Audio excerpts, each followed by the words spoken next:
I think until this year, I really didn't drink water. Yeah, like that sounds bad, but like I love Diet Coke so much. And a lot of my college years were run on Diet Coke and sugar-free Monster. Really? So like the last 6.5 years of my life specifically were just Diet Coke and Monster. Yeah. How much Diet Coke do you drink in total? Like liquids? Like a day Let's or say like the last 5 years? Let's go a day. Jeez. That's hard. I mean, like, I've been trying to spice it up and get like different sodas and stuff. I probably have like 6 sodas a day some days. Really? Yeah. I really like, there's nothing like I will go to McDonald's just for a Diet Coke. You know what? That's actually so real. My mom, when she used to live in Wisconsin, she would make, it was sort of like a tax almost, is that whenever I went out, I'd have to bring back a McDonald's Diet Coke. So much to the fact that she would know the exact $1.29. It's exactly what it would cost, because it was always like, you have to give me it because they just do it different. Yeah. I get it. Yeah, no, they do Sprite different as well. I don't know what's in it. It's a syrup. They know what It's you're not doing. chilled. It's because they account for the ice melting in the drink to equal the water and syrup levels. Oh, Where every other fast food place is just the right it's like the proper ratio without the ice melting. Interesting. Yeah, that Diet Coke is something different. Yeah. So it's a higher Speaking of syrup. liquids, since they've been recently declassified, I just want to know what your thoughts are on the JFK assassination. Do you think it was an inside job? Do you think it was? I was trying to look through the papers, and there was a lot of them. Yeah. And I printed all of them out, and we ran out All of paper. 80,000? Yeah, we ran out of paper in Horan. But no. Do I think? Can this get me fired? I don't know. I don't think it happened so long ago. I don't think they're worried about it. Yeah, I mean, like, Yeah. do I think the U.S. government did it? Maybe not. Do I think a government did it? Probably. Oh. Do I think the U.S. government may have had a hand in it? Probably. But maybe they weren't like the shot callers. Oh. Yeah. Interesting. Yeah. So, I mean, someone, if you want someone dead, just can get it done. Yeah. Not me specifically, but like the government. Okay. Yeah. Yeah. Well, there you go. Yeah. Are there any other conspiracies you believe in?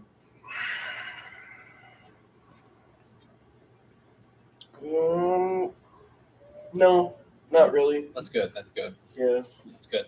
You look like a person who played a lot of video games. I do play a lot. Well, can you tell me what some of the what games are you playing right now? No judging. I play a lot of games. Right now, a lot of Marvel Rivals. It is really big. I think I have over like 400 hours on the game right now. What's up? Who's your main? Who's my main? Yeah. For what role? I usually I switch between Groot, Namor, and Mantis. Okay. But I've been picking up Rocket, Loki, Magneto, and Moon Knight just because he's annoying. Okay. I see. Yeah, right now we're in Diamond, if anyone cares. Nice. So playing a lot. That's pretty good. Diamond 1, trying to get to Grandmaster by the end of the weekend. Yeah. Is it going to happen? No. It is a terrible game. It plays with my emotions, and I hate it. When I first started gaming Overwatch, I was top 500 in Overwatch for a season. Reinhardt main, and I would also play some Junkrat and some Zen. But Rivals is just like, I don't know. I started to hate Overwatch when I like played so much, and it was like, because I was really competitive, and I was top 500 ranked, and so I got sick of it, and I'm sure I will get sick of Rivals. Is there anyone you want to go into Marvel Rivals? People are talking about like Nightcrawler. That would be kind of cool because he can like kind of flash in and flash out. Is Daredevil in it yet? Not yet, but he's coming. Yes. Blade is supposed to come. Yeah, it's gonna be great. I think if they keep adding characters, it won't be as boring. No, and I think I agree. And then Marvel has like hundreds of characters they have, yeah. and all of them have like unique abilities. So I'm kind of excited. They have a bunch of source material, comics, shows. I'm excited to see what they're going to do within a few years. I really do hope they take over Overwatch, but like seriously though, like Overwatch has it's done its damage, but I think it's time to sort of let it go to a different company. They've been doing pretty good at that. We have a question in the audience. Yeah. Are we let ask questions or interviews? Or? Yeah. I was curious. Do you think because like how often do they release new characters in Rivals? I think Every half a season. Every half a season or something like that. Do you think Rivals will soon to come have like similar problems that Valorant has with like the over excess of insane utility in the game, or I think there's character diversity, or yeah, I think there's possibility for oversaturation, but I think that the release rate that they're doing right now gives enough time for people to like pick something up or see if they like it. Whereas like I felt with Overwatch, the release rate wasn't frequent enough. So like they'll release 2-3 characters maybe, and then it's like, okay, well I have these for like a year.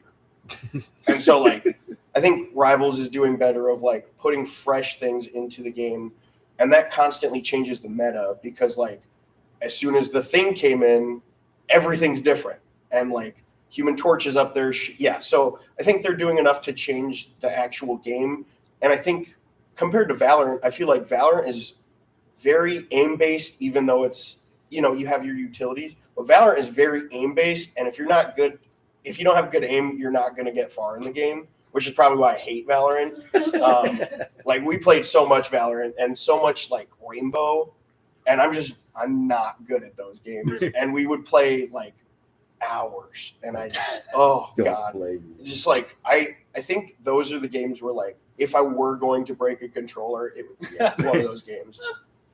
That's fun. Yeah. Speaking of breaking stuff, Okay. If you could slam dunk on any person, who would it be? Slam dunk on any person. Yeah, let's say you even get like a little tiny trampoline below you, like you just I'll keep it with people that like we all know.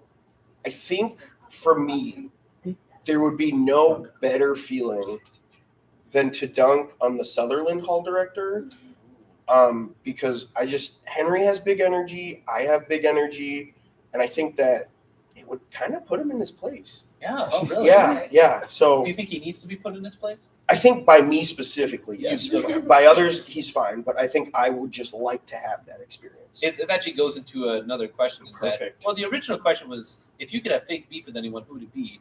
Definitely Henry. Definitely Henry. Joe, the Towers North Hall director, and I, we also fake beef every once in a while, and that keeps things exciting. But I think it's fun to fake beef with Henry because he can rage bait Henry. Oh. Yeah, and it is one of my favorite pastimes to rage bait people. Oh my god, I just rage baited Ben. Oh yeah. Yeah. I bet that's pretty good too. I talked bad shit about being an artist, and that's like his whole major. And I made sure that I said art was useless in terms of AI art. God. And so right after we left, I went, I'm so sorry. Yeah, that's good. No, it's fun to rage bait your friends. Yeah. Yeah. You can like hear them like sort of like a growl, almost like a exhale through their nose. Yeah. Like I got him. That's Happy. Yeah. Speaking of rage baiting, what's your favorite type of milk? I'm lactose intolerant. Oh. But drank a lot of skim milk as a kid. Oh. That's not my favorite milk. Wow. That's probably the milk I'm most experienced with. I think almond milk's a good milk. Really? I think, especially for cereal. Really? Yeah, almond milk in cereal is delicious. And like, even if I wasn't lactose intolerant, I would probably still actively seek almond milk for cereal. Mm-hmm. Yeah. Have you ever drank or eaten something that you knew was going to cause your lactose tolerance to build up? Yeah, I had a YouTube channel in high school, and the entire like premise of the YouTube channel was me like eating or drinking things really fast. And so like I would go to McDonald's and get like a Shamrock Shake, and I would drink it in like 6 seconds, the whole shake, like with cream and all. Joking. No, I can show you. But so like we would just go around and do stuff like that. I also have this. The most fun fact about me is that I don't get brain freeze. Really? Yeah, and so I can just like drink stuff fast. This is me in high school. We'll see if it loads in the Oak Ridge basement.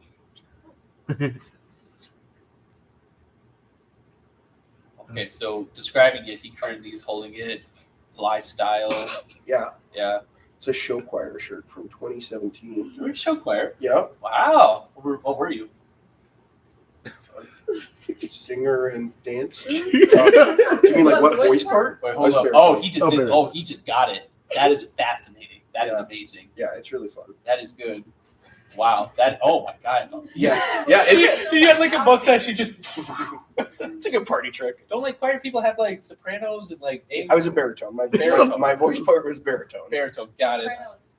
Yeah. Oh, what's baritone? Is that like? It's bass, baritone. Is that like and- high or low? Tenor. It's It's like in the middle. Middle? Yeah. That's pretty That was a good good middle area, I'd say. Yeah. You, I guess, how old are you? How old am I? I'm 24 years old. Okay, that's what I was expecting. I have a question. I'm 23. I'm 24. That could be you. I really said. Ooh. That could be you. Well, we already talked We're not about in this midlife special crisis. We can't go on with that. We Anyway, though, I don't know. I had a question about. It was originally for Chancellor Jim about how much you know Oh, about wait. young people slang, but I think you're pretty hip in the times. Yeah, I think I know more than I want to know. Actually, I think I hear my staff say stuff, and I'm like, I don't like that I know what you're talking about and what that means. So yeah, I'm hip with it. Do you ever talk to them with slang that we use? Because I know Rachel. I try not to. Okay.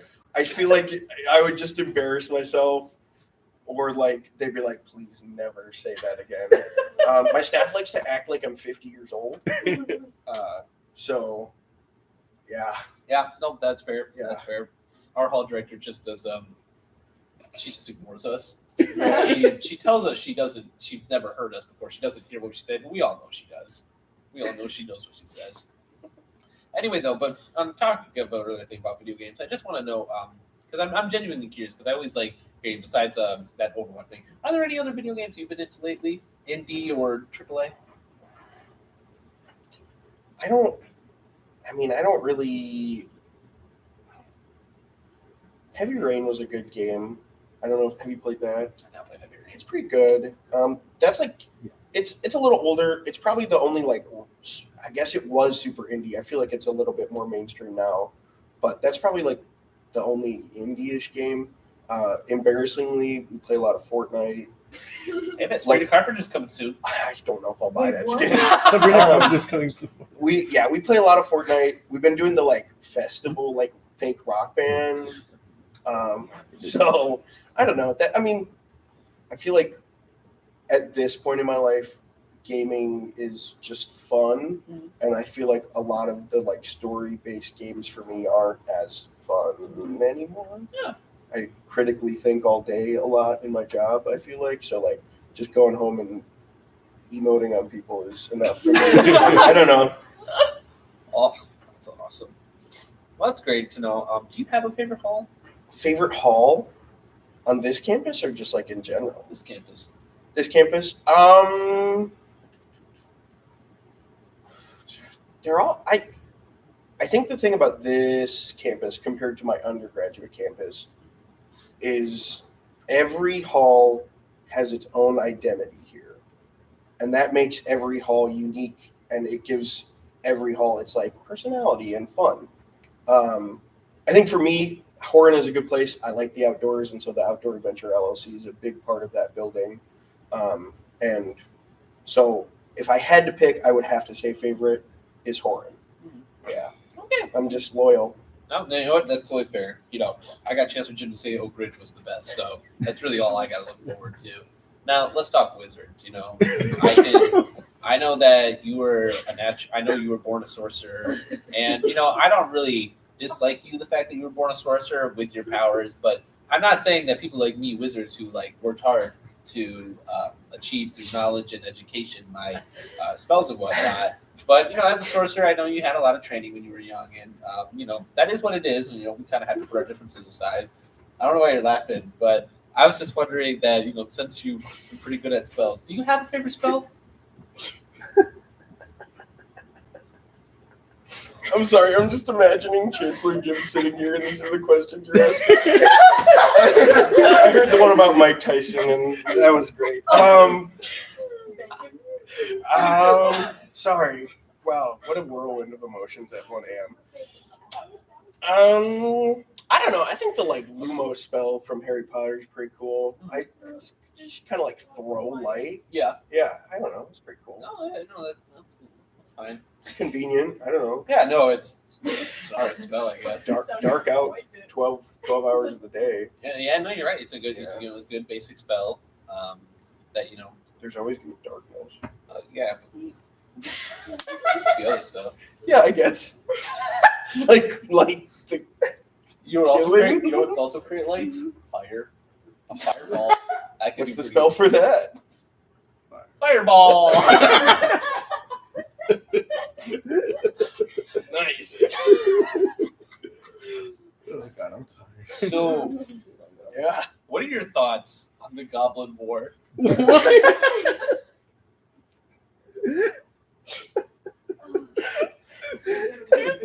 one? The one on the east. Okay. Do you think we should side with the goblins or the kobolds? I don't want to talk politics anymore.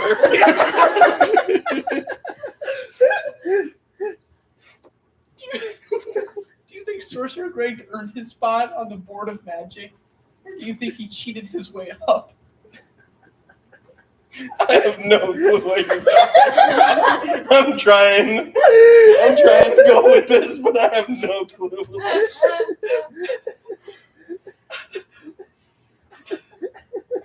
Just don't look at me for a little bit. Do you think magic spells should be aesthetic, or do you think they should be more effective? Like when I do like a whoosh, do you think there should be sparkles, or do you think you should just do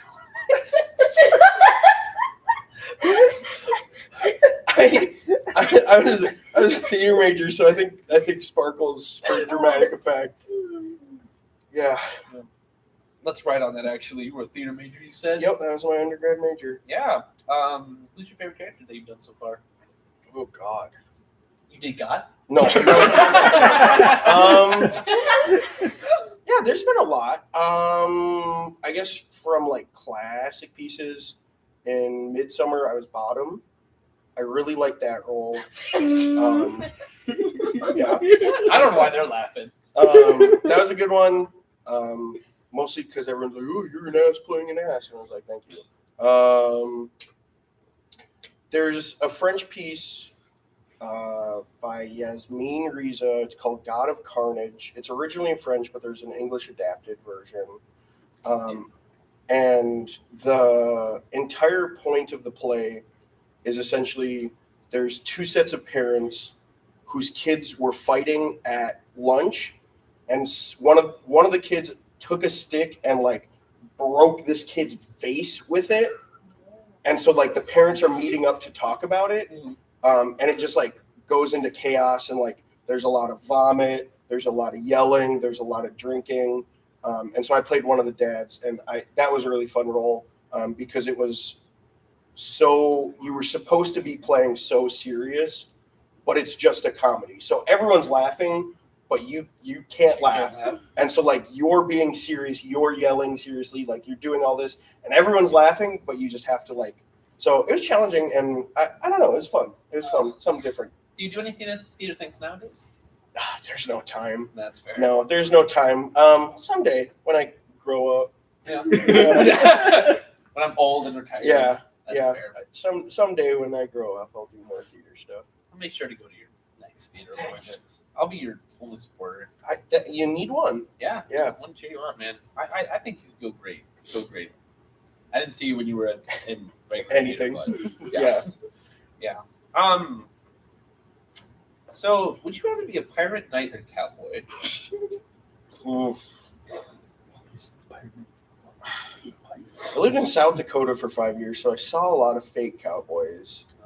I don't want to do that. A knight, probably a lot of heavy armor that you got to carry around. Yeah, but you'd be strong.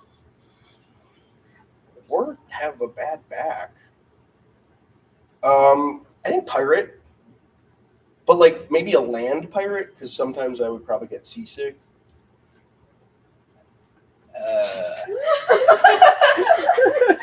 not sure those exist. Just like pillage on land. So you're just a pillager? I mean, I can wear an eye patch if it makes you feel better. You wear a hat as well? Yeah, whatever gets me to pirate status. Maybe you could like be a pirate, but like instead of a boat, you like a car. What if I paint my car to look like a boat? You could do that. That could work. Okay. That could work. Yeah, I think that would be the route that I would Okay, take. That. I like that. I like that. That's a good idea. So how long? So you've been a hall director for how long? This is my second year. Second year. Yep. So as you have a lot more experience than a lot of people. I just want to know what's the funniest thing you've ever seen on campus? this campus, any campus. It's just this campus.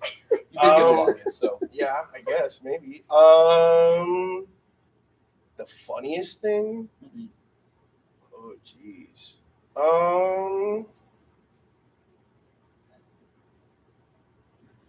I don't know. It was funny. I kind of got bullied last year because not in a bad way, like a fun bully. But I was the Tower South assistant hall director, and it was like my first actual day on the job, and we were going over programming expectations, and they're like, "Well, what shouldn't we do for a program?" And I was like, "Well, like if you just put a jar of salsa out and a bag of chips, that's not a program." And they're like, "So you just really like salsa?"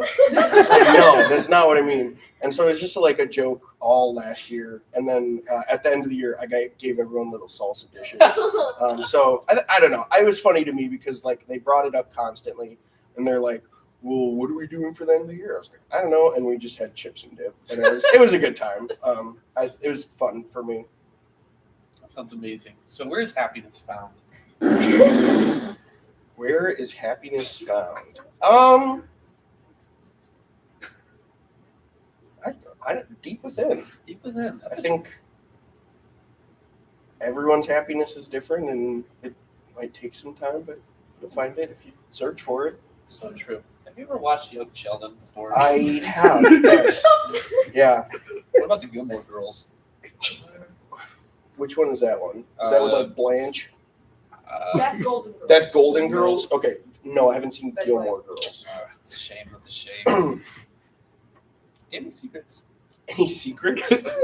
I don't know, just to spice things up, and it's 1:30, no one's watching. Next Friday is actually my last day here. Yeah. Really? Yeah, I got a job in Minnesota. And so next Friday will be my last day in Oakland. No way. Yep. That sucks. It is sad. It is so sad. Who's gonna next Friday though? Who's gonna be? We'll figure it out. We're working on it. We're figuring it out. There's a plan. There's a plan. There's a plan. But Around Minnesota. it's at a tech school just south of the Twin Cities. And I'll be working in the student life department there. Ooh, that's so fancy. Yeah. Ah, man, everyone's leaving. We got Chancellor Jim leaving. Now you? Yeah, I mean, it's not a secret. It's kind of open, but I don't know. It's not like widely open, but my RAs know about it, so I feel comfortable talking about it. Oh, well, Yeah. damn. We've only had you for 2 years. You're not. That's typically how long grad school is. Oh yeah, that's right. Yeah. Great, not like a full-time hall No, director. I'm not. That sucks. Well, how's been Eau Claire for you so far then? Eau Claire's been great. I really just moved here on a whim, and I don't know. The community here is great. The hall directors are great. I love the student population here. It's really nice to work with a diverse group of students. In South Dakota, there wasn't, and so like being able to work with people that have different identities has been really fulfilling, and being able to understand people and learn new things and be able to help groups that maybe I haven't worked with before. I really like it here. Yeah. I'm glad you're at least doing the student life. I'm glad you're still sticking with housing. That's really inspirational, to be honest with you. So, what's the meaning of life? You can take your time. Yeah. I think it goes back to your happiness question, is to find happiness. And, sometimes you make decisions that aren't always the easiest, but if you think it'll get you that happiness, then you're doing what you're supposed to do with your life. That's a very good one. I heard a rumor you once bowled a 300 in bowling. Is that That's true? not true. I probably have the record for like the least amount of pins hit while bowling. I'm really bad at bowling. Do you use the bumpers? No, but I usually take the smallest ball I can find and throw it as hard as physically possible. And that usually just hits the corner. Sounds like a solid plan. Honestly, I don't know. I really just like throwing it hard enough to where it can't track the miles per hour. If you get above 35, it can't track it. It's too fast. Seriously? So that's how I know that I'm big and strong and drank all my milk growing up. Drink that skim milk. That's skim milk. That skim. I'm telling you, skim milk is probably one of the best types of milk. I don't hate it. I don't hate it. Me neither. Yeah. I drink a lot of milk. I went home for spring break and I opened the fridge and there were 3 gallons of milk ready for me. Ready for me. Yeah. I think I finished like 8 of them, I think. And I remember when I came back from winter break, my dad kept a record of every time I drank. I think it was like 0.9 gallons of milk every single day. It was a lot of milk, and to be fair, it kind of sucks. But it's something that is there anything that you buy a lot of? You just can't live without? Well, I was going to tell a different story. Oh, go ahead. Well, I was just going to say, I think I forced myself to be lactose intolerant because I drank a gallon of milk in 1 hour one time. Yeah. And so after that, my body really just doesn't like to process lactose. Nice. But what do I like to buy? Fortnite skins. That's cool. Mass collection. It's really terrible. I wish I had a cheaper collection. Funko Pops, collect a lot of Funko Pops. Really? Yeah, that's like all the decoration in my apartment. No way. Yeah, it's pretty childish. No, that's fine. You're only 24. Yep. Yeah, you got a lot of life ahead. Tons of life. Do you think microtransactions are ruining the state of gaming? I think microtransactions are ruining everything. Like, you can literally pay to like do things on Facebook now and stuff, or like you can pay for Farmville coins. Yeah, I guess that's a microtransaction in gaming. Sorry, Farmville. Are you old enough for that? I am. Old Okay, enough for I was just wondering. You're not that like 3 years younger. Microtransactions. I mean, if I worked in the gaming business, I'd probably think they're great. Yeah. Stock for companies probably goes up massively. Like, I'm sure Epic just, oh my God, I can't even imagine how much they're making off of microtransactions. I don't know if it's ruining gaming. I think the pay to win skin like controversy is not great. But I don't think it's ruining gaming. I think it's capitalizing on people who want to spend money, I guess. It's capitalism. Capitalism at its finest, Yeah. I'd say. Yeah. Do you think any games need microtransactions that currently don't have them?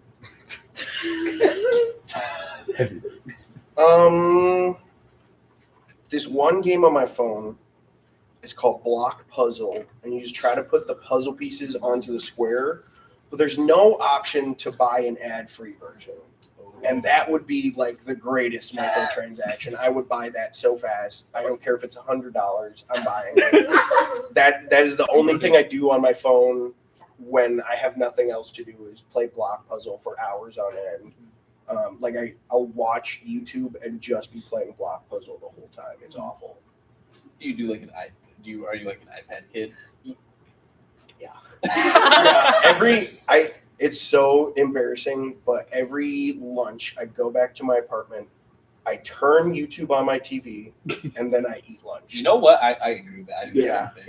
It's silence is deafening when you're trying to eat. So like you got to spend like a good 20 minutes trying to find a good video. Yeah, and I think one time I was out in public, like at a Chipotle alone, and I like threw an earbud in and I had YouTube up. I was like, I cannot do this right now. Just like didn't realize what I was doing, but oh. That's what it is. So what are your thoughts on the color maroon? It's a good color. It was my high school color. It was my undergrad color. And I look good in a maroon suit. Oh, really? Yeah. So I appreciate the color maroon. it's like a interesting color to have a suit of, but like, just I don't know. It's a vibe. It's a vibe. So I like the color maroon. Do you like Maroon 5? I don't know if like is I tolerate Maroon 5. I don't know if I'm like actively going out of my way to listen to Maroon 5. My mom really likes Maroon 5. Oh. Yeah. So like car ride anywhere as a kid, Maroon 5 Adam CD. Levine's just right there. He's pretty much in the car with me. Yeah. Yeah. It's almost like it's like a spirit almost of Adam Levine. I felt him in that car. I felt his presence. Really? Yeah. He's still alive, by the way. He is? Adam Levine, yeah. Learn something new every day. So anyway, back on the topic of spells. No, can we please do that? No. He is still So, alive. as you know, the sorcerer, you kind of get to choose a lot of your options in life. And I was just curious about what's the type of elements that you strive for into someone that you like. You know, as someone that you tried before a good bond with, a good friendship. Do you look for someone?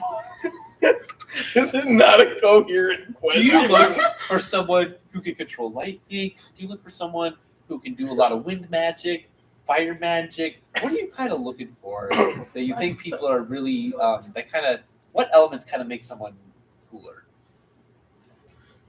Any? It's very inclusive of you. Yeah. I mean, if someone can control fire, I want him. I want to know him.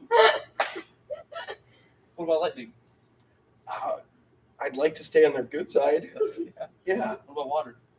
I can swim pretty well, so I guess I don't care if I make enemies with the water people. How long can you swim for? At least an hour. Really? Yeah, I was a lifeguard. I didn't know that. How was that?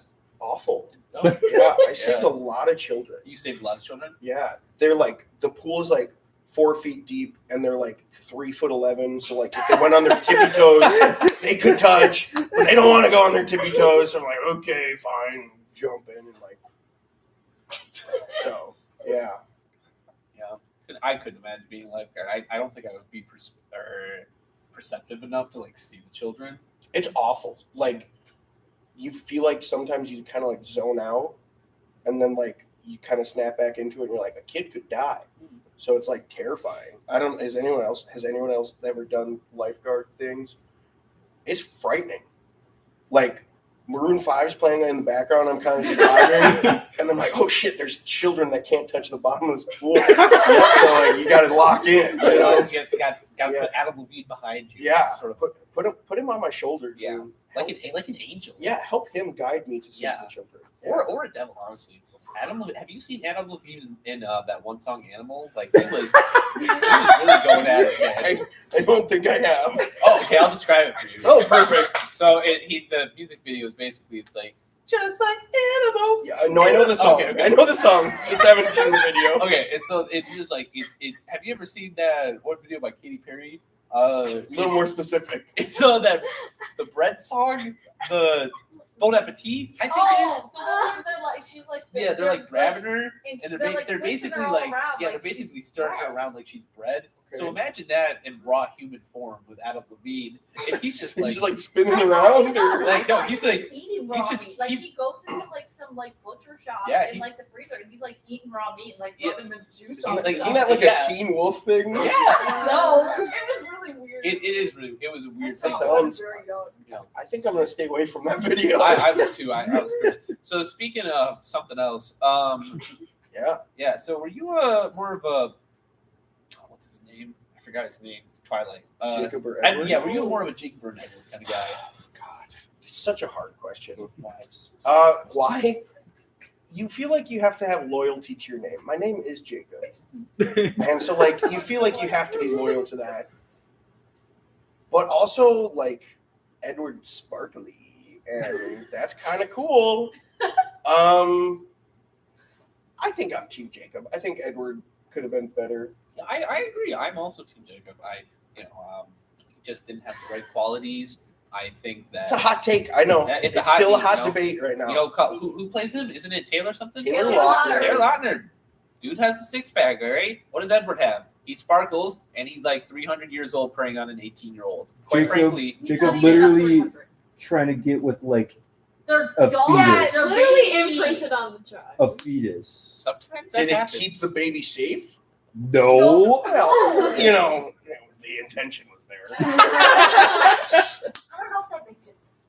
I don't think that makes it right. Also, Oh, it It's makes it- only it like makes it- 100 years old. That's like can't- not even. Still old. Someone I'm not fact check saying that. him, I'm just someone saying Abe facts. fact check that. Still Check old. how old Edward is. He died of the influenza. I've never read Twilight. I watched the first movie. It was really late and it was hysterical. What do you mean he died of influenza? Like, Influenza, yeah. Well, that's why he's a vampire. Loser. 104 Literally years loser. old. huh? 104 years old. Okay, that's still above like whatever. Yeah, it's still old. You know, I'm get away still from on my his side. high school. That's what I'm saying. You know, The only time I watched the Twilight movies was in a tiny dorm room with 4 of my best male friends. It was a really good bonding They're funny. experience. It was a good bonding The first- experience. Like the Twilight movie is hilarious. But then by the time you get to the end, I've never it's like seen the rest of them. I've only ever seen. it's Twilight. hard to not like them. When you get to the end, it's like this is actually peak cinema.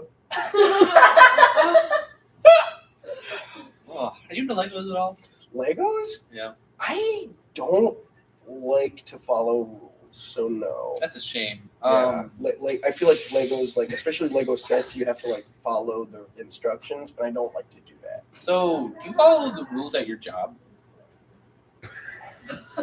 Like all of them or most of them? Like all of them, like because you know you just told me, and we have camera proof that you don't like following the rules. I would say I follow. You know, I'm actually speaking to Deb Newman later. I would say that I follow all of the rules for my job, but when I'm being creative, I don't like I know, to take Luda. guidance from a piece of paper. I see. Yeah. That's an interesting take. Yeah. I wouldn't expect it. So, So,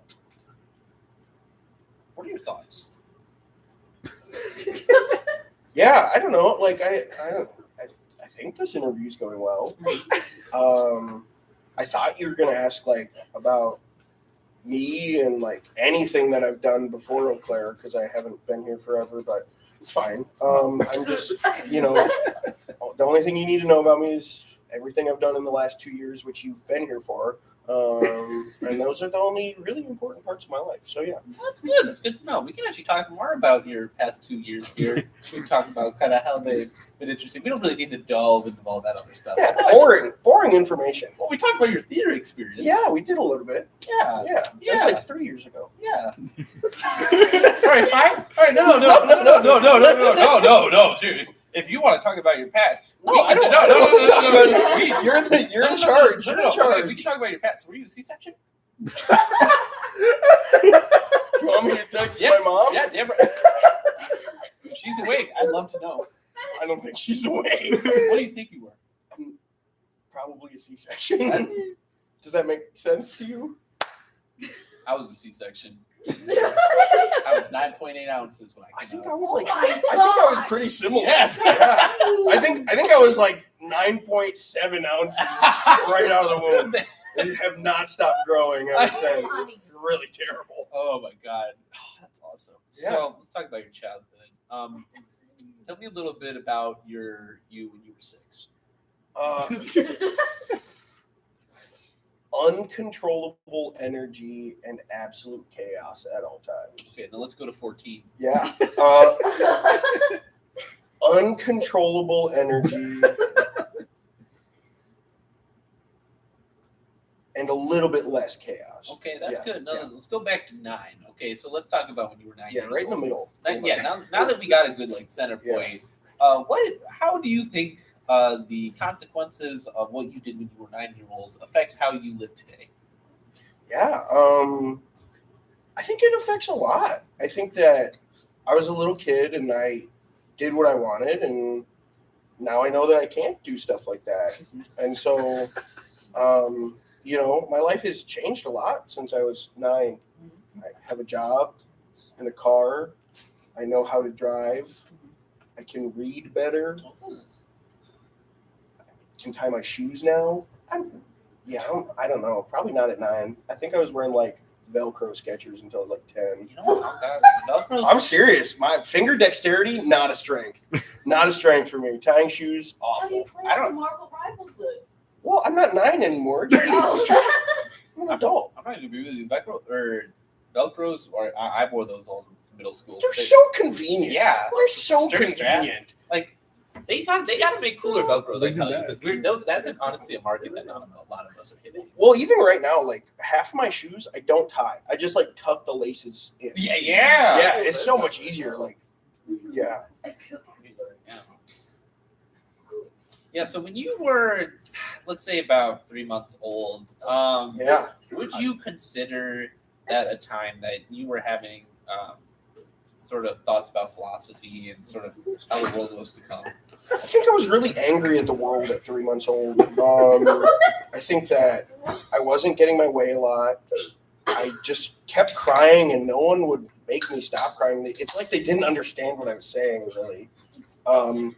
And so I don't know if I was a philosopher, but I was really thinking about how I could change the world for future babies. Can you expand upon that? Yeah, I just think that if I was smarter and better with technology, I probably would have been a scientist, and I probably would have created some kind of like translation device for babies so we could turn their cries into words. Yeah, but I'm not smart or a scientist. No. Yeah. It happens. It's I know. Sometimes you just have to get in the theater. That's just how they kind of put you. Yeah, I don't even know why I got a theater degree. I honestly have not used it, and I don't think I ever will. Really? Yeah, It's a shame. yeah. You could do some events about acting in theater. I could, but I probably won't. Yeah. Yeah. Well, Yeah. you could give us your best shot right now. For what? About what? I don't know. You could hum a tune or That's the great thing about free will is I could do all of that. I'm gonna choose not to. that is a great discussion about free will. Oh no! What did I bring up? Let's do it. So I want to talk about the free will magic. Now, you Why? personally say Why? you say you're against. You're not really into this, but as a sorcerer, do you really have free will and magic when it's been embedded into you as a child? Because personally, you're being really defensive about what you actually attribute to your whole magic origin story. And to be quite frank, I still think it's weird as a wizard. I've worked my way up. Okay, I knew what I did. I pulled myself up by my not bootstraps, but Metaphorical bootstraps. my metaphorical bootstraps. In fact, they were floating boots. That's how they looked. And so you say you're a sorcerer. We haven't seen anything. All right? I don't think I said I was a sorcerer. So anyway, so you said you were a sorcerer, and it's just something that I'm trying to notice about you, and I'm just trying to get a feel. The vibe. What about me makes you think that I'm a sorcerer? Well, it's sort of that. There's a lot of things. I can see your veins. I can sort of see how your ears like twitch when you hear the word magic. I see it in your eyes, to be honest with you. It's kind of a glimmer of hope. It's sort of like that sparkle from Edward, and that's sort of what I hear when it's magic. And you just look like someone who's grown up as a sorcerer. You're not really affected by magic as much because you've been with it since you were a child. And so, to be honestly, quite frank, I've just been kind of trying to picture you as what you do. Because if you say what you haven't been doing and you haven't been practicing sorcery, can you really call yourself a sorcerer? I don't think I have. So why are you denying your powers? Do you realize what you could do? You could end the Goblin War. Oh dear God. Do you know the Hill Giants are currently conquering the West? Sorry, I'm just Checking the time. Sorry, that was rude. I feel like we've been at this for days. Yeah, so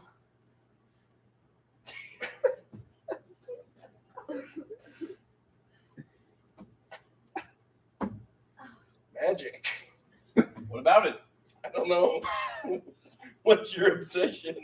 Obsession. Yeah, I'm afraid it's just not an obsession. It's our lifestyle. it's most certainly not. It's the whole reason you got into theater. It's definitely not. Don't you remember that letter you got in 5th grade? Are you comparing yourself to Harry Potter? I'm comparing you to Harry Potter. I feel like I have more of like a Hagrid vibe. I can't grow a beard, but like if I could, it would be a Hagrid beard. I tried growing a beard once. It was bad. Yeah, it's really not great. Yeah, no. Yeah. Because then like, especially if you grow it for too long, you got to shave it off, and it like takes multiple shaves, and it's just in the end, it's just not worth it. And then it's like my facial hair grows a patchy, and then it's just like it's awful. It's not great at all. So yeah.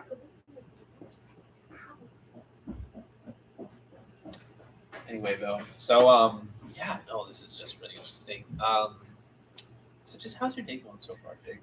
Well, we're about almost 2 hours into my day. Did you just wake up? No, but it's a new day now after midnight. Oh yeah, I guess yeah. Yeah.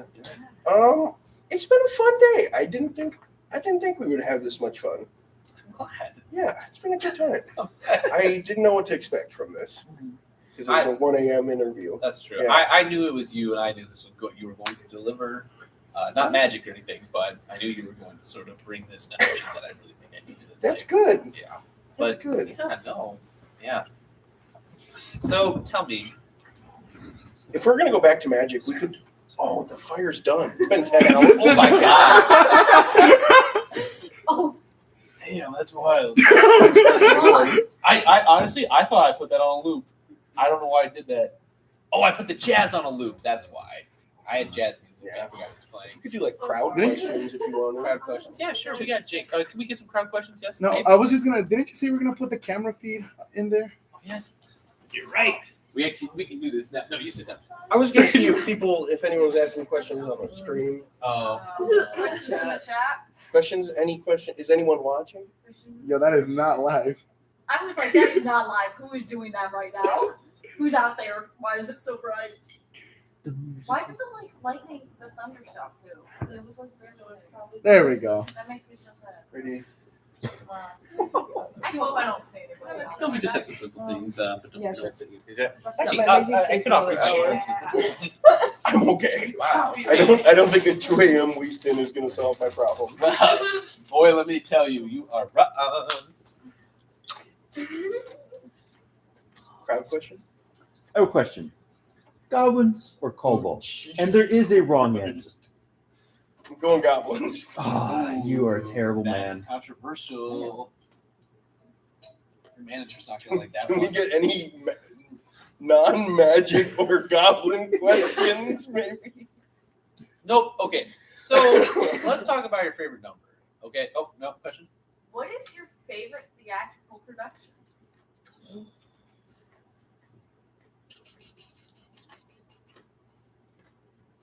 Ooh, I'm a sucker for musicals right now. I really do like Mean Girls. I don't know if it's my favorite, but it's a good one right now. I would say like right now, that's probably what I would like lean towards. Going off of that, what do you think of the new Mean Girls movie from I've last not year? seen Oh, it. you haven't I've seen it? not seen Keep it. it that way. Keep it bad, not And great. not good. Bad. And not good. I've only Okay, seen that that's good one. to know. I haven't seen the original. So, picking the wrong answer from before. Yeah. What is so obviously there must be some sort of bias, especially with like your past and whatnot. So what would you say is your favorite goblin in theatrical fiction?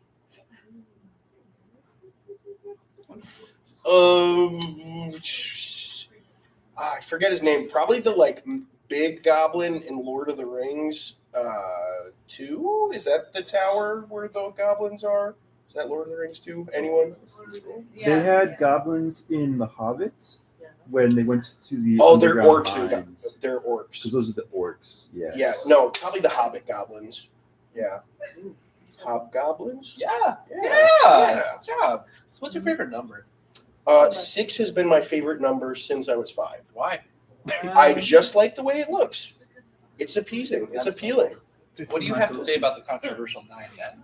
Some The people, 9? Some people say it's an It's exact a wannabe 6. It's a really. It's a wannabe 6. Really? 9 is a wannabe 6. It will never be 6. What do you say to people that say because it's a higher number that it's better? Have you ever played golf? Yes. Lower is better. Okay. What about basketball? That's not a real sport. You're so right. Yeah. I've never played golf. Really? Yeah. Why? Too boring. Really? Not even mini golf? Mini golf is not the same as golf. It's the same. It's just golf and mini. I'm a big dude. Okay. Yeah. Do you have a favorite color? Favorite color? Probably maroon. Really? Yeah. I guessed that then. Yeah, I was gonna say that, but I didn't want to break the news to you. No, it's totally fine. Yeah. I honestly, I think it's more of a better surprise to me that Who's walking Wait, up what? They're just chilling. They're just hanging out. there's two people. It's a nice night. I'm gonna walk back to Horan. I should go. I drove here. I'm not kidding. I drove here. Across the footbridge. What are they there's a doing? crowd question. Oh, speaking of Horan Hall, if you were to defend Horan Hall as the best UWEC Trad Hall, how would you defend Horan Hall as the best best Trad Hall? Defend? I don't know if I need to defend because we just are. Geez, it's really impossible to get lost in Horan. All the other buildings are complex, different shapes. Horan, straight hallway. You ever try to do a round in Sutherland? Impossible. There's like 15 different cubes. You're sometimes in one cube and then you end up in a different cube. Horan, straight hall. We're straight to the point. No nonsense. Straight business. Controversial take. What about towers? Towers? They also have a straight. Too many halls. Too many. Too many halls. Too tall. How many is too many? 10, apparently. Yeah. We don't have 10 floors. There's a lot of cubes over there, too. Oh, we actually have no cubes. We're It's all like straight weird lines. shape. Is it a straight line? Oh, yeah. Two straight Well, lines. but like it's like that and then like that kind of, right? So 2 straight lines. But they're perpendicular. Is that the math word? Yeah. Yeah. And perpendicular lines, untrustworthy because they cross. They don't cross them. They meet. They don't They actually meet, touch they each don't other. actually. Yeah. That's an intersection. Oh, there's another person. Well, That's interesting. Wow. 2 more minutes. So we got a lot of time, actually. Tons of time. So I'm willing to stay until 3. Please do. Don't worry, my dreams of Mamma Mia was ruined anyway, so Dreams of what? Why was Mamma Mamma Mia. Mia? Why Mamma were your Mia? dreams ruined? we're going to talk about copyright next. In 1 2 minute. minutes, but Mamma Mia is great. I was going to sing Mamma Mia. Please do. I can't. Oh, what? Quincy said no. It's a gray area. Quincy's not here. What if you like skipped half the words? There you go. Oh, Mamma Mia. Mama. Sing every other word. Just skipping words break copyright? I think so. What if you did like a sea shanty? I don't know. That could Sea shanty. Ooh, my own spin on it. Well, I mean, I can't imagine a sea shanty would be copyrighted. The issue is the lyrics are copyrighted. You can't Lyrics are- copyright songs. So why don't you write your Translate them to Spanish. That's It's a joke. It was a That might be Interesting. change Yeah, the first Frank. letter of every word. God, I'm tired. Pig Latin it. Oh, pig latin. I could probably do that. Well, let's talk about it more, except for the fact that it just turned 2 a.m. So Time for we me to gotta leave. get out of here. So thank you so much, Dave, for coming here. It's been an absolute pleasure. He's going straight to bed. Hardest interview of my life. Oh, thank you. All right. It's 2 a.m. Suckers. Let's talk about copyright. Already you have that. You guys going to bed? Because he talked about it earlier, Yeah, like I know. when we started. So we're going to talk about something. Yeah, he talked a little about it. Now I want to tell you a little story about something that I discovered not too long ago and something that I'm a little bit upset about. So, you're still here? Sorry,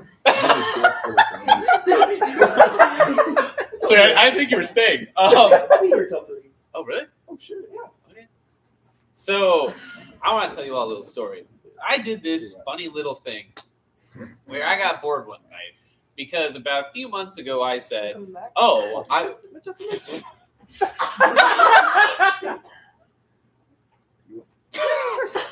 Don't let me affect this. By the way, you should all That's sign up to it you. if you haven't Follow already." you, what? So anyway, a few months ago I did this thing where I went, "Oh man, what if I recreated Mamma Mia at 2 a.m. to 4 a.m.?" Right. It's like a weeping angel. It's like a weeping angel. Don't let me affect you. So I basically went, "Oh, I'm going to recreate Mamma Mia," and essentially what I did is I spent about 2 hours in our basement here recreating the entirety of Mamma Mia. Now, Why are you saying it like that? What? Mama. He's slow. That's how you say it, Mamma Mia. That's crazy. So I was doing Mamma Mia, right? And what? It's not different. One more down. Yeah, you got it. Keep going. So Mamma Mia was this idea. So I wanted to do this thing called Mamma Mia, and so there was the only thing I could do, and that was to essentially do it all by myself. And so what I did is that I went on this app, and then I recorded it all, and then I put the instrumentals behind it, and I effectively recorded it about an hour and a half worth of Mamma Mia songs plus one extra fire burning.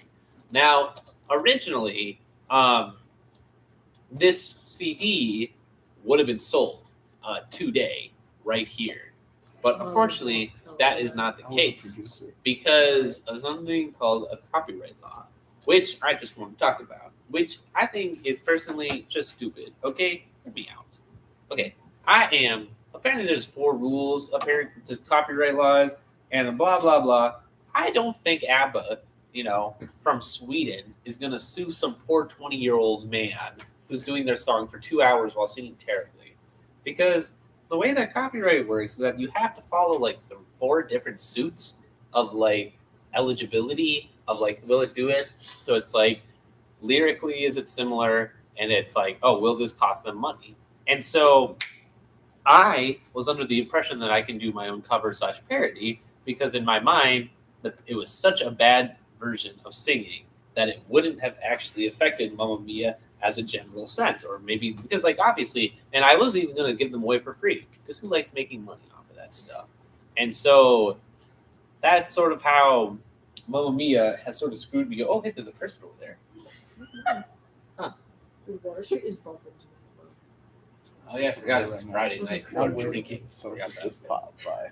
But anyway, essentially, I'm just going to be talking a little bit. This is going to be my section about just why I don't like copyright stuff. I'm going to be repeating basically all the same things. That's By I'll be back. Where you go? Come on, Dylan. Where you go? I don't know where Oh, it goes. you guys leave. Because he's my guest. Okay. I can't go anywhere else. So what happened, unfortunately, is a matter of fact, I printed out 18 pages. It broke our printer, mostly because we ran out of ink. But I now have 18 pages of the Mamma Mia soundtrack and lyrics. Now, originally, what was going to happen tonight was I was going to sing this. I was going to say this. I basically was just going to do the plot. Now, here's the reason why I don't get it.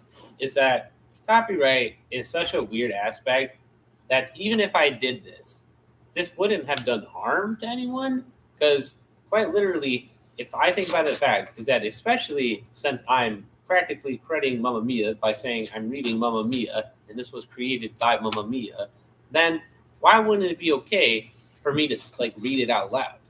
Because that makes no sense. I'm not giving them money, but they're not gaining money.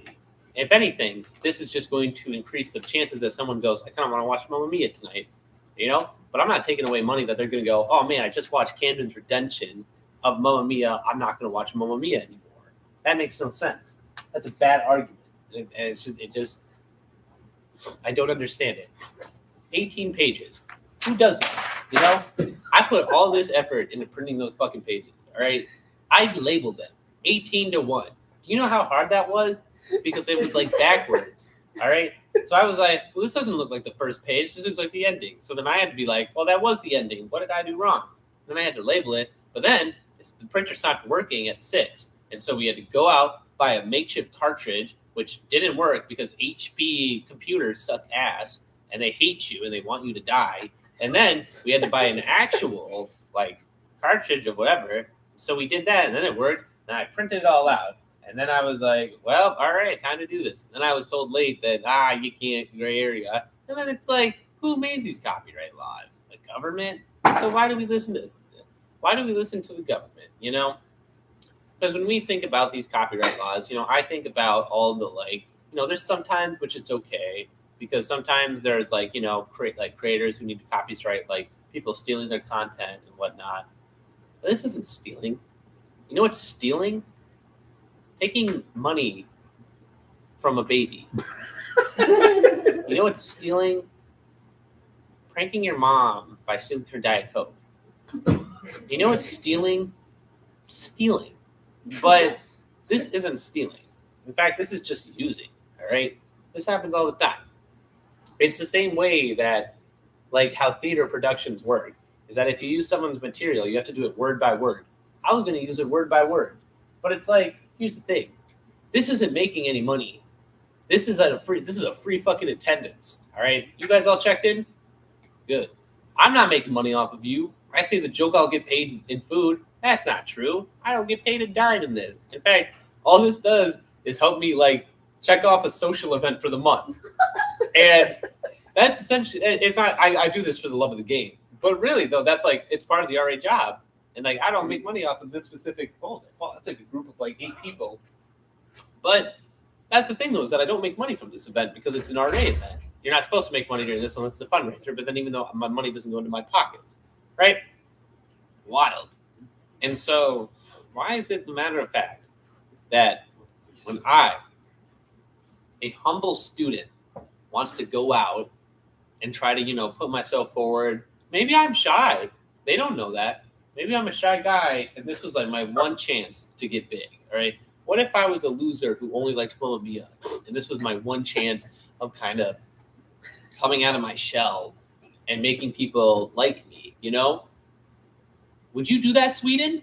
Would you really do that to a shy guy? All right? That's the sort of thing you have to think about. It's a matter of fact of how this is screwing with me. Now, imagine if I was, like, on my deathbed, okay?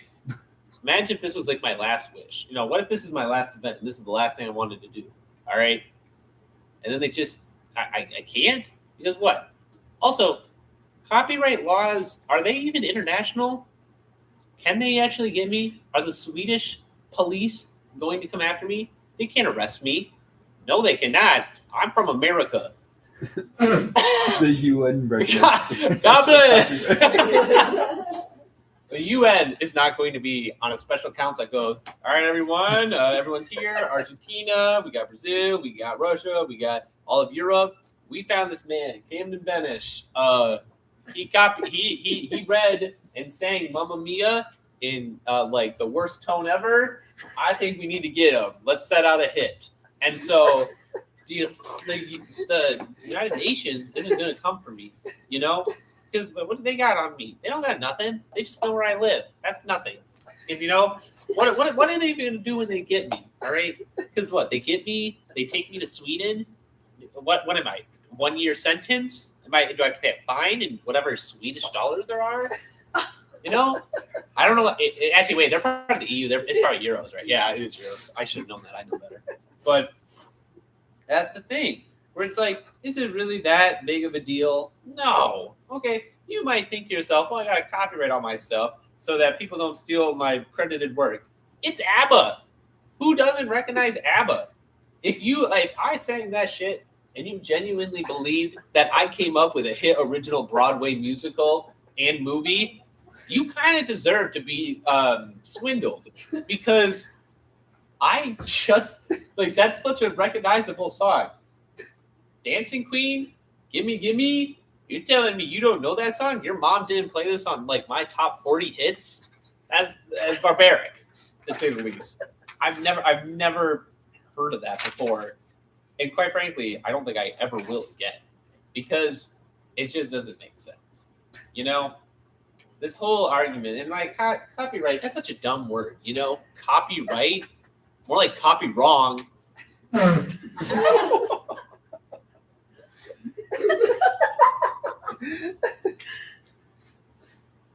Yeah, I'm copying it. But if it's copyright, that means I'm right? So I'm copying it and I'm right. If this was if we wanted to say right, like players right, we would have used a W. It's not that, but it's copyright with an R, no W. And so technically it's copying right. And so that's what it's giving me. They're not copy wrong. It's not do not copy. It's copyright.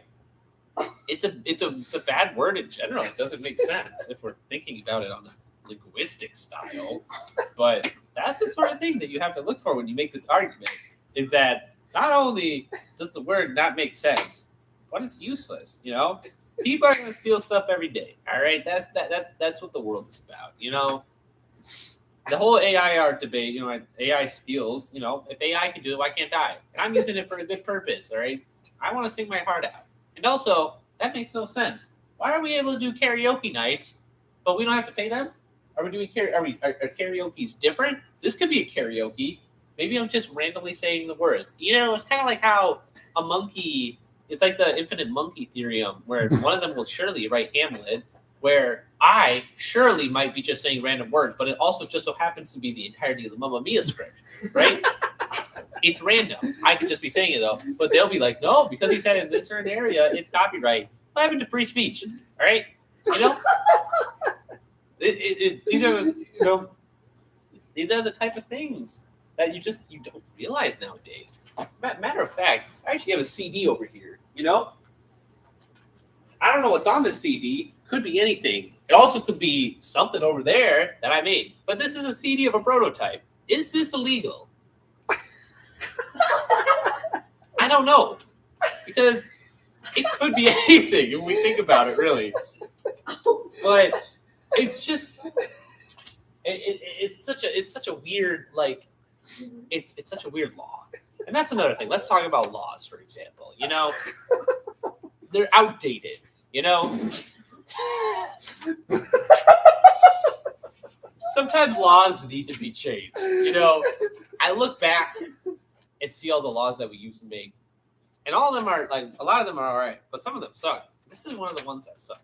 Okay. Do you know how much better society would be if we didn't have copyright laws? All right. Imagine harmony. That's what I see when I used AI art to look up a world without copyright, and it was blissful. You know, people were happy, people were whatever. I think that at a certain point, when you become rich enough, that copyright shouldn't exist for you anymore. When you become like a millionaire, so much the fact that royalties don't mean anything to you anymore. Okay, leave. Yeah. I'm getting a plushie. I forgot. Hey, you should bring me a phone charger. Huh? Phone charger. Do you use the same one as me? Yeah. Okay. Thanks. I got a drink. Hold on.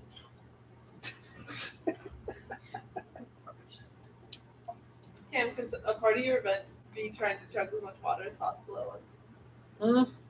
I think that would backfire for him. I hear.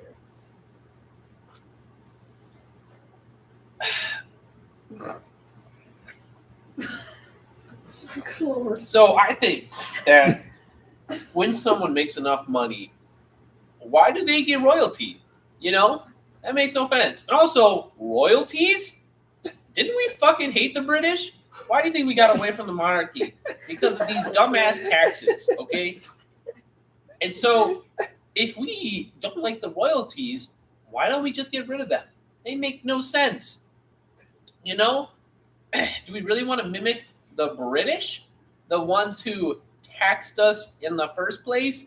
Circa 1778 tax stamp tax. It just makes no sense that we're doing that. So I think that when you're rich enough, you don't get anything anymore. You know? ABBA, tens of millions of dollars. They are rich. They are old. They don't need money anymore. They live off a retirement fund in Sweden. You know? They have a good life out over there. And so what do I think they should do? If I make music off of their music, and everyone knows it's their music, and everyone knows I'm just singing a cover of it, they should just let it go, you know? Literally, in the terms of Megan Trainor, just let it go. Because is that not her name? You need to let it go. You need to let it go. Oh. Yeah, that's right. I was right. Never doubt me again. So this copyright stuff, and that's another word, infringement. It's a dumbass word. Who even says that? I'm gonna infringe you. Weird, creepy. And so people will say that, like, "Oh, you're infringing on my rights," or you're copyright infringement. And it's like, well, we already discussed that copyright doesn't make sense as a word, and so infringement therefore is invalid because copyright is invalid itself as a word. You got it. Okay. It's only been 15 minutes. Damn, I gotta keep going for another 45 minutes on this. So you're telling me, back to that karaoke thing. Why is it that, like, RAs have done karaoke nights for a really long time, right? And it's not even just here; it's at every college, right? They do karaoke. That's like one of the most popular things. So you're telling me, and if they do, it's a UAC event as well. So you're telling me that every time someone chooses the karaoke thing, they actually are spending thousands of dollars on royalties? I don't believe it. So why are they allowed to do it and I'm not? Is it because I'm live streaming it? Probably. There we go. There's evidence. But that's the thing, though, is that all you need to do is a cease and desist, which also, that's a weird word. Cease and desist? What? You want me to die? What the fuck does that mean? I just used your music for something. What? Is the death penalty not enough? So that just doesn't make sense that, because like, what if I was like an inspiring artist, right, and I needed to get somewhere off my feet, but I didn't have the money to buy a producer or a studio or anything like that, and the only thing I could do is make cover songs, because making a song is difficult without writers, right? That happens all the time. And so I need to start doing what? That was the most bizarre thing. Cards. Yeah. That's a cop. That's a cop. They're coming for you. They're chasing Talk about What Mamma are they Mia. gonna Because that damn copyright It's infringement. eyes. Yeah, they're gonna cease and desist me. I'll let them try. Just you wait. But anyway, but it's karaoke stuff, it won't make sense. I'm almost out of water again. This sucks. You want a refill? That'd be lovely, thank you. Cool. But you think of this karaoke stuff, so it's like, why can we do that, but I can't sing a song? Because if you think about it, really, I could have the voice of like an angel or the next Michael Jackson. You don't know that, but it's sort of that like thought process that like, if you don't give someone a chance, you'll never know how good they were. And so that's sort of my thought process, where it's, if you don't give me a chance to show you how good I am at doing my music, you'll never understand what you're missing. Thank you. And because of that, the inability to produce music and to produce something Mamma Mia related, maybe to produce something with 19 records, including fire burning at the end, there's really nothing I can do. And this CD means nothing to me, and it is nothing because it's blank. I can burn it real quick. Yes. Yes. It's not blank. Oh, is it the one I drank? Oh. I mean, it is blank, whatever. But that's sort of the whole process of, you go through this time and time again, and it just makes no sense. It just, we keep getting screwed over by these companies, okay? We need a union. We need a union against copyright. I'm going to call it the UAC. The UAC. It's funny, UAC. Union Against Copyright. All right? And we're going to start something huge. We're going to pull up signs. We're going to protest. And there's going to be nothing they can do to stop us except union busters and scabs. That's a whole other issue, but that's a spectrum. But you think about that person's flashing the light. But we need to think about these things on a more philosophical level. Have you ever caged a person before? Imagine your mind caged. You are like, let's say you can't leave. That's what it feels like to be under copyright. You need to let yourself go. There's a thing called free will. If they didn't, if the world didn't want my voice to be heard, they wouldn't have given me a voice. All right. So then why do I have to follow these copyright laws that say my voice should be locked away? You know, I could have been on The Idol, The Masked Singer, America's Got Talent, any other third option, and honestly, I would do great. But unfortunately, because of the society we live in today, covers are just not as good as they used to be because they hate you. They hate us. And that's another thing. That's the thing that doesn't make sense. So when you think about stuff like the American Idol, like they have a song they want to sing, right? So do they get the copyright for it? Do they? Who knows? Isn't it a moment of a spurt thing? They planned it out. What if it's a song that a contestant really want to do, but they can't get the royalties? You know, makes no sense. Absolutely no sense.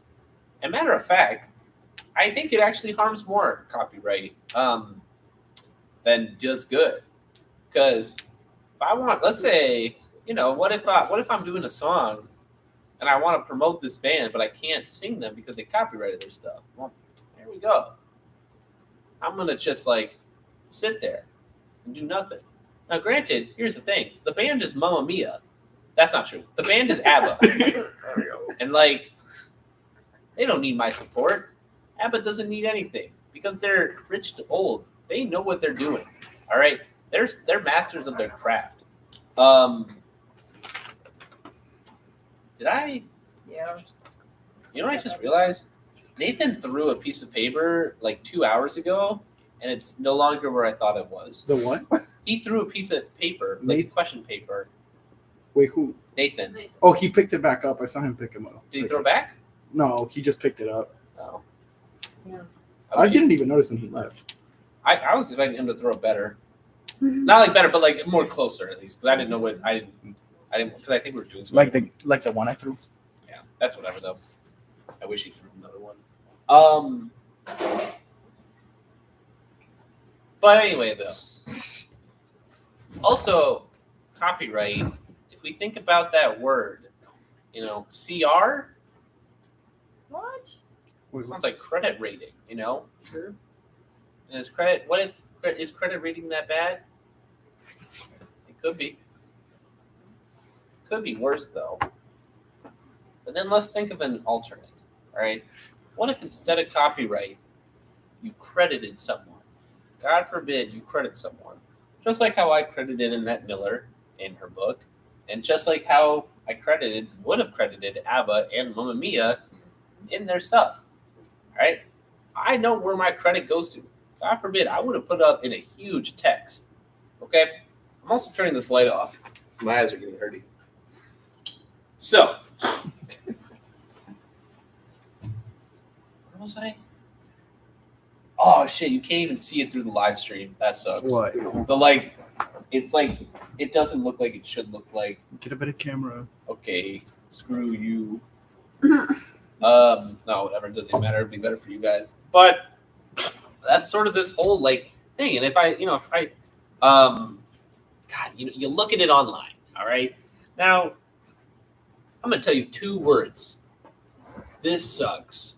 Okay, it's just something you have to take from a note. You have to take it an example, because in the reality of this world, it kind of does suck.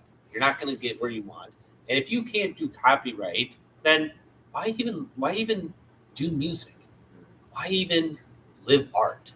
You know, these are the things that get you, and there's nothing you can really do about it. Now, is this just endless rambling on how I'm a little bit salty I wasn't able to do Mamma Mia? Yeah, of course it is. Why wouldn't it be?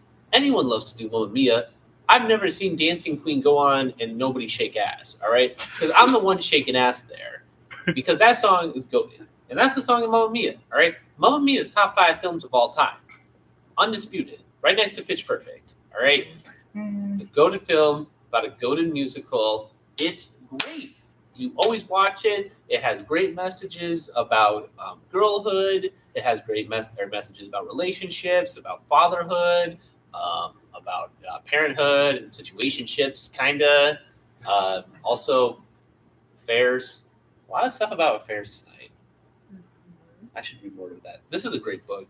I'm actually really glad. This was actually a really good book that I realized that I'm actually glad I didn't read the last 100 pages because I didn't even get to it by the time we talked about it.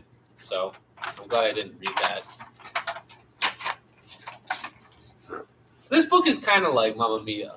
You know, you have like an affair, but it's not really an affair because it is a affair because technically that Sam guy had an affair So true. because he also has a child. So it's kind of like Annette Miller, who also had an affair with 2 children. The only difference is what? So Does true. Sam have a child? Yeah. Or are you talking about Sophie? No, Sam. Because that's when he pulled out the card from he had a wife and Yeah. child. Yeah, in the Mamma Mia 2. And Mamma Mia too. Yeah, Mamma Mia 2. That's what happened in Mamma Mia 2. And that's another thing. Is that what if I want to do Mamma Mia 2? Is it as worse as Mamma Mia 1? Which one would be better? Would I get more cease and desist from Mamma Mia 1 or more cease and desist from Mamma Mia 2? Does it matter? Does it matter like the amount of songs that it's based on, or does it matter like what? I was like, here's the thing: if it's a copyright, what am I getting sued on? Am I getting sued on the musical or the music? Which one's which? You know, it's a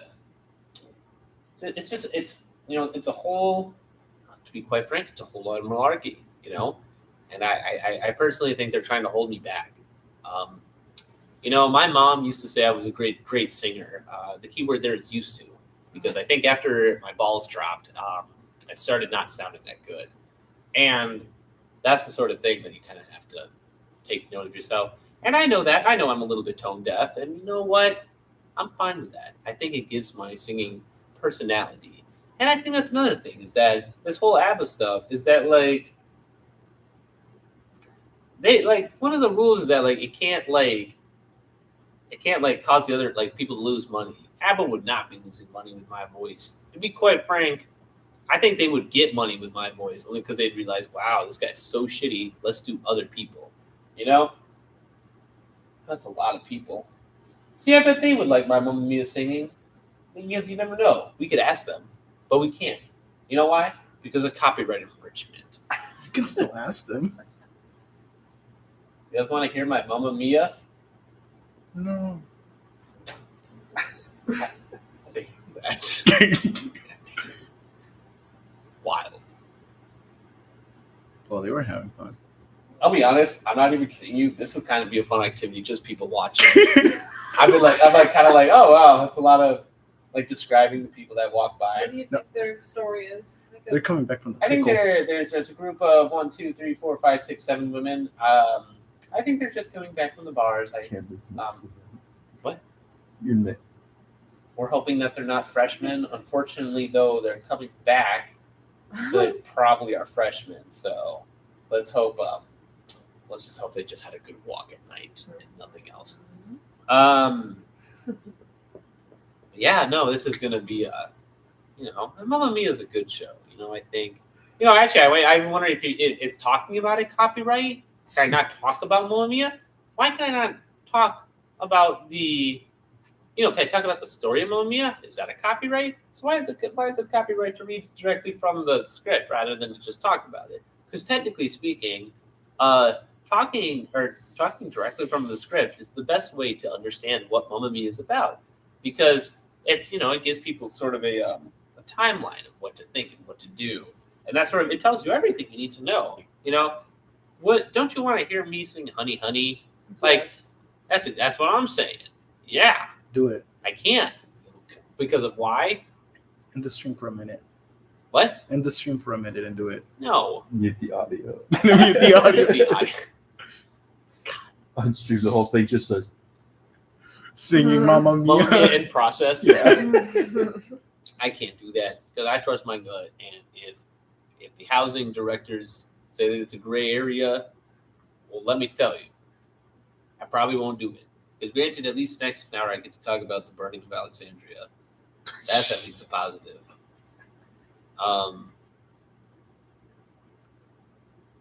Not the greatest positive. I just think it didn't really matter. But that's a different issue. I'll talk about that later. Technically in 30 minutes.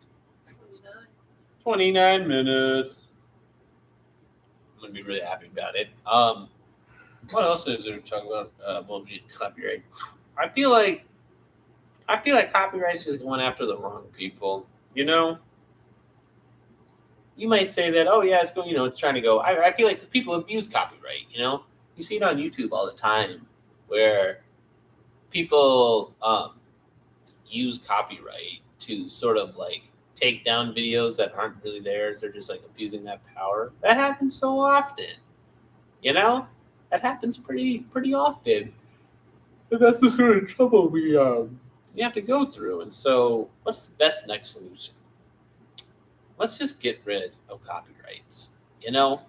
You might tell me I'm out of my mind, and you might be telling me that wouldn't work at all. But what if we tried it?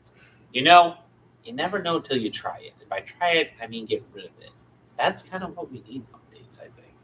And if we're able to get rid of copyright, what happens next? Maybe because think about this. Think about public domain. Mickey Mouse entered public domain recently, and we're already seeing some pretty cool things about Mickey Mouse. Winnie the Pooh, he had his horror movie, which didn't really do well, but that's a box office thing. But as more and more things are becoming public domain, it's actually kind of funny. Russian records are becoming public domain soon because the Russian archives have a thing that they were classified for 80 years during World War II. And so it's becoming, as you know, it's about to be the 80th anniversary of the end of World War II in June. It's going to be really interesting because we're going to maybe finally find out what happens to Hitler's body. So, how does this relate to Mamma Mia? Well, the thing is that we need to shorten public domains because, here's the thing. They made money off of it. They definitely made money off of Mamma Mia. But the public domain maybe should have lasted maybe like 20, 30 years. It's been 20, 30 years since the musical came out. All right? Let it free. Let it rip, as they say. Exactly. We just need to do something further. We need to get rid of it. Why? Well, there's 100 million options on how we could do it. To be quite frank, we could lobby it, get some money together and lobby the whole process of it. It's getting cold. It's blinking time. Are you going, Ken? Yeah. All right. Peace out. It was nice seeing you. I'll be watching online. Comment something. Gavin's will. currently watching. Look out for Who? my comments. I'll be Gavin. asking you Gavin? questions. Oh, Gavin. Yeah. that's so wonderful. Oh yeah, wait. Right now is prime time for Gavin. Yeah, it's like 8 a.m. Welcome from Germany. Guten Tag. What does that mean? Means I think good. good morning. Good night. Oh, Oh, Are you Guten done? Tag because.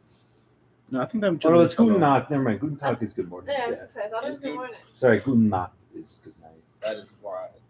Anyway, though, It's been a minute. Yeah, it means good day or hello. really? Yeah. That's. Ugh, I honestly would have never believed it. Anyway, though.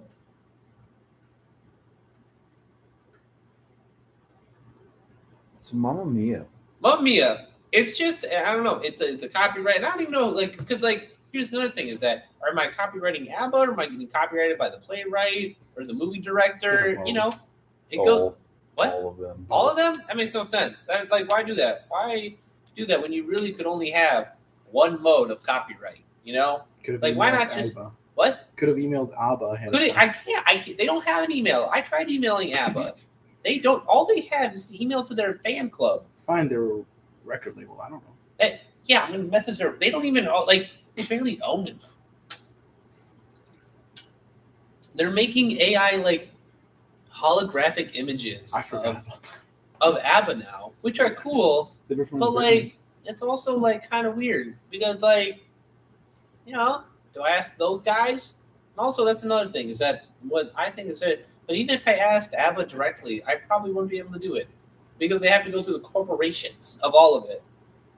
And here's the thing: copyright. Oh, thank you. That one person in chat says it's all about the money, right? The money is how you control everything. That's how you get away in life. you control the money, and then you get screwed over. And you know what I got? I don't got that money for royalties. And what if I just created my own Mamma Mia? What if I did the idea of Mamma Mia? Like, what if I called it, like, what if I, instead of 3 dads, I had 3 like moms or something, and my dad, well, I guess that wouldn't really make sense. Oh, what if it didn't need to make sense? What if men got pregnant? All right. What if we role reversed? All right. Let's do it. Yeah. Let's get men pregnant. Hell yeah. Hell yeah. It's too late in the morning. Is it too late or too early? I don't know. At this rate, it honestly could be anything. But that's the thing, is that I can recreate the story. And so, do they copyright the words, or do they just copyright the premise, right? So the question is that, are they copywriting are they copywriting a woman maybe getting pregnant with 3 dads and not knowing who the father is? If so, that one Are You the Father show stole that idea. The hell? Or maybe, wait, who was first? Morton. Wow. One of them was first. And so that's the sort of thing you got to look at, is that how is this going to affect the economy? And dare I say, I can't actually affect the economy. I might give money to Quick Trip more than what day is it today? Saturday. I normally get grilled cheese on Tuesdays. I need to do that this week. Okay, I'm gonna side comment You're though. a couple days Like Quick Trip does do really good grilled cheese. I'm not even gonna lie, and it's the most basic thing ever. It's literally they're like, I know what I'm gonna buy their bread because I know which bread they do, but it's bread and just cheese. Like, it sucks. Like, in terms of making it, it's easy, but like they're good at it. They know what, like, it's like I'm pretty sure they lose money whenever they do it. I think that's kind of how the Quick Trip does a lot of things. Here's the secret about Quick Trip, is that whenever things go on sale, they lose money a lot of the times. Like, I know we were given it, but there's like very specific, there's like charts we have that like show us the cost of like exactly the cost of everything. And so I think it marks up like $1 or $2 for each hot food. But like, I think grilled cheese is the one thing we kind of make money on, because the bread's cheap, because it's our own bread. And then we also get the cheese. That's surplus cheese, though, or bulk cheese, or maybe it's cheddar cheese. I can make some, but it really means nothing. But that's the thing, though. So copyright.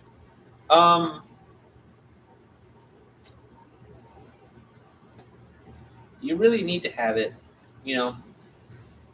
Think of a world where you couldn't rap, and you couldn't make any covers, and you couldn't make any cool soundtracks because it slightly sounds like someone else's. Abe, I know you have a sort of thing on SoundCloud. Yeah, I have a SoundCloud. Yeah, I know you make music. So imagine what would happen if someone on SoundCloud said that you copied them. Oh, I'm pretty sure I could get my music from SoundCloud / Spotify taken down, because I did not pay royalties for the beats. Exactly. It's Did been not 4 pay years. royalties. I don't know if I'd admit that, but They could easily find it. what if they're watching It's right been now? 4 years. They can take it down. They would do me a favor. They're already looking for him for Mamma Mia. Yeah, they're Our already- eyes is already looking for me. They're already looking for me, and that's just what I just got nothing on me. Now here's the thing. Now here's where we got to get serious. So now that we got serious, there's another issue about copyright that we did not talk about. And that's how it sucks. Oh, we've been talking for the last 40 minutes. It's a sucky situation for anyone involved. Mamma Mia. I'm so sorry. I forgot what I was talking about. Maybe I wasn't even talking about anything. Copyright. Grilled cheese. Grilled cheese. Can they copyright grilled cheese? Yeah. Technically, they could have, but they didn't. they don't have grilled cheese right now. Here's the thing about Quick Trip. They kind of just give away everything after not give away. They reduce stuff. So the idea is that because you don't want to sell certain things for a very long time, and so they kind of get rid of stuff throughout the time. So by like 11 o'clock, most stuff except the basic foods are there for the truckers. So You can go check. I'll take over your bill. It's a crazy idea. what? Is this reducing sounds like a intellectual property. Right. So what if we copyrighted this, and then Quick Trip would have to pay us royalties? So true, except for the fact that unless you want to become your worst enemy, it's better than not to just be. You don't want to really do that sort of thing because then you're not better than them. We're trying to be better than the worst people in the world, and so at some point we need to think to ourselves, how do we best them but not beat them?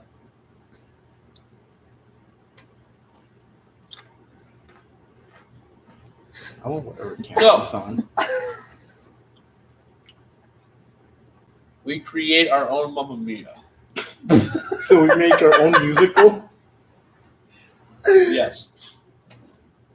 It's okay. So we got males pregnant. Okay, that's what we got so far. That's the premise of the whole musical: getting men pregnant. No, they're already pregnant. Oh, No. They already did their thing with Sophia. No, it can't be Sophia. It has to be Sophie, who's Sophie? the main character. It's our main character, Who would you cast in this version? Tom Cruise. That's Sophie. No, it's one of the pregnant dads. Well, wait, is one of them pregnant or all of them? Wait, I've no, there's never only seen one. Mamma There's only Mia. one. I've never seen Mamma Mia. Really? I saw it one time. And This is gonna be my first time listening to it. Yeah. Brosnan. I'll give you the script. Yeah, let me read over the script right now. Like, yo, this is fire. Yo. But let's see here. We look at the word copyright. What are the first two letters? C-O. Co. Now, what does co mean? It means more than one. What are you doing? Somerset is crossing the bridge soon. She keeps sending me snaps that she's at the bridge. Are they out? Yeah. Her and David We gotta get them to come and Sam. and learn about copyright. Yeah. By the time we get here, we'll be on Alexandria. Yeah. Oh, that's true. Oh, 100%. There's no way they'll be back before then. Well, yeah, that's why I kept taking pictures of the footbridge. I'm God. I got nothing else. I'll be honest with you guys. I got nothing else for copyright. I lasted as long as I could. We can just talk about anything else. Hey, you got 44 minutes of copyright. That's That is a pretty lot pretty longer. impressive. impressive. Thank you. No, Okay, let's debrief about your interview with Chancellor Jem. God, wasn't that fucking awesome? That was That was amazing, amazing. dude. That was amazing. Like, Dude, when he started crying, I was like, Oh. oh, shit. he's so sweet. Damn. Yeah, he was like tearing up talking about his first day here. It So I was got so, it like the very end. is when oh, it it showed was up. so sweet. Oh my god. Oh, look, there they are. Sorry. Like legendary moment, Cam. Good work. No. Which one? Oh, just the entire. The Yeah, whole I thing. was happy about it. I was bad. I think my favorite part was in the beginning where I was like, all right, everyone be chill. Everyone be cool. As he was like walking in, I'm like, guys, just someone's coming in. Don't freak out. That was. The way he stood there, and then he was like, "Oh, I'm supposed to sit up here." Yeah, that was. I'm glad he came. Honestly, that was interesting. I even got my like load of weird questions, and then And then the serious ones. yeah, Are they Balance. T-posing? No, never mind. I'm done. yo, we know those people. We know those people. Who's behind them? I think it's bad. Didn't even know someone back there. Didn't know. I'm glad the QR codes work. How many people do you think checked in already? I checked. It was like 38 last time. Really? That's it? No, that's not bad. What was your favorite question you asked Chancellor Jim? Probably the bacon one. Oh, look, they're waving. Yo, check, live that. Yo, check who's there. Yo. Oh, they're all. They're all. They stopped waving. Oh, wait, text them to wave. Keep waving. No, oh, it's now they're delayed. jumping. Yeah, gotta. They're trying to really get attention. Yeah, they're trying to get the attention. So They're what? getting What was Chancellor Jim's initial reaction? You know, as someone who wasn't there for most of the interview, buying time, filling out the segment. Oh man, does he not? It doesn't say he attended. How? I don't think he actually. I think he tried scanning it and it didn't let him. I don't think. Yeah, I don't think it actually lets them do it. Although, wait, hold up. Still. I'm pretty sure it. Hold up. Here's the thing. This is totally going off topic. I'm pretty sure I'm able to check in. check it because Jacob was able to do it. Who's Jacob? And he's facility. Oh. So here, you know what? Actually, I'll do one better. I'll check in the attendees. Oh shit, I can't. What are they doing? I think they're tying their shit. I don't know. What the Dude. fuck Oh, Sam's going home. oh yeah, he's going home. If I can, I'll find a way to somehow register Chancellor Jim. I think. Sam, 43 What people is checked the- in. what is your meaning of life? Well, I mean, like, I can't tell you that. Not yet. That's the end. Oh, shit, I that's forgot. all of That's his My like time. bad. that's like my last topic I gotta talk about. That's the Okay. very end. I'm sorry. Do you think you'll do a filibuster next year, even though you won't be an I'm RA? not an RA yet. But Good for the shits and giggles on your apartment. have someone else host it, and you be their guest speaker for 26 hours. Oh my god. Alex Someone and else- Camden. I've been told that as a resident, I can hold events with approval of Hall Council. I'm not doing that for Yeah, because that's what Yeah. Alex did with the Okies. So I Wasn't could. it? I thought it Okay, was, so it's all council. I thought it was Alex. I don't know. I would be Wait, willing to there's do a Okay, 48-hour never mind then. filibuster. I wouldn't. Oh, 40 I'm too hour? 40 hour. Don't do He that. can barely do 25. That's too much time. You have I not know s- from experience. You this have is not gonna- seen indomitable willpower. See, I was thinking of taking over his This idea and is doing it. willpower And right now here. that I'm like, I've been sitting here for 7 hours with him, I could not do it on my own. I think. Well, here's the thing. I could tell you that there's a reason why I know what I'm doing because I did it last year. Is that there's just things you have to have food, energy. You have to have drinks for for caffeine energy. How do you finish your monster? No. Fuck. Can you finish it already? Why? Because it's one of the bingo thing, finishing your monster. What? Hey, don't tell. No, That's he's what- is not, that he's why- not supposed to know what they are. Oh. Is that why Andy asked that? That's why she kept Oh asking my you, god! have you I'm finished your like, I monster? thought she just wanted the pop tap. Nah. That's funny though. But No 40. yeah, I'm not gonna look at the bingo sheets till Huh? we finish. Really? But I'm going to go take a piss. I will say the filibuster is going well. I think it's going better than last year. I think when it hits 4 to 5 a.m. Yeah. Quick question. Was there any point during the filibuster last year where no one was like in the lobby? Or was there always someone? Isabel was mostly always there. Makes sense. I'd say. I wonder where Isabel is right now. I thought they were going to come down. They're probably working with desk with Robin. Ooh. Or is Isabel on duty tonight? Yeah, Well, it's yeah, supposed to be people. They're gonna They work they with are us. probably up with Robin. That makes sense. But I think it's going well. I think I'm just glad Chancellor Jim came. I think it's interesting. Bro, the little detail on his jacket. Yeah, Stop. That was so good. that was cool. Under the, like, right here, he had Go Blue Gold Oh embroidered. really? And I was like, that's sick. so cool. I will commemorate you though, Cameron. So far, this has been an amazing event. I absolutely love the wizard questions, the sorcerer questions. Thank you. I do One my best. great idea. Terrific idea. I'm sad to see talking like a noir detective and wizard on the schedule. I loved those. They put me to sleep. You know I In a didn't good watch way. it. I Was didn't watch it. Was that last time? Or? Yeah. Yeah. That's just life. That happens to the best of us. Going better than last year though. I think now that I'm actually able to drink the energy drinks, my throat's getting better. It's still not the greatest, but I'm actually able to do stuff. Yes, question?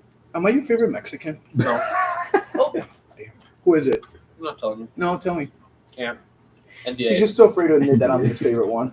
Tim, what's a secret you haven't told anyone? That bathroom trip was probably my longest pee I've ever taken.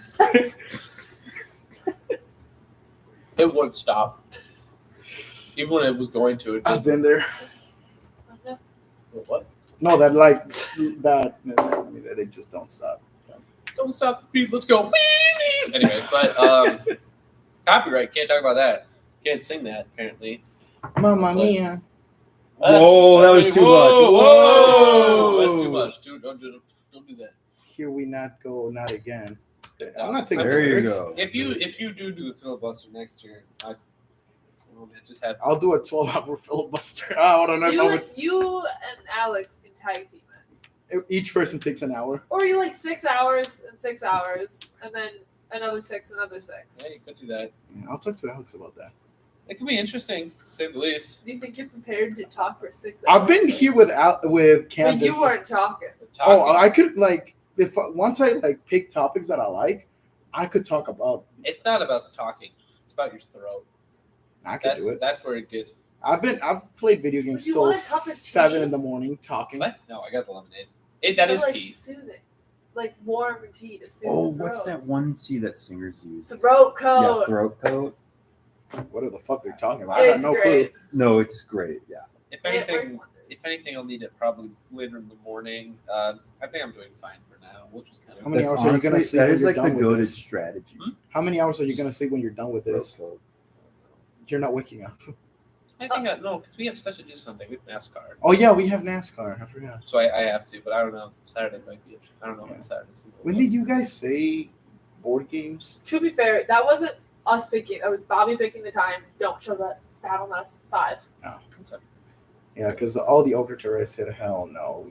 5 You p.m.? can watch NASCAR in the lobby. No, we can't. What We gotta pirate it. That's true. We do pirate it. Well, the pirate on a laptop and don't make it an event. Like, you're fine.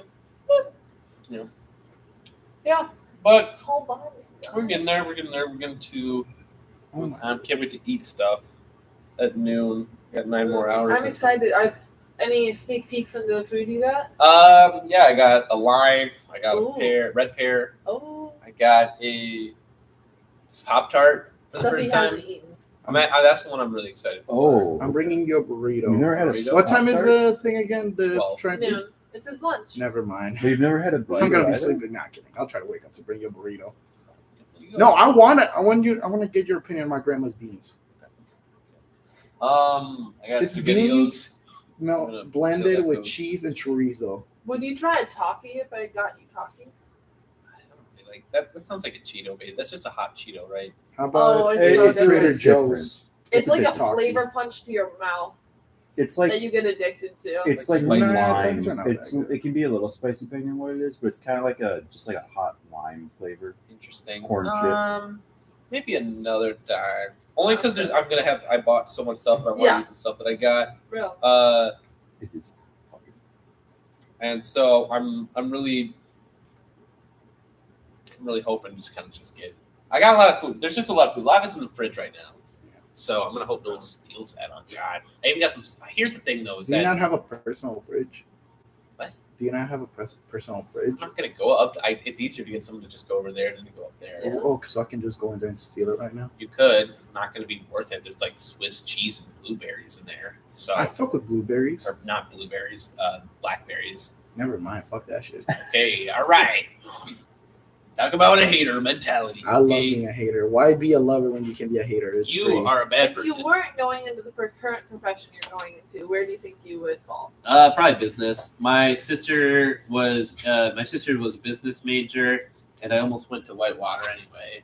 And so I liked FBLA. Kind of got into it because of her. And so Not a bad business school. business, I would have done great in business. Why'd you choose Eau Claire? What? Why'd you choose Eau Claire? It was pretty. Real. That's Only- Yeah, I only mean, look reason- at that. Yeah. Really pretty. I walked the hill once and it was fall, and I was like, "This is kind of cool." That's the only reason why I came. I honestly, That's said the they had a only good reason why you education what? program. Real. That's kind of where I was at. So I was Cam, really I was really hoping Chancellor Jim would say something like, "So why did you like interview me?" Because like if he would have said like, "Why did you come here?" and I would have given not a good enough response Yeah. to why I would have came here. Because it's a good school. I think there's a lot of things to. Picasso. I think there's a lot of good and bad things about the school, but overall, I think what I like about the school is that it's really academic. We don't really have frats or sororities. That's not really a huge thing, and like you get some parties, not a lot. Like How many parties have you gone to? one, and I didn't even go. I What? was I just didn't there even to go. like Huh? help pick someone up. It was like a cast party. Oh, okay. I was just making sure someone got home. Okay, that makes sense. But like other than that though, like you don't really see them. Like I was like, well, you kind of I don't know. I went driving with someone one time to sort of like look out and like we saw people walking around Eau Claire, but like here's the thing, is that that's normally like freshman year, the first week or two, where people think that's what college is all about, and like after the first month, they're like, wow, this sucks ass and it's cold. So That's why I I'm not kinda- going to do that. I fucking hate Whitewater. We're I'd currently rather- just No visiting. shot, it's only you four. We're just chat. Because People have been dipping. You can sit here. There's a spot right here. Welcome, Somerset. Whitewater, Hi. like every weekend is just parties in the bars. Yeah, like That's sometimes good. that's good, sometimes bad. But I like this place. The place is good. You know, it's got me where I live. Hopefully, it stays open long enough that my Yeah, degree is worth it. How do I But sign in? I'm gonna hope it. There's a Sign code up. over there. What's your reaction going to be Scan when, it later. not if, but when your students find any of this? Private everything. Explode. Do you think? Choice. Wait, Smart choice. wait, what did you ask him? If the students find these videos. When they find Do you these think videos. they will find? I think the these videos? second students find anything, they find my Instagram, I private it. YouTube channel, I private it. If they find anything, I private it. It's there's a level of boundaries that maybe in like if I teach for like 20, 30 years, I won't care. Because then at that rate, also they won't recognize me. But I need to be sort of iPhone's unrecognizable. You do need private stuff. I had a teacher in high school and someone found their Tinder account. Yeah, that's weird as hell. Yeah, it was really weird. You dropped something. So I'm not going to be doing that one. Yeah. Fine. 2 minutes. 2 minutes. So we talk about Alexandria. You're gonna talk about Alexandria. Ooh, you had a lot of excitement in your voice. You're not going to like what I have to say. Dude, I'm excited about anything right now. What? I'm excited about anything right now. That's great Cameron. to hear. I'm going to say why the Burning of Alexandria didn't matter.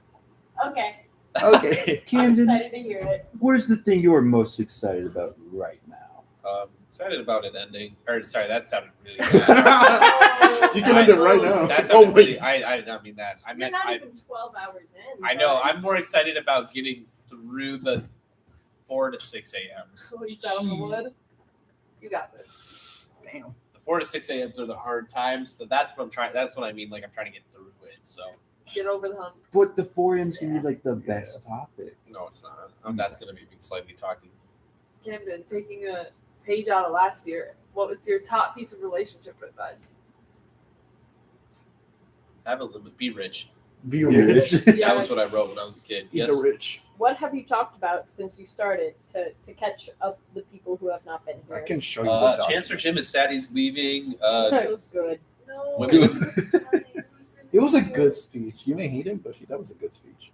Baller. Anyway, it's My 3 bad. o'clock. I have to Continue. go on to a different topic now. So, the burning of. So, if you guys don't know what it is, the burning of Alexandria was Really pointy up. apparently this like huge thing that happened back in the day. Like here, I'll let you. I didn't really. The burning of the library of Alexandria was something that happened in around 48 BC. It says, and it estimates that it was a huge library. It was this thing that people think is really important, but I like to pose the argument that although it was a huge library that burned to the ground, I don't actually think it mattered that much. It probably mattered a little bit, but I think people kind of put it out of proportion to what it actually contained. To be honest with you, I see it as sort of a conspiracy if we think about JFK's assassination, Why is that the recurrent topic? realistic best. answer, the realistic answer with JFK is that he was shot by Lee Harvey Oswald. All right, it's I don't want to hear it. The realistic area is that he got lucky, got a good shot, boom, boom, bam, JFK's dead, and that's sort of just kind of and we people who've been looking at the 80,000 files have noted that that's probably true. That's what they say. Sure, some things are over there. There's some conspiracy, but if we're being realistic, that's kind of what happened. That's the facts. That is the literal facts of what happened by the CIA and their, unclassified documents. And so, when we think of the burning of Alexandria, you have to think about it. Let's drop this in a few parts. What exactly was it? Well, it was obviously a library. It was huge. It was sort of the source of all, or foundation of all, like sources or knowledge or whatever. Now, what they used to do is that people would come in and they would have stuff that you could transcribe and like kind of copy. And so what they would do is they would take it, copy it word for word, and give you the copy, and then you would leave. Kind of contribute to the library, you have to say. Now, here's the thing. What was considered good knowledge back then? We're talking about Roman era. We're talking about all this stuff, and I hear people say the argument that because the Alexandria, like the Library of Alexandria, burned down, it costed us thousands of years of evolution. That doesn't make sense, because if it caused us, what about when it was still open and not burnt to the ground? Why didn't it help us more than it did? Do we think that like this was going to like help us throughout entire civilizations? Because here's the thing, it's like in a standpoint, it doesn't make sense to the fact that, because here's the first thing, all that knowledge probably wasn't that useful. A lot of it probably was. They say that the recipe to Greek fire, which is basically ancient napalm, was there, and that's how they kind of learned about that. But here's the thing, though, is that we don't know that. And the absence of evidence is not evidence itself. And so we can't say there probably was a bunch of stuff there if we don't have evidence. So the fact of the matter is we don't know if there was stuff there that was that important. It could have been another library. There were other libraries, by the way. Tons of other, the Greeks, they didn't just put everything in one library. It's just the one that was popular, because that's where people said it was popular. And so, but also, there's no way we can know for a fact that there was that many important information there, right? You take this thing and you say, yeah, they had so much important information. What if it was just like fucking laundry instructions from a random dude that just came and said, hey, let's transcribe this, let's translate this. Or maybe it was like a different version of like a Germanic version of the Bible, or maybe it was like a history of a northeastern tribe that whatever, right? Let's say it transcribed it, and that's it. They put it in the library, they gave the copy back, boom, bam, bam, that's in there. If that burned down, yeah, it kind of sucks that some of that history is getting erased, but that's kind of what happens, 98% of history is never going to be known or existed, because to be quite frank, a lot of people for a majority of history didn't write things down.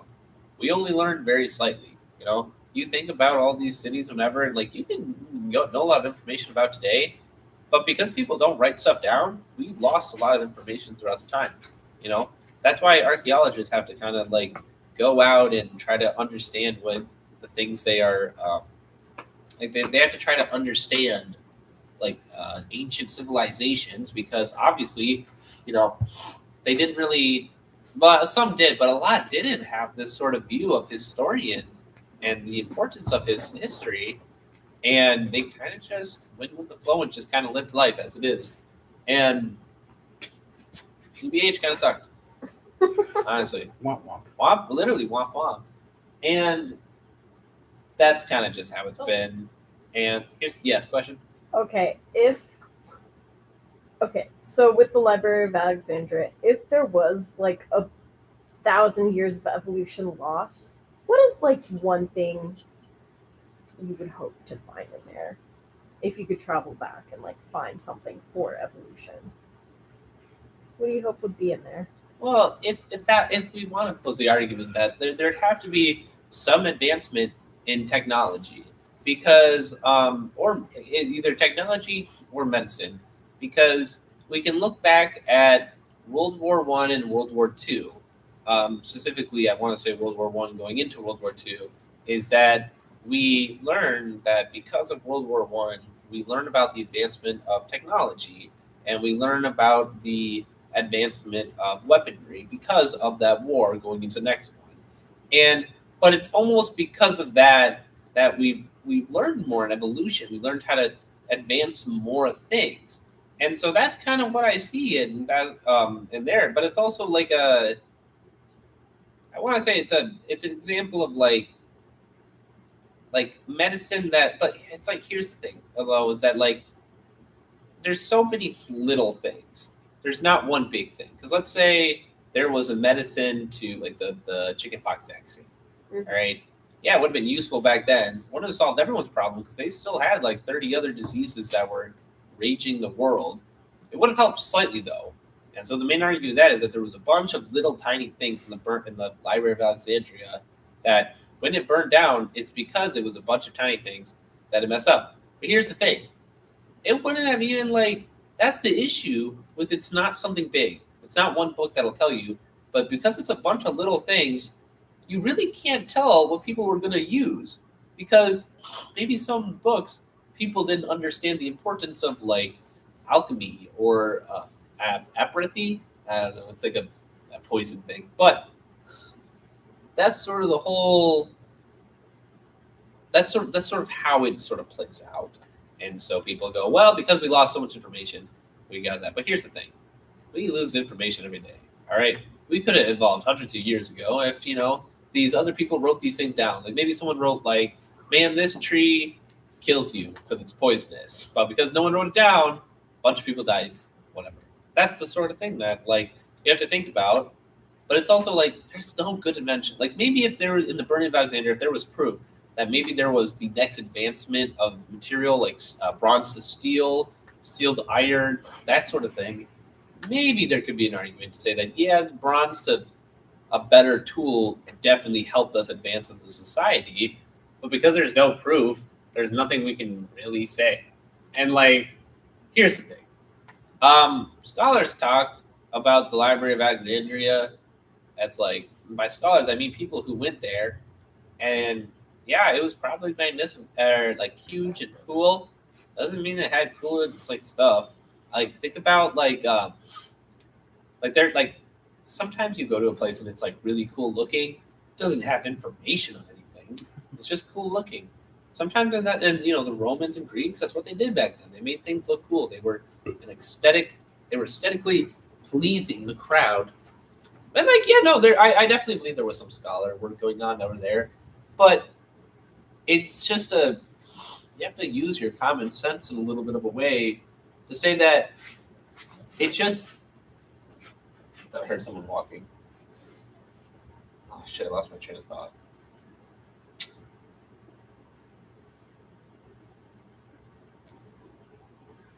Who is it? It's Coltrane. Oh, okay. But you have to sort of use this common sense when you think about the Burning of Alexandria. And you have to think about, so all this knowledge, it was probably lost, just normal history. That's how normal history is lost all the time. All right, it doesn't make sense to say why it was the sure, and it was a great place. It had a lot of stuff, but a lot of those books probably had nothing. All right, and it had 100 scholars. That it's just there's a few other things I want to mention. I have to rethink my thoughts real quick.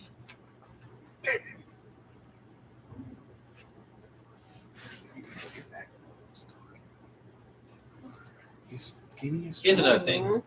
There already were libraries, okay? Throughout Alexandria and throughout the Roman Empire, is that these things existed. The Library of Alexandria was not the only one, right?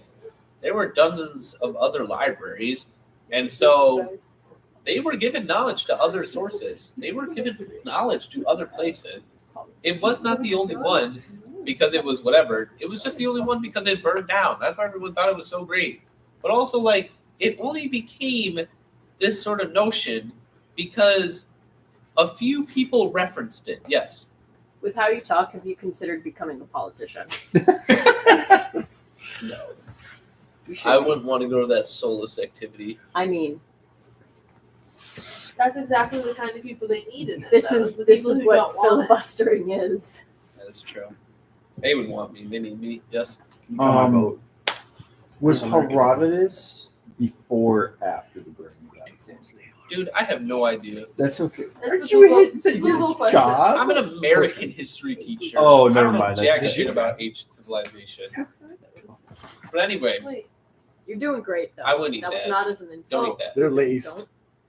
Culture already ate too. Those are someone else's. I just said fuck it. They've been here for like 8. Do you know whose they are? No, it's a girl. I know that. Oh, You're gonna have to buy some. I'll have to laser. buy them some then. That's okay. Hope they come down sooner or later. But That's anyway, fine with me. anyway though, like there were other dozens libraries around the area, but the only reason why people know about the Burning of Alexandria because of this one tiny scholar who wrote something about it once. And then what happened was that one source turned into a bunch of secondary sources throughout time because people kept and here's the issue. It's one fucking source. Like you have one recounting of someone saying how great this library was, and you go and it's just secondary source after secondary source after secondary source of them using their words to slightly contribute to a different wording of saying that it was this beautiful place. But it's like, if it was really that great, why don't we see more of it? Why don't we have more sources that say how great it was? Probably because it was another fucking library. Sure, it sucks. It's only Sure, it sucks.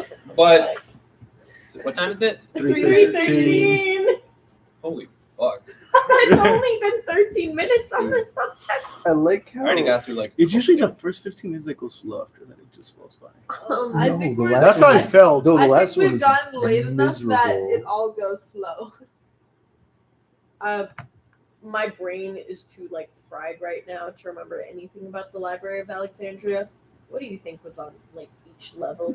As soon as we get one, we get everything. Oh, fuck it, we got time. I'm gonna start sucking slowly. So I think the first level probably Cooking. talking about levels. Yeah. The first level was probably the ground floor. Do you think there's a basement? No.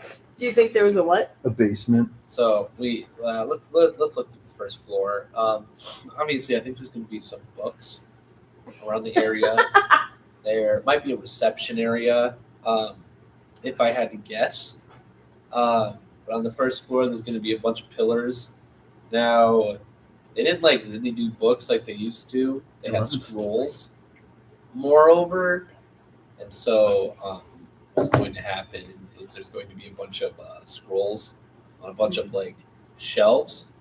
And so that's going to take up most of the first floor. There's going to be some pillars. The pillars are going to have some because it was in Egypt, so they're going to probably have some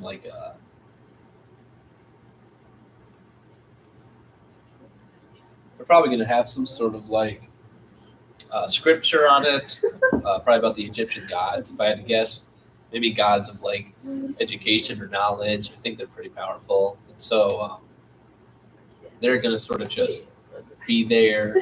You're gonna find some scholars. They're gonna be in robes, some white robes, I think, and they're gonna be interesting. They're gonna ask you questions. I think on the first floor. I think in terms of scholars who work there, it's a factor of what the type of questions they ask you gets very complex for each floor. So when you're on the first floor, it's more basic questions, and then goes into amateur, intermediate, master, and then complex. And I think that's how they sort of just get it all done with, I think. So that's how the floors probably go. What kind of material and content do you think goes on the complex floor? I think they were made out of granite. I think maybe a little bit of wood. We have to realize that it did burn up. I meant the books, but The what? or There weren't books though. The scrolls. Scrolls. I was wondering like the content I like material. squirrels. What kind Well- of writings did you have? Yeah, well, like I was saying earlier, that the I mean, honestly, The like, not issue that with good. Burning of Alexandria is that Who's fair game those is scrolls just, were realistically not that important. They could have been of anything. They could have been of Bible scriptures. They could have been recipes for certain things. They could be historical facts about neighboring city and states. It could be a general report of a recent hunt attack. Yeah. And so there's stuff like that that I'm just saying, what do you think would they put at this complex level? that's what they put. Oh, you did put those. Okay. And but for the most part, a lot of it would be unimportant. I don't think a lot of it would be that like interesting to say, because it's sort of just a get it done with sort of like, because really they like that, you can be a fountain of, because it said they had like about 100,000 like shelves, either books or scrolls. Do you know how much 100,000 is? No. It's not a lot. It's a lot. It's 100,000 once. It depends what we're comparing. So 100,000 is a little bit of a lot. That's such a large amount of concept to think about. And if you think every important bit is gonna, it's like having like 999,000 Twilight books in a library, and like one good book, and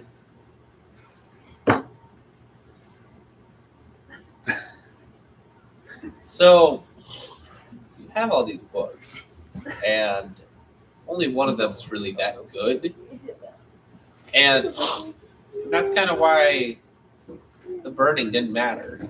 Is because although sure there might be one good book, the probability is the fact that most of it were bad books. Hey, how's it going? Oh, it's corn. Guys have tea? Coffee? No, just water. Ooh. So, we think about this in the long run, but it truly can't be that important. I could have wrote a scroll about my grandma's like funeral service, right, back in Rome, and I'd write it down. They'd translate it or whatever, and then if it burned down, I wouldn't be like, "Wow, this is going to kill our evolution status." I'd be like, "Damn, that kind of sucks." Whatever, because there's like I was saying earlier, there's a dozen other libraries in the area. You can't just make one library and say it's the greatest of all time and not have other libraries. Because then it's really not the greatest of all time. It's just the only of all time. And So you're automatically the greatest of all time. what? If there's no more, you're the greatest of all time. Something That's why funny, America's the best at American football, because nobody else plays it. something funny about you, Abe, is that Chancellor Jim was saying how students always have an earphone in. I want you to know that I looked at you. I know you did. I looked at him like, me? And you're like, yeah. Yeah, he was talking to you. I noticed. I want you to know. Nah, he was not talking to me. It's the second time I have my AirPod in all night. That is not true. Third time. That is still No, not it is the true. third time. If I wrote a thing about my grandma's funeral and put it in the Library of Alexandria, and the Library of Alexandria break down, I'd be very sad. But you'd still have your It'd be copy sad, though. but it wouldn't be historically sentimental. It would. But What? you,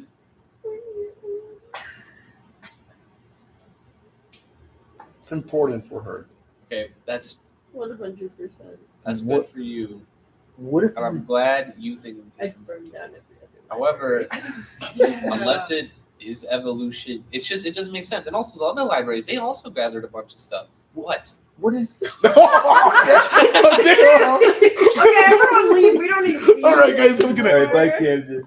What if the deed to my house got burned up? In the You library? wouldn't give your God. deed because you would do that to a bank. You would do that to a bank. This was just for historical information. And that's the thing though. But that is historical. No, it's not. If it's the first deed to a house, That's would that not not that's be that's historical? bank What about the copper complaint? The what? that oh yeah, What? that's that wasn't in Egypt. I wouldn't have even been sent. Anyway though, but like there were other libraries so I'm that sorry. people could put their important information to other libraries, and they didn't get burned down. of course, they had to go through years of preservation. But also, here's the thing: is that like paper, it's hard to because we think of like the scrolls that we have nowadays, and people are like X-raying them, but like realistically speaking, like we didn't have these X-ray stuff to like kind of see what's inside scrolls until like really recently.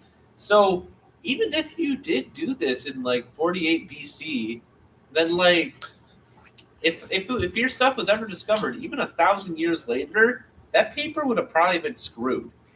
Some guy went, "Oh, what is preservation?" and opened it, and you're like, it just breaks.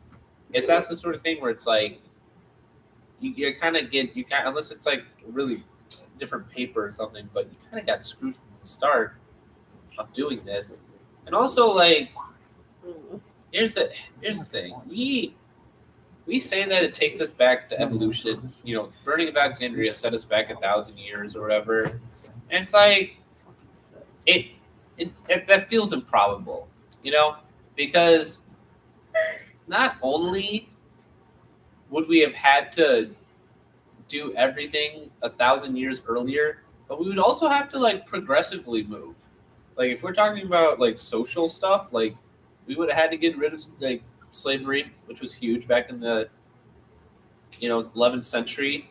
We'd have to I don't think that even in 1,000 years, I don't think we would have been able to advance that much as mankind, because I think if anything would have happened, we would have advanced our warfare too soon, and then caused us to probably go into a global domination sort of situation. That rhymed. That was bars. Spit. We'll sort of spell that. Get it, Cam. Yeah, but that's the sort of thing is that we can't really evolution, and when I mean evolution, I mean more just like humans evolving from like So evolution. Yeah. I'm sorry. That's fine. I forgive you. But also, there was another point I wanted to say that like.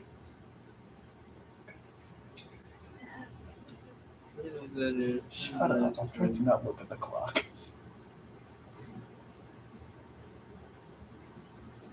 I forgot the other point I wanted to make, to be honest with you all. What was the first point that you're making? I don't even know, but there was a point that I was thinking about. But like I said before, the fact that there's no evidence, it's like you just can't say those things because like libraries burned down. And also, that's the other thing I want to say. Here's the thing. You say that all that information was lost because of the burning of Alexandria. But I said before that they copied it. They copied you got to keep the copy of what they wrote down. And so it's like you did it, but you have a copy of what you gave them. So yeah, the originals will be gone. You have a copy of it. And so you can't really blame anyone because everything is still there. The knowledge is still going in between people because one person has a copy of it, one person has the original, and that's just sort of. I gotta blow my nose. Sorry. Yeah, because if you have an original copy, it doesn't make sense. Or if you have a copy of the original, it doesn't make sense that like let's say you do, like let's say Greek fire, they actually have the recipe for napalm. They have the recipe for Greek fire. Why would they only have that in one writing? Like that common sense. That doesn't make sense. Maybe one person knows the chemical, gives it to the Library of Alexandria, and then keeps the copy and does nothing with it. It doesn't make that much sense to do that, to go forward with that sort of action. And we can think about that with a bunch of the other actions as well. Is that sometimes it just doesn't make sense. And that's sort of just how the Burning of Alexandria kind of went down. Is that it sucks that it happened, but like it didn't do anything. It didn't matter. It sucked. Didn't matter. It's kind of like if the Statue of Liberty burned down. Okay, and I say that as like just as like let's say like regularly, like it is a monument in the United States. If it randomly burned down, would we lose anything? Not really. It would suck, but we wouldn't lose anything. That's sort of the whole premise. Because when we talk about like why it didn't, because if it didn't matter, it needs to mean something in the terms of did it matter first? And to the most part, at least from what I remember, most scholars just spent their time translating. You know, sure maybe there were one or two organized it and did some upkeeping, but what? I was curious, did any scholars at that, or like historical records, say that they really cared about the Library of Alexandria? That they actually cared about the Library of Alexandria being burnt down, or that just happened? It just happened. Yeah. And they don't go into it. Not that I found. It's just the stuff that I saw is that it was just like slight comments by people visiting, because those were the people that said it was like huge and great, and that's sort of what secondary sources went off of. But other than that, it's just kind of documented is that it burned down. There are paintings of it burning down, and so they got on it fast. Honestly, it's kind of weird. It's pretty cloudy out right now. Although it was like 60 degrees outside today, so that was kind of baller as hell. I would just say that supports your argument, to be honest. If they didn't really care that much about it burning down, they're just like, hey, the library burned down. I think it was just they didn't care, and also I think they were just focusing on like other stuff.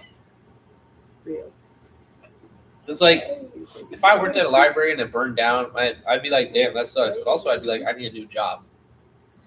So, go to a different library, get something different.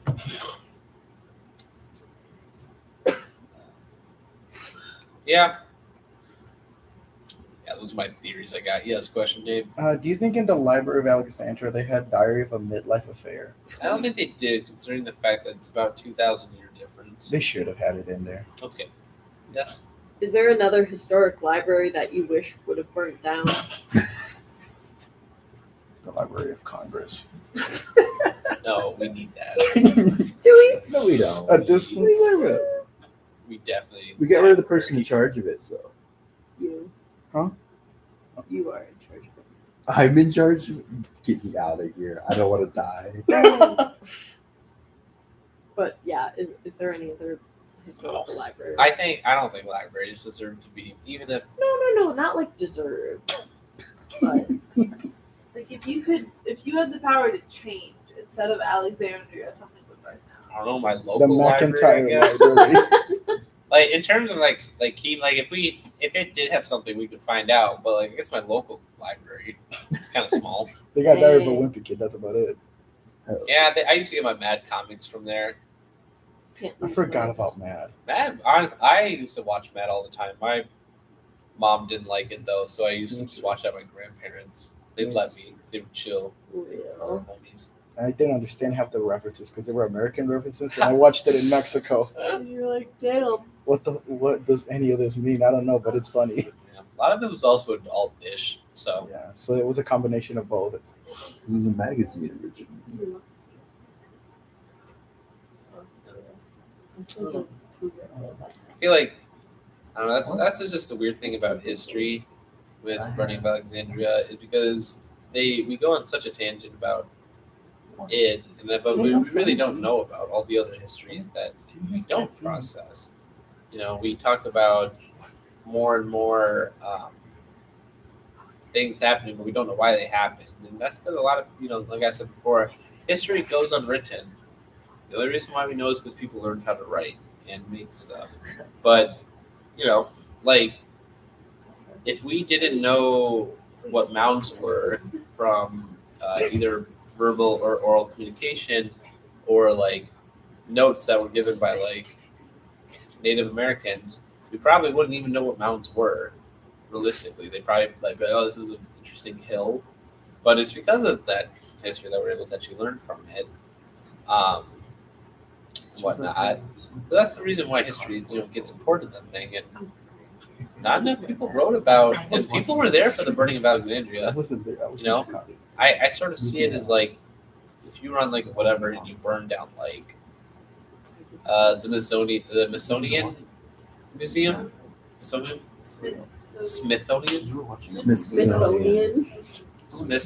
Yeah. Smithsonian Museum under like travel through the city. Like, yeah, it's huge. It sucks that it got burned, but also like No, I haven't. It did like it probably like we're not losing anything.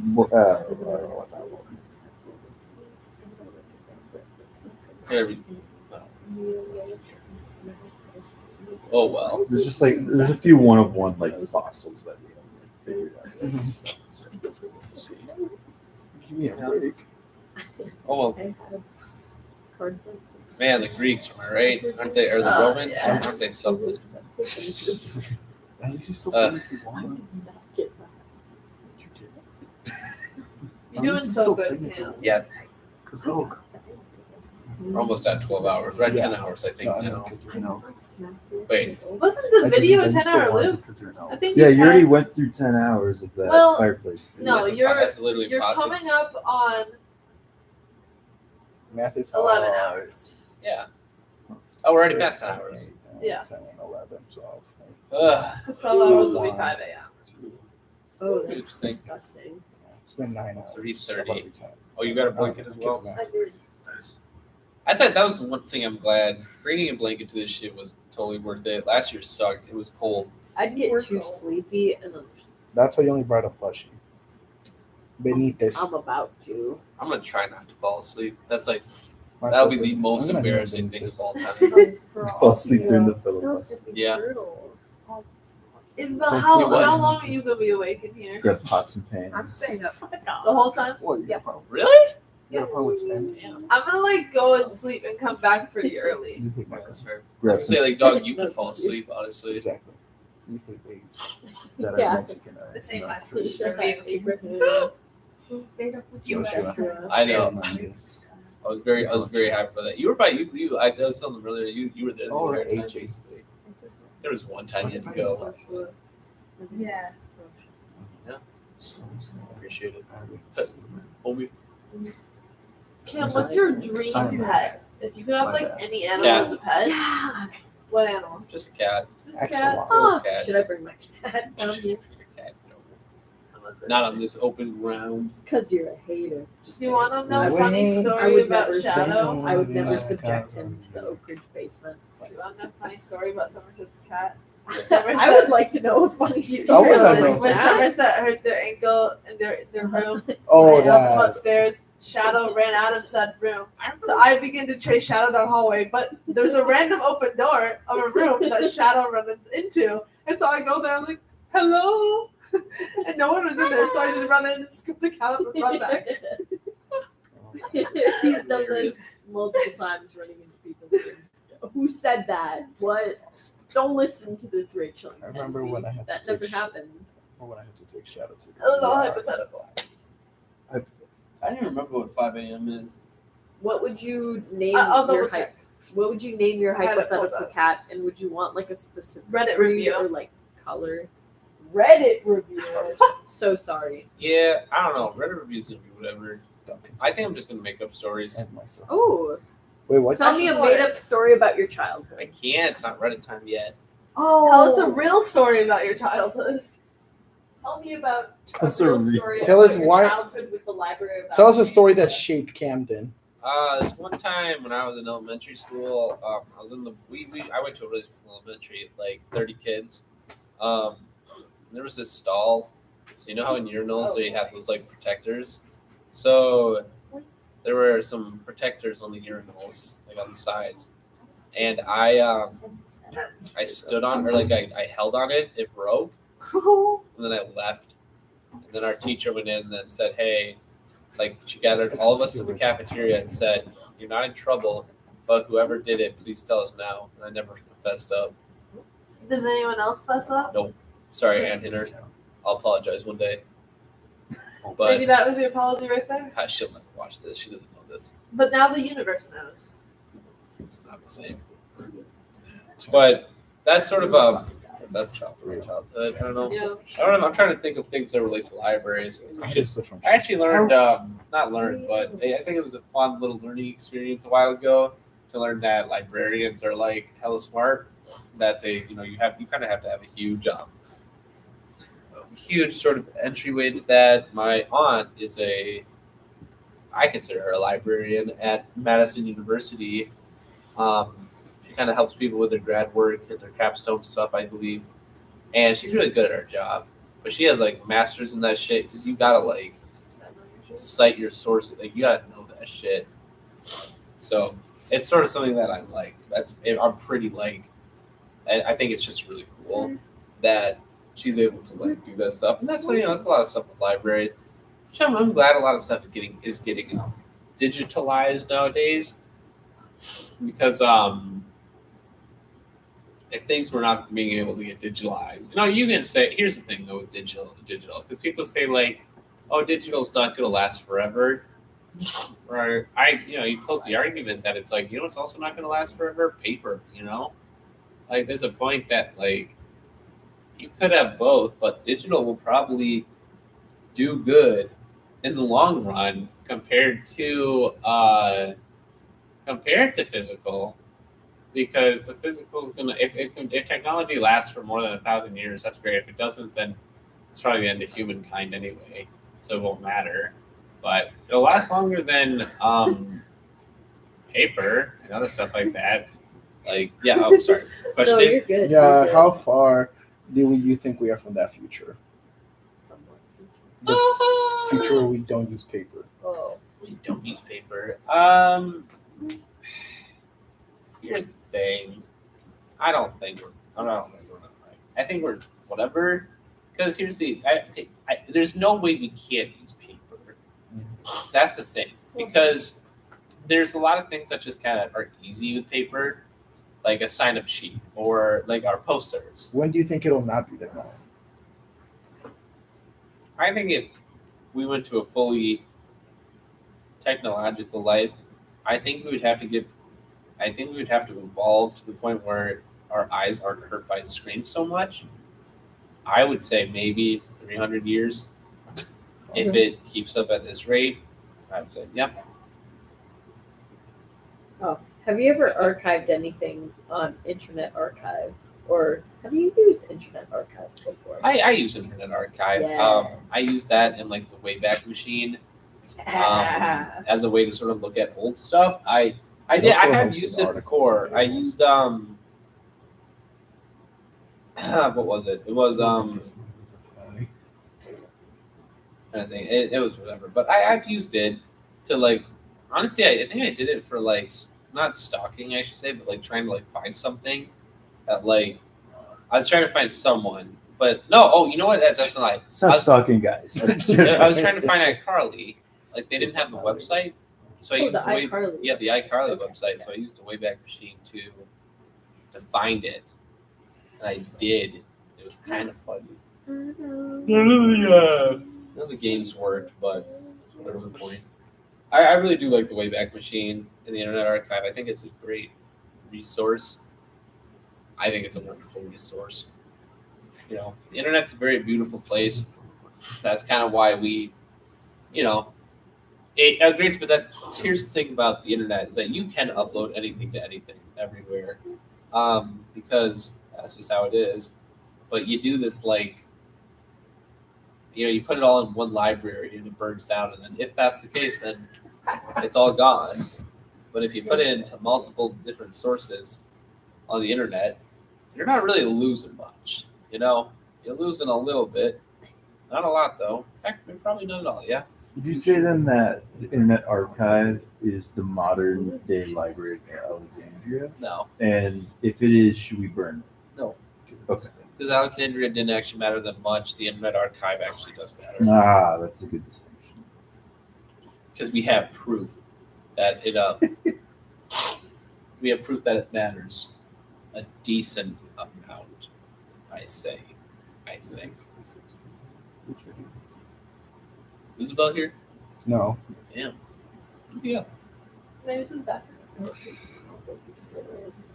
Yeah. But regardless, and there were a lot. I think there were a lot of better libraries anyway. Like, that's the thing. Like, we had like a lot of stuff. Constantinople probably had a great market for putting because Constantinople was a trading city, and so they probably traded information and knowledge a lot. That's kind of what a lot of trade was used for a lot back then. Did Baghdad get burned down? I don't know what that is. Baghdad was it Baghdad? Fuck, what was the city? It was like in the middle of the Silk Road, basically, and scholars like funded, rich people funded scholars as a sign of love. Huh. Interesting. I wasn't taking. I was behind. So, No, what it's time not. is it? 41. 41. God, 20 more fucking minutes, man. Sucks. What do you have to the Burning of Alexandria? What? What do you have to the Burning of Alexandria? What do I have What? to it? What do you have after this? Talking about death. Death. I'll talk about it. Oh, I'll cry. Um, What's a good movie you've watched recently? I know someone's gonna do that.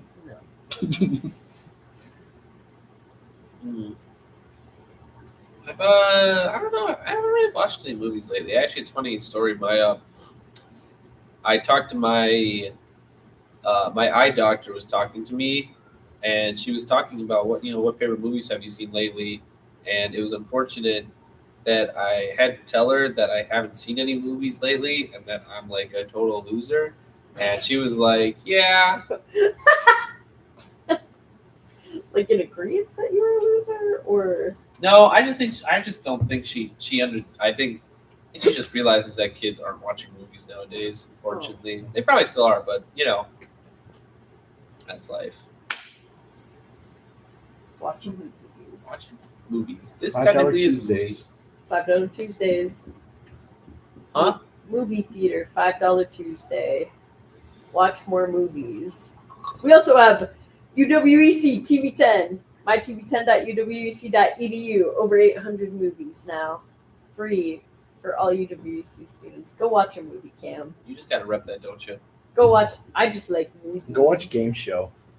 I watched. Skip this week's episode. What movie has come out lately that you do have interest in watching? Minecraft. That hasn't come out yet. That's next Friday. I know, but I'm still gonna.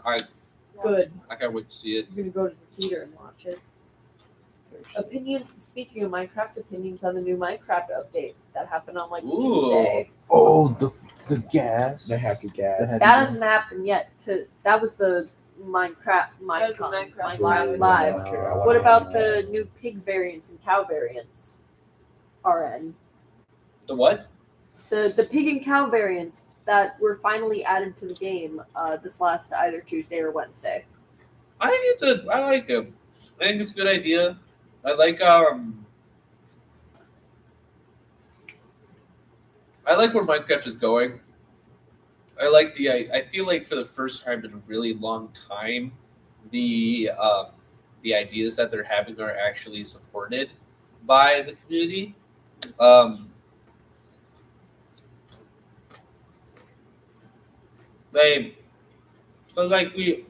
We just had the gas stuff that came out, and honestly, I think it's a great idea because we're finally somewhat getting lured with gas. We're also kind of like being sympathetic with them, and now we're able to ride gas. That's kind of awesome. But I think this is the first time. Like normally, Minecraft lives are just kind of held. Luckily, though, they did what I'm actually kind of glad they did is that they got rid of the mob vote because They got rid of it? they got rid of it because in a genuine fact, it was ruining it. Like it was fun when it first started, even though the Phantom won, which it shouldn't have, because it's a terrible mob. It's But because people wanted a flying mob. I wanted my move. Yeah. Thing. Two things. First of all, sorry, the city was called Bukhara. Second of all, have you heard about the theories with the happy gas? Yeah. What the fuck? I think it'll all be very nice. I hope the Minecraft movie continue it, but still, you have this because I've been in the Minecraft community for more than a decade now. I've been playing since I was in middle school, 6th grade, and What was the first version you played? 1.8.9. But But what was interesting about this update is that, or at least it's Minecraft, whatever, is that like it's the first update which I don't think people are complaining because the mob vote, you would almost have a guarantee of at least 40% of the people who voted to not like what they're going to be doing, and they kind of like, because then they bring the argument of why not just add all 3 if you're going to make 3 stuff. No, like I accidentally voted for the glow squid because I thought it was going to be a lot cooler. Me too. And then I wish I voted for the boob loop, to be I honest. wanted them. Yeah, I it like sucks. cows. But that's just that's the troubled society we live in today. And that's just it kind of sucks, but that's just what it is. Then there was the whatever it's called, but because they got rid of the mob vote, we don't have that disparity. And then they kind of like the last mini one was like they added the creek thing. I don't know, The like Greek? Oh, that Oh, the weird Creeker? creeker. Yeah, that was all right. It was like it's kind of interesting, but it added new biomes, so I'm not too disappointed in it. But like this update, we got flying gas, we got some mob variants, we got some other stuff, and I'm kind of interested to see how we go with it. I'm kind of taking it with all I got. I'm excited for it. I think there's going to be a lot of. I just think there's going to be a lot of additions that we're not going to be seeing in the future. But I also think it's a great sort of advancement into what we're soon to be getting into. We can relate this back to Alexandria somehow. So in Minecraft, you can burn down a tree, and it burns down pretty fast. All right. So that's really it. But then you can kind of burn stuff down in Alexandria, like the Library of Alexandria. Have people made the Library of Alexandria in Minecraft already? Realistically, yeah, but And they we probably because people probably built Rome. And then we can burn it down. Good, but they could keep it. It's really a wonderful, wonderful world we live in nowadays. Got mac and cheese. Fair. If you want one, I can make you one. I'm good. I don't think my throat can take it right now. Think about it. We can burn down the Library of Alexandria infinitely. Infinitely. Because if we have it made in Minecraft and we just keep it copy safe of the world and keep reloading it and then keep burning it down, Dude, what the heck? we can infinitely burn the Library of Alexandria. No. Oh, we're burning the Library of Alexandria. Let's go. Yeah, in Minecraft.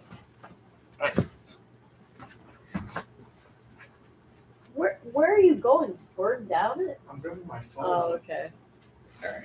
It's at 56. Good enough. You have 10 more minutes of this, Cam. Thank God. Womp, womp. For real. I'm the one doing all the work. Yeah. How many viewers do you have? God, Viewers, probably like viewers. 2 or 1. It's 2 a.m. I don't blame anyone. 2. Wait, It's here. just. It's It's 2. oh, you're right. It is almost 4 a.m. It's Evan. I mean, not Evan.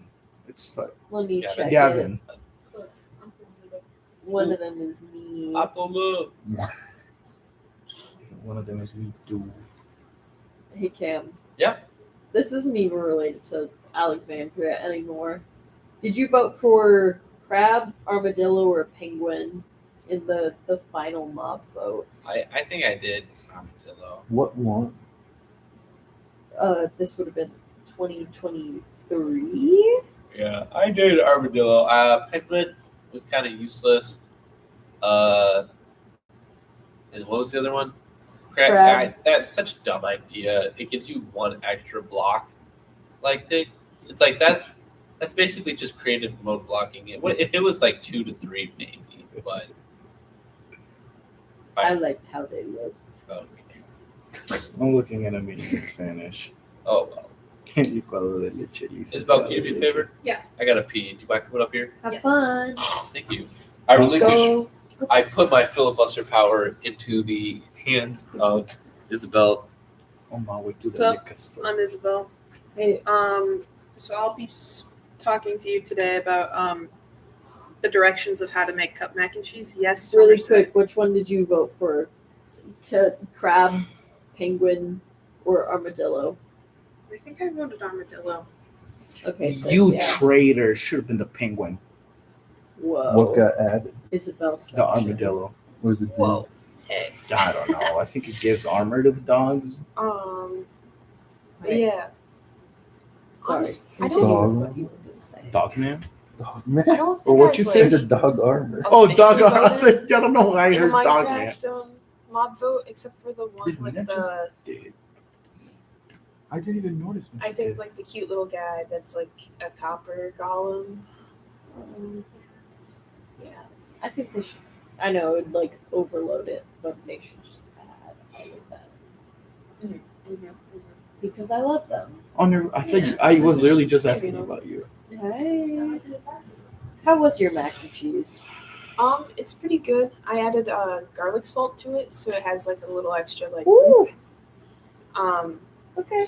Yeah, you know, you kind of just like. I poured water from my water bottle from the gym in it. I need to wash my water bottle. I need my water bottle. How would you Well, say not your my mac fault. and cheese relates to the Library of Right. Alexandria? Well, they probably had like a recipe And for you mac and put time cheese in the both Library of times. Alexandria. So it's still They probably, if, you know, if we lost 1,000 years of You can go human pick it history, up later. we would have had pasta. Because you gotta. Yeah, So we obviously lost pasta and had to remake it.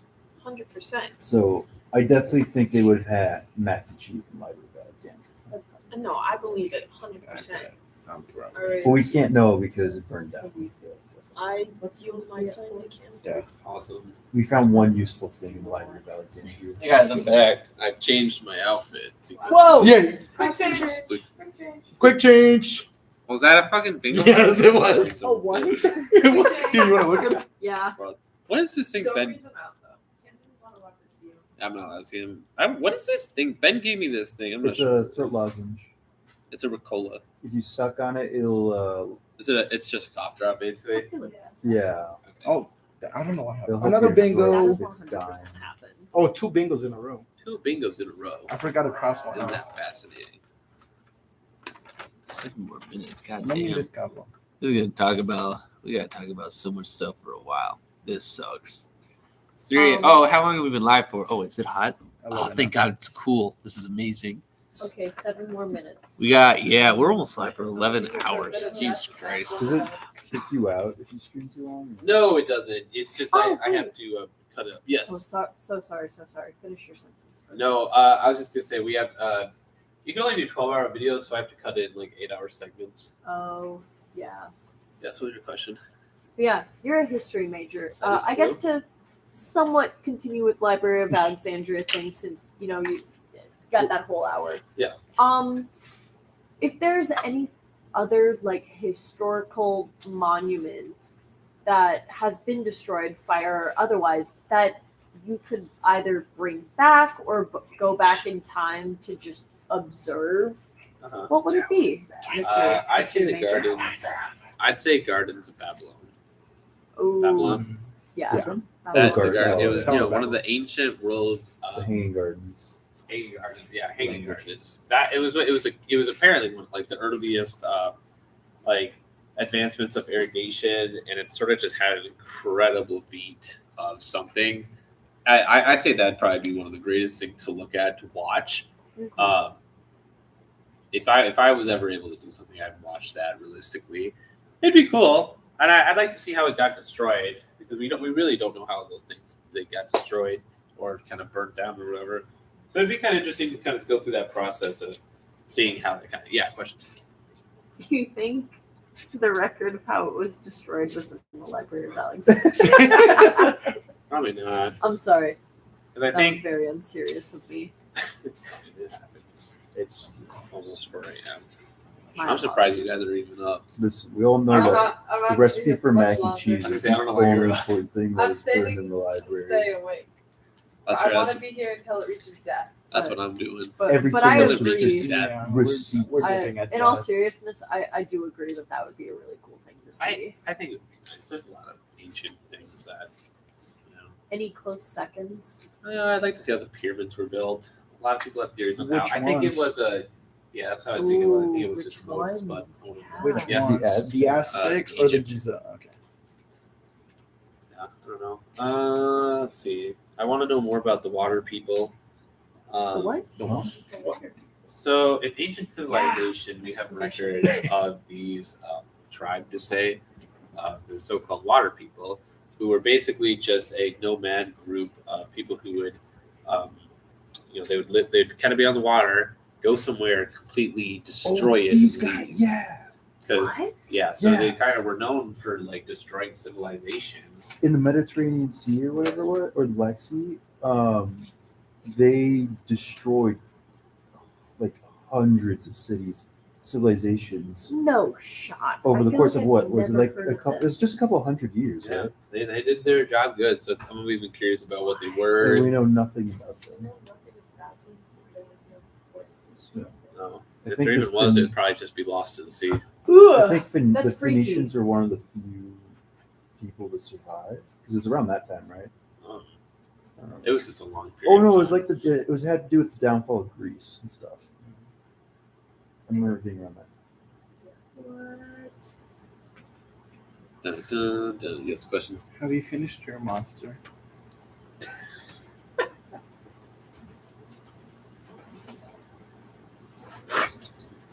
That counts as done.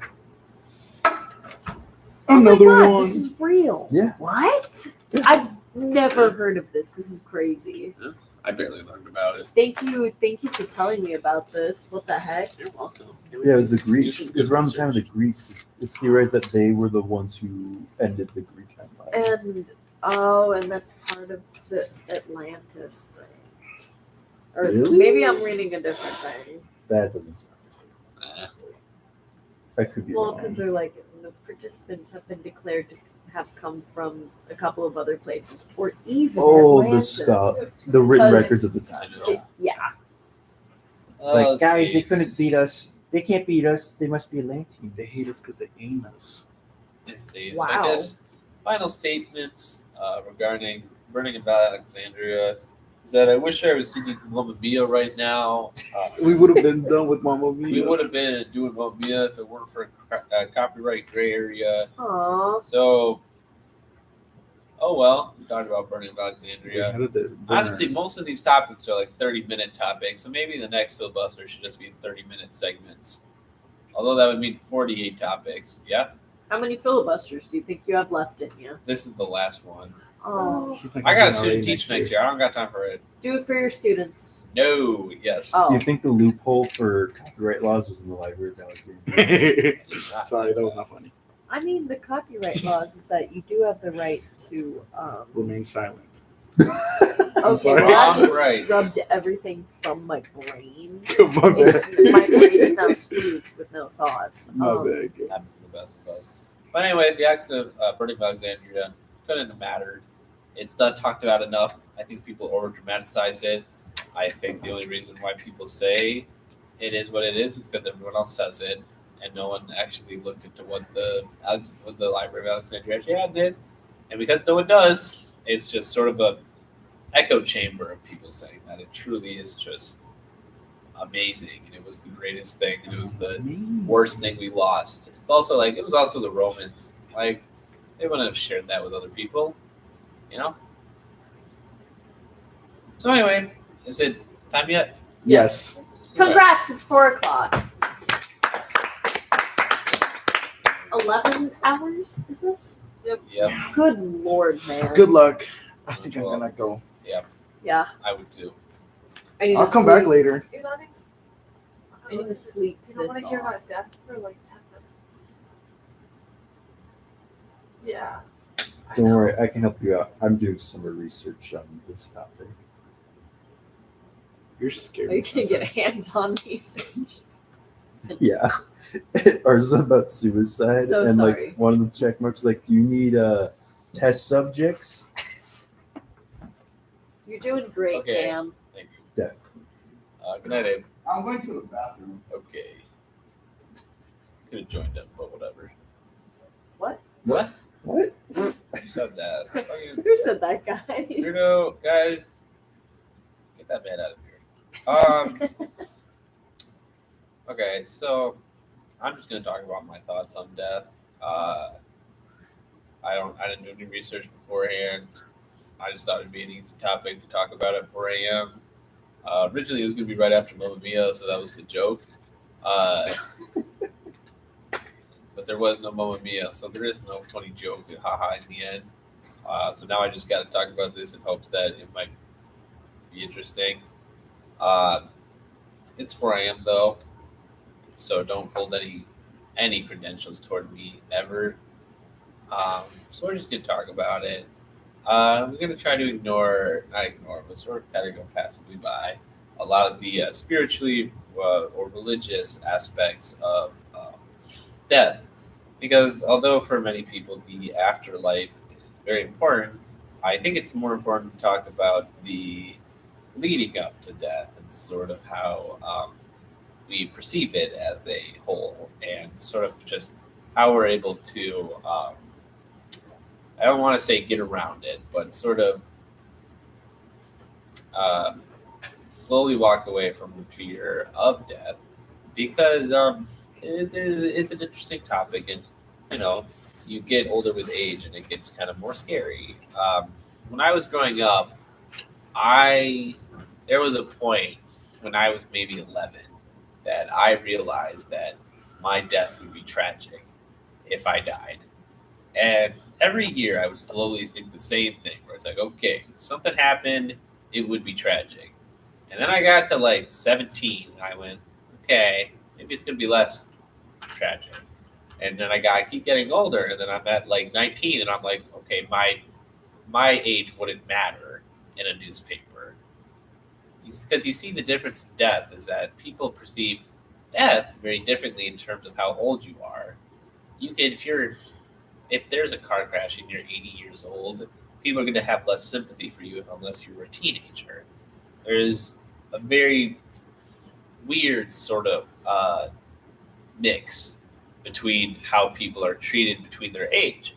And so it's something that I thought a lot about. And so it's something that it was sort of an interesting aspect of how my outlook on life looked. And so it kind of got to the point where after I was 18, it made me think like, well, that kind of sucks, but it is what it is. And it's sort of an interesting aspect that when we think about death is that you almost get fearsome of it, because you think it's something, to be honest, you think of it something that you can't control and that it'll happen randomly. And that's true, it does. And that's the worst part about it, is that it truly does happen randomly. And thought process behind it is that a lot of the times it's not your fault. You know, a brick will hit you in the head, you'll have a random aneurysm, something will just happen. And because like that's probably the majority of deaths, honestly, in life, is that it's just unfortunate. Things happen. That's, it's kind of in a weird and sick and twisted way. That's, I think, an interesting way to think about it is sort of just as I think it's sort of as a aspect of nature that we have to deal with as humans, because as humans, we are lucky that we don't have to deal with how nature works. And nature, you watch documentaries on it, and you see how things happen really quickly. Maybe you were just born, and then like you were that like baby monkey that was born and then got spawn camped, basically by a tiger, and like that was it. That's its life. And that's the sort of thing that humans, we've evolved enough that we don't have to deal with that in nature. We have to deal with it in more subtle ways of industries. You fall down a pothole, you fall down, you fall off a chair, you like get out of bed wrong, hit your toe, and it's actually like, I don't know, you just die. And and that's sort of a thing that I think people get really freaked out about, and it's rightfully so. No one wants to die, but there's actually others are. But and that's sort of just the whole reaction between how we sort of perceive death as this, grim reaper of everything worse. But I have theories on what I'd like to think about it. I believe I've always been very adamant of what I believe. I always believe it'll happen randomly to me. I believe if someone threw a brick in a crowd, it would probably hit me. That's just kind of how my ideology on how I go through life, because that's just it's in the best way to say it. When you say it is what it is, you truly do mean it is what it is. You know, if something happens, and you're the unlucky folk that it has to deal with. Then, in my mind, I think that's just like if it's quick, it's quick. If it's not, maybe I'll live. And that's sort of how I hold on to that sort of aspect of life, because in a very weird and true sense, if you are not, because there's a big issue being kind of like stuck in a fear of it, because if you say you're in a fear of it, then you might not take any risks or possibilities of living life. And living life is full of responsibilities and it's full of risks. And sometimes, and most of the times you shouldn't be doing risks that could involve your life, but sometimes you take risks that go into other things. And I'm the big believer in destiny. And if my destiny is to perish at the hands of a cactus, then that's I'm not going to complain. I'm going to go, that kind of sucks ass, but I'll deal with it. And so the way that I kind of think about it is that when I think about death, I make a point to say that it could happen at any time.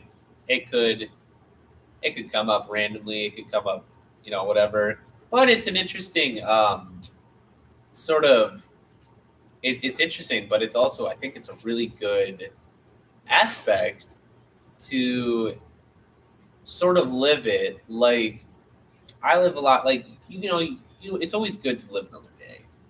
And in terms of thinking about it, I think I try to live, I don't really live it. I think I'll mention it later in a different subject, but I try not to live every day like it's my last, but I live it's my second to live it to the second last.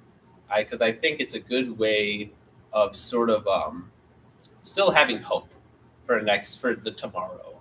And I think it's a good thing to have, because the way that people might perceive it is that, it's not going to be good. But even if you do believe it, we think about that concept of believing about it, like every day is your last day, is that I think, honestly, there's Markiplier actually had a really good point on it, is that he talked about it in the sense that, a lot of people talk about you wouldn't do anything different. You treat people the same way. I think that's a really interesting way to think about it, because it's sort of gives you the ability to sort of just kind of live life by it. And, I think being scared by the whole factor, it happens to people and that's fine.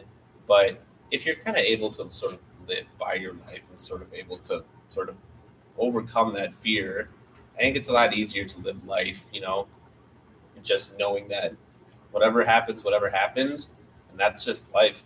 It's a weird part of nature, but most of the time you get to live on, and that's kind of a journey within itself, I think. Yeah, it's my initial comments. Thank you. Got 2 thumbs up. Thank you. Hope that wasn't too intense for anyone. No. Okay. Good. I see a long comment. You want me to read it for you? Who's it from first? Let me get it real quick. Tony Benchik Oh, yeah, that's my dad. wanted No to let shot. you know that after you mentioned not having a laser pointer, that Jimmy ordered one for you and delivered today sometime. Got any contacts in mailroom that would bring it over? Can't. It's past 6 p.m. I'll be done by 6 p.m. Ooh. If it gets delivered before, you can't. You can. Yeah. I don't got contacts. Well, if they let you know that it's been delivered, you can go over and ask for it. Yeah. Or have someone. You Well, said I don't- someone fill in for the filibuster. It doesn't matter. You I don't can think I also- need it.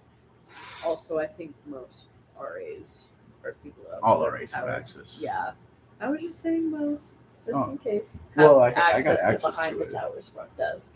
You can Really? use RMS. Yeah, I you tried can it use when I went RMS with to David check out once. your own packages. Did not know that. I did that. I didn't know that until Who David said showed that? me. Not me. It's okay. The I'm camera not can't- sure. Camera can't see who we are. I'm not showing up. They at can 11. deepfake our voices so easy. Yeah, this is actually It's all AI. I young just There's want no to one show up here. at what is it, like 11? When is Deb Newman. It's just all AI voice bots. I See just, this. I just won't be there. We aren't actually here. I'm actually gonna be sleeping at that time. Anywho. I guess what things I got one. I guess I can say more. We just scam. If you want, I can help you propose some. I can propose you some questions on mortality. Yeah, I got it for a little bit. I got something. There's There's some like stuff. QR codes all around. You don't gotta go to that one. I'm gonna Oh. dip. I will be back. That's fair. I'll You see are But what I need sleep. Okay, that's fair. Camden, love what you're doing. Don't die while I'm sleeping. I'll do my best. Yeah, I should probably go. I haven't seen him since. When did I leave? 9:30? Isabel. Yeah, this door unlocked. Yes. Perfect. Great. I'll Thanks. probably pop down. It's not good. You're good. Peace out. Peace out, gangsters. Maybe I'll bring you a little treat or something. Oh, how I'll sweet. bring up a burrito. Best of luck. Thank you. Thank you. I'll do my best. Have Stay strong, Oak Ridge's strongest soldier.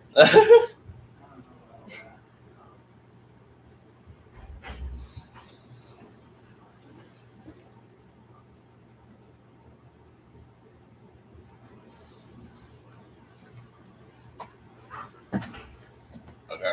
Anyway, well, I guess I could talk more. I think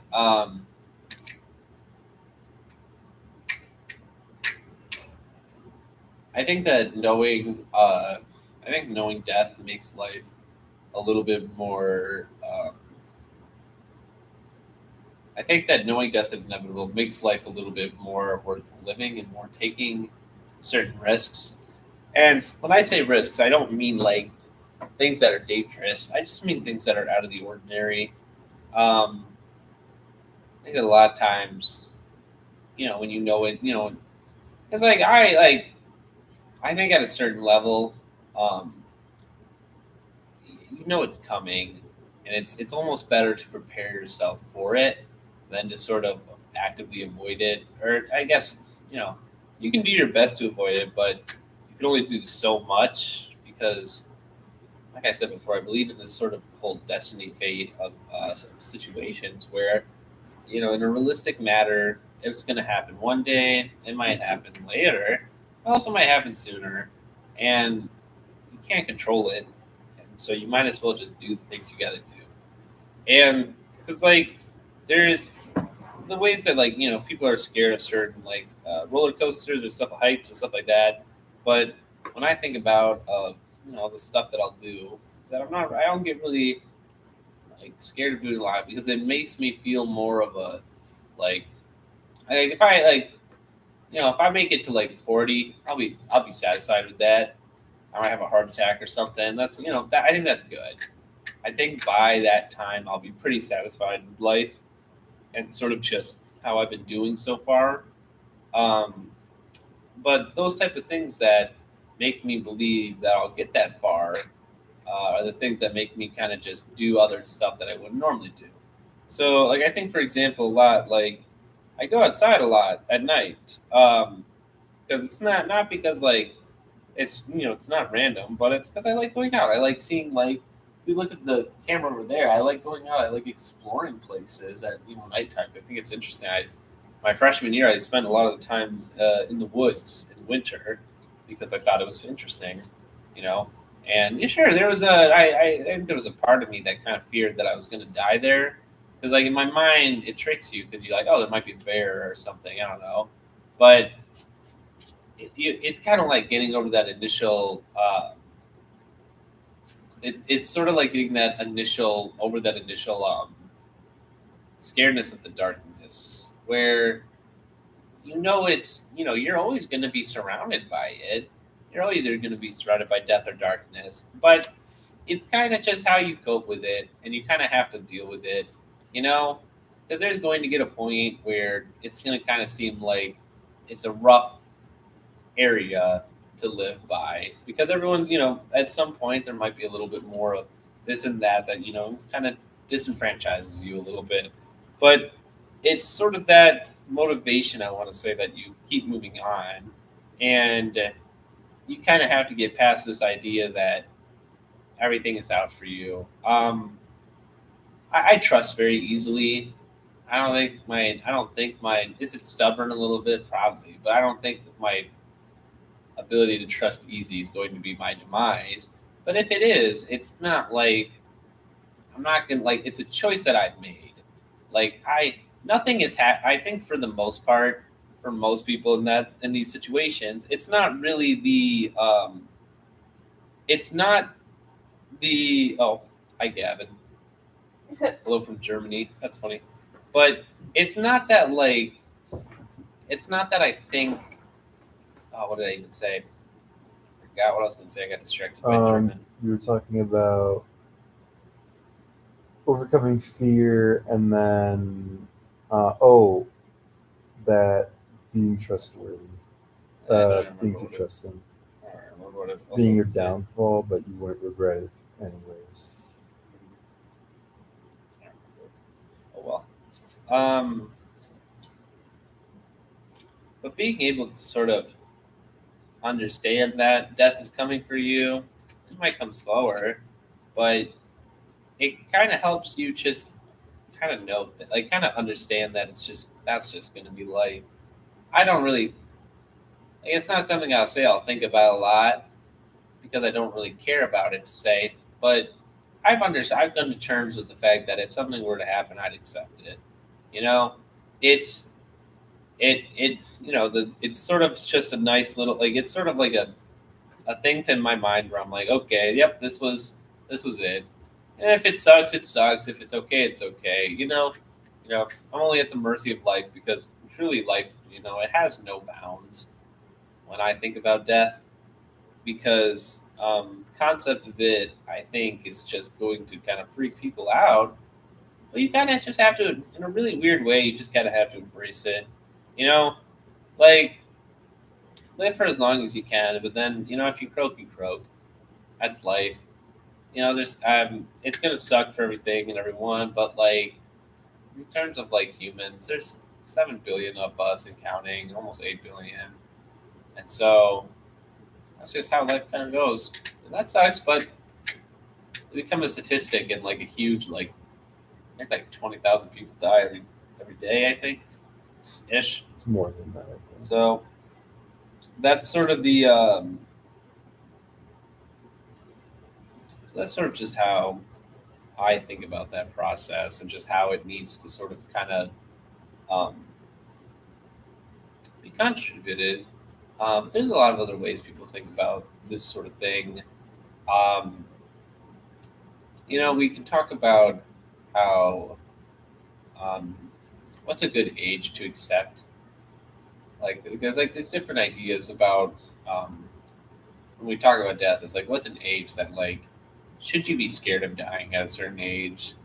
And it's a good question, because I think for a lot of people, no one wants to perish at a young 20s to late 20s, and that's sort of just it's something to think about. But it's also, you should probably be more concerned just about the living the life section of talking about, like, in terms of death and all that, because when we think about a proper age, we all think about like 60s to 80s, like older folks. But that's if you live a perfect life. Not everyone lives a perfect life. And I think the thing that you need to do is, if you prepare for it beforehand, you're realistically going to know what's going to happen, so that you're able to avoid the mistakes that people make that ended too early. And that's what gets people to these ages that are higher. Yeah?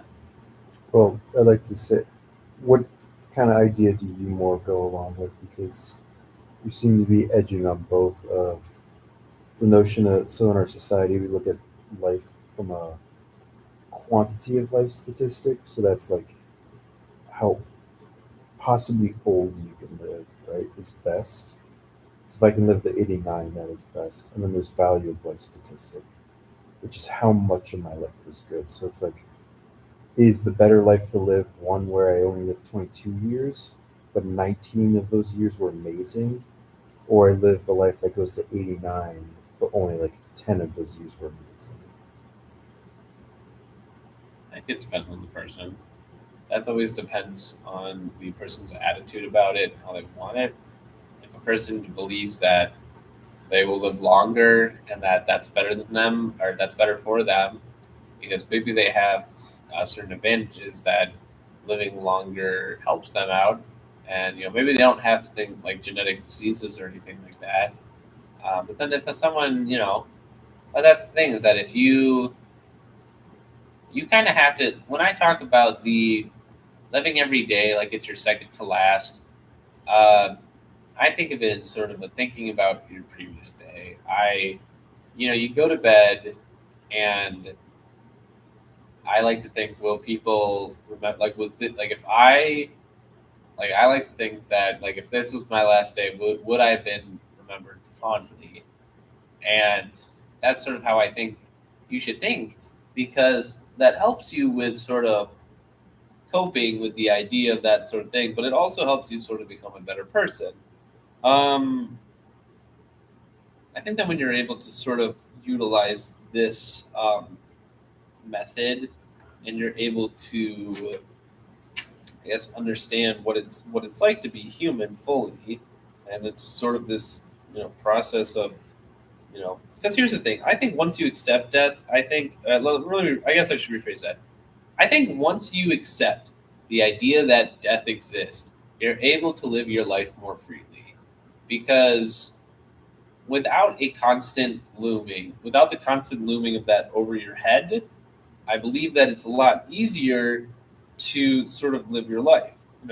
I've been very proactive in my thought process of uh, less care. Like, I care about my safety, but also, I'm not worried about it, or I'm not worried about death, to say, because if I know if it's my time, and that's life. So in doing so, I feel more freedom and to be able to do certain objects and activities that if I wasn't, if I was afraid of something else, I wouldn't be able to do otherwise. Because I think it's less about, I think it's less about, let me rephrase, I think it's more about just knowing you have free will, and that if time, like, well, because if we you speak realistically, and time is time, but like if you can, it's kind of like going to class and knowing the consequences. So if you know that realistically you won't croak going out or something, then I think it's fine. you know there's a few other things that death actually does pretty interesting, um, that I think about. um, ugh, Sorry, my shirt's, I got untucked my shirt. Um, you know, I think what's interesting about it is that I think one of the most, I don't know, I always like, I don't even know, I think the only scary thing about it is just unexpected health conditions. I think that's what gets you in the end. It's like you can have health conditions and like know something might be up, and that's fine. That's at least knowing what's going on. The only scary part is not knowing, which granted that happens like rarely. Like if let's say you have kidney stones, but like you don't realize it, and then boom, two giant kidney stones, you're done for, blood clot. Um, that kind of stuff is more freaky. That's kind of the stuff that I'm not too much of a big fan on. But Would you put in regards of, it's not even necessarily that you don't know, but it's something out of your control. Like, if you know about a pre-existing condition, you can take actions to make yourself a bit safer in that regards. yeah, I have asthma. I But take I take medicine. I take Yeah. precautions. Exactly. But in this regards, with like your kidney stones, you just don't know.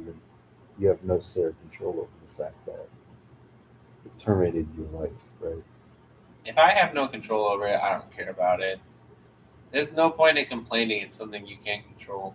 And if I can't control my own death, then that's not my problem. If something else is controlling it, or I accidentally perish at the hands of another, it's not. I can be salty, but I'm not gonna complain because that's life. That happens all the time. You can become a statistic. You can become a whatever, but it's that sort of. I think it's that sort of thinking that sort of helps you get out of stuff. But also, like, I think thinking about death and also whatnot might actually it can save you a lot. I think when people because as people think about it in terms of like people can think about it in terms of like taking precautions in the real world, and so you're like, all right, if I do this, will I be okay, and that kind of stuff. And if you're able to do that, I think that actually helps you a lot more than not doing it, at least, because then you're able to sort of see your avenue, see your ins and outs. But so when you and then it's actually good because when you think about death in terms of like ordinary things, like if you go to a factory, take notes of what is going on around you in your head, because you never know. Because machines are death machines in any factory, and so I feel like that's going to be sort of a downfall for a lot of people, just because you're not going to understand what is exactly going on. I want to say. So you'd say it's more of like it is just like an uncomfortable fear of not knowing what's happening.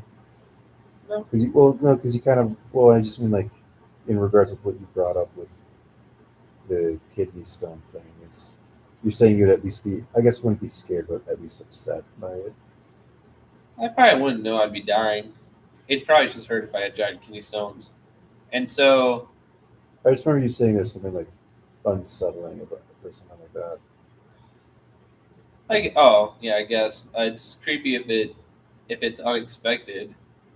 But that just sucks. But Okay.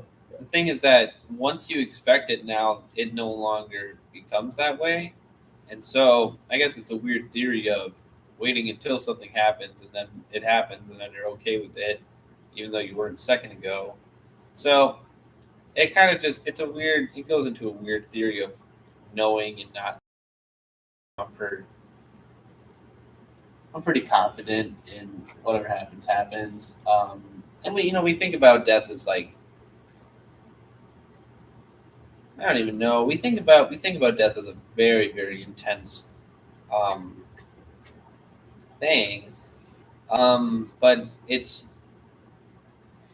don't know. I think it's an unfortunate aspect of life that we have to deal with, and you know.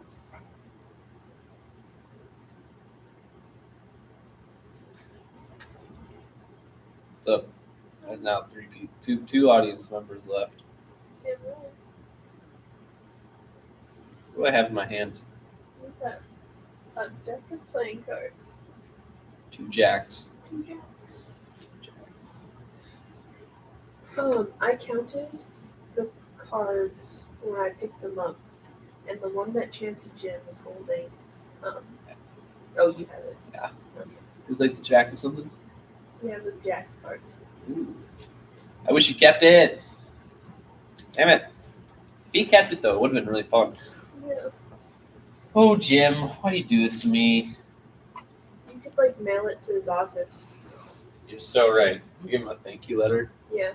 I'll sign my card for him, and then I'll be like, farewell. Yeah. Farewell from the best residence hall on campus. Damn straight, dude. That's literally us. He literally said that. He literally did.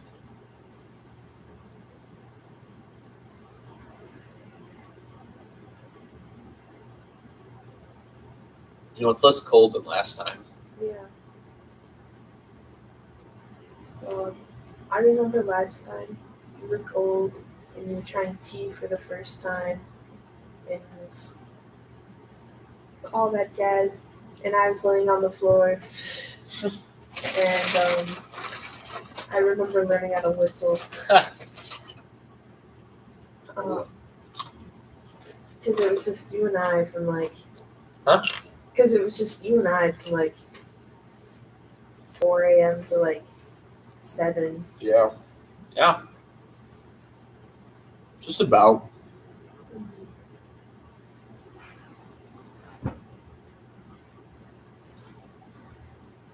I think there was like one person in the live stream. Remember, some random guy. Yeah. And I read. What? And I read a Winter's Tale. Mhm. Because you took an hour nap.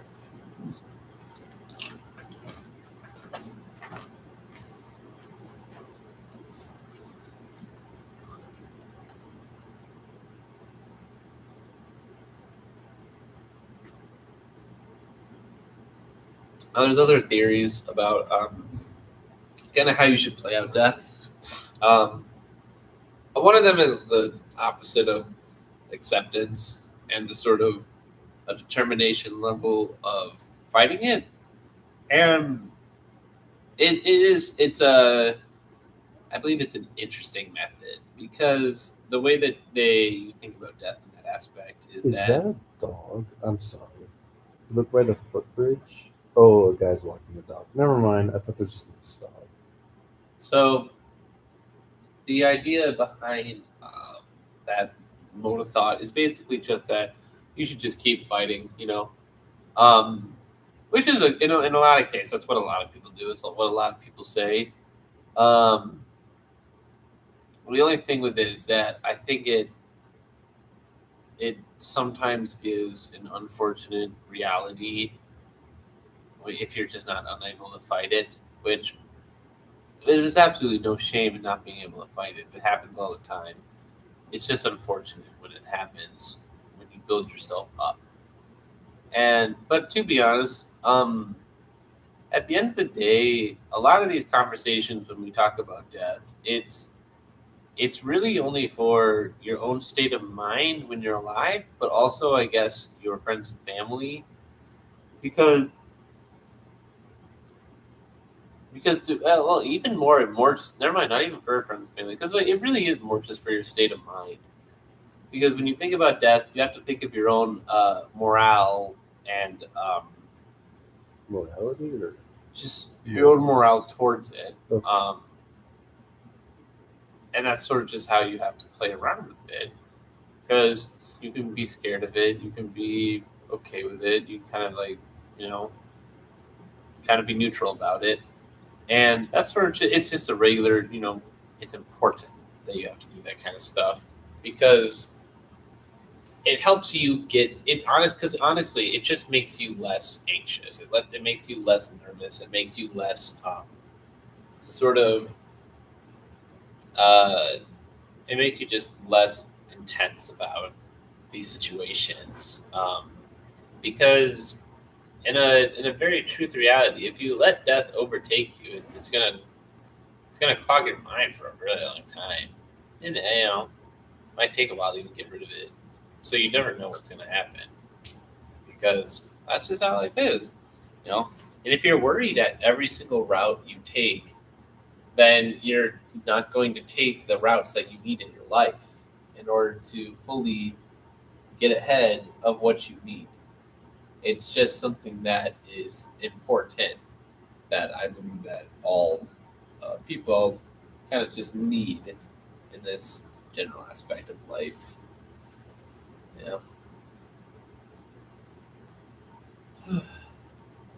But it's good to think about. It's good to think about for your own state of mind. Because here's the thing: it really is only for you, only because after you do die, no one knows what happens. That's why it's a mystery. But no matter what happens, we know for a fact that you can't come back. It is what it is. That's final. And I think that's less of a scary thought because I think no matter what, you don't have to deal with it anymore. Like you don't have to worry about what's like next. You kind of just have to go with the flow to whatever, if anything, if something happens next, and that's sort of up to you. I'm not really sure unless we're able. We don't have any confirms of it, so There's good arguments for both sides, but there's no evidence. is that table moving? What? Why? No, there's not moving. God, like, I feel like I'm. Are you sure? I feel like I'm. I could have. It totally is. Because like, why is it? Hold up, it's been moved. Because normally the corner is supposed to be corner to corner. Yeah. Oh, that's so weird. What the hell? That's so weird. I don't know why I did that. I could have sworn. I knew I wasn't tweaking. Because I was like, the camera looked off with that thing. I'm like, what's wrong with it? I thought you were asking if it was actively moving, not that it had moved. I don't even know, man. I'm deceiving me now. 'Cause I thought no, I'm not even joking. I genuinely did think it was moving on its own. Because They got moved a while ago. I know that. ugh, gross. It's blanket time. Why are there 6 viewers? Who's watching this shit? I'm on here. Oh, you are? Oh, Yeah. that's funny. So, anyway, though. Oh, you have a question from Tony's your dad, right? Yeah. Yeah. Thoughts on reincarnation? I don't know. Maybe it exists. Maybe it doesn't. It's not really death. It's more afterlife. So, I can tell you some Buddhist stuff about it. let's not get religious. Oh. Yeah. My mom wanted to say good job on the debates. Thank you. Does she think I won? I don't know, I didn't ask her. I was like, I don't want to be disappointed. Don't ask her. okay. Yeah. Oh, you got another viewer. No way. What a fascinating life to have this at. Someone said Oh, something. there's Somerset. Maybe. Somerset's still in the chat. Hi, Somerset. She says, you're doing great, Cam. Thank you, Somerset. You're an inspiration to us all.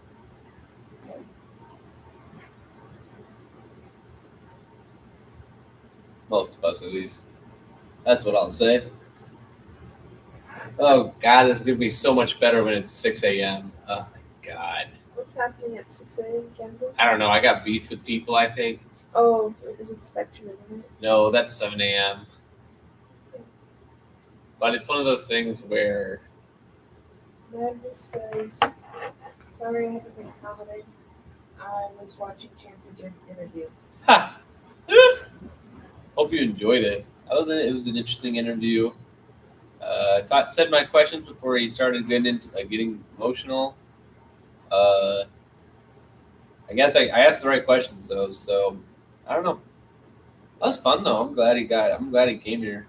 Yeah. I don't know how else he would spend a Friday night, but Probably with this At word. home. probably with that. Yeah, I thought it was interesting that I learned that he plays Risk. It's kind of interesting learning that older people play like video games or like board games. So it was kind of fun learning what he played and what he didn't play. I don't know. Yeah. I'd say let's have it back on, but Bring him back. bring it back. Honestly, I wouldn't even mind that if he could come back when there's like no audience. I'd kind of be okay with that. 'Cause I'd be like, oh hey, nice. Ugh.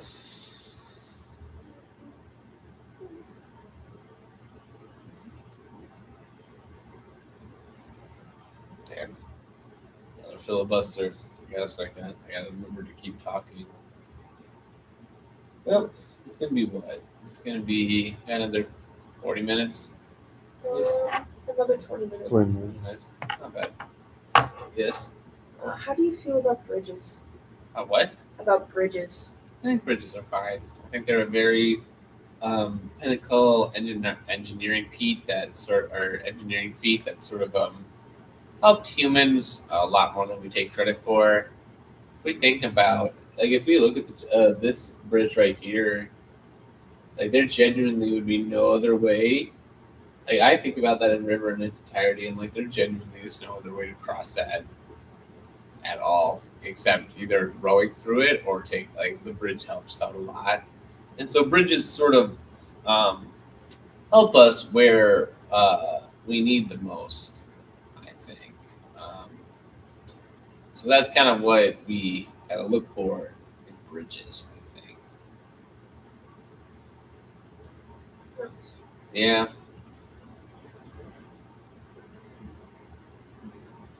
Yeah. That's about it. That's a factor.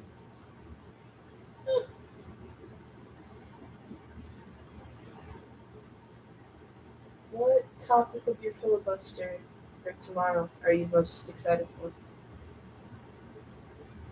Lego City Part 2.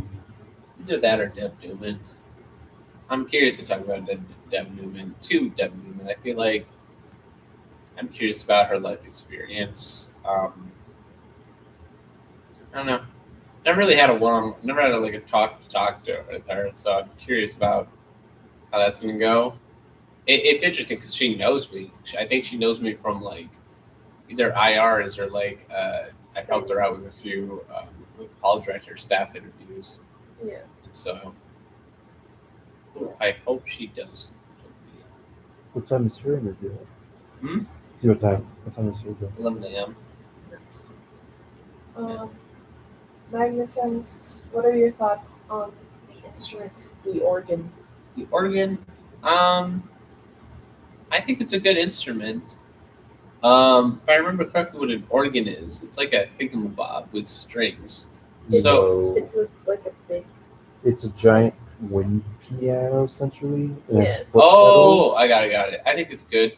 I think if you're able to use it, it's kind of like using a stenograph. Think That about I think it's used to really just it's an acquired taste that you have to have, which is incredibly difficult to have. But if you do have it, then I think it's pretty solid. what about the scene with Davy Jones in Pirate 3 playing his organ in his boat? I think it was good.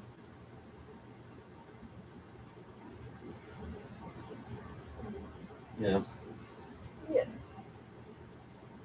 I'm surprised at how much our areas lighted up. Yeah. Have you ever been out to the countryside of Eau Claire? Yeah, we went up there when we went for stars one time. Yeah. I remember that because we were all looking for. Pretty sure we were just looking for stuff.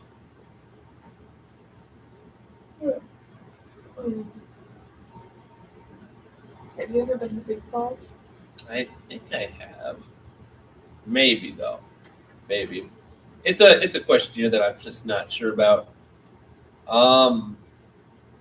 Yeah. I'm not sure exactly how we'll do that. I wonder what this is gonna be like. I gotta make up fucking Reddit stories are next hour. We're gonna be making up Reddit stories. We're gonna be trying to craft the perfect one. The perfect Reddit story, I think.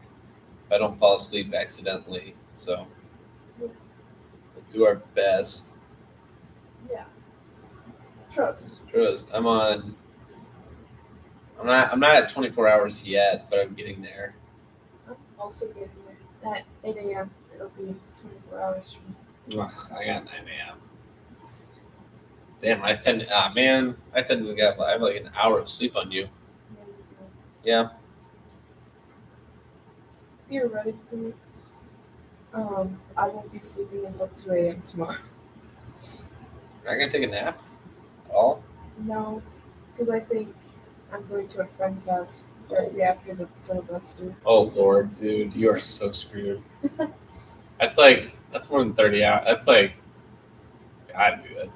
I've been up for more than, at least this semester I was up for 37, 38 hours. Really? Yeah. It was like the last day of training. Really? Yeah, finished ring decor. God, that is wild. Oh yeah, I remember that. You stayed up. Actually, I do remember that. I remember you staying up an extremely long amount of time. Yeah, and then all of you, like, I came back and I was so delirious that all of you yelled at me to go to bed.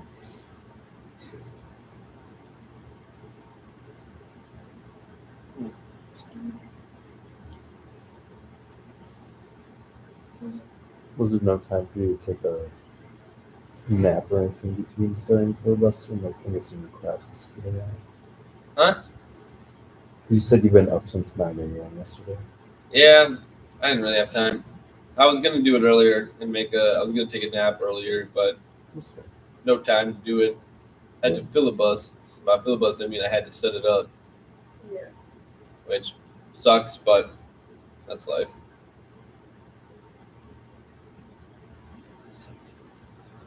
Luckily, I'm glad my phone could just. Oh man, that's gone. I'm glad my phone. The battery's good nowadays, so it actually charges fast and it stays powered. So it's going to get there. You got another viewer.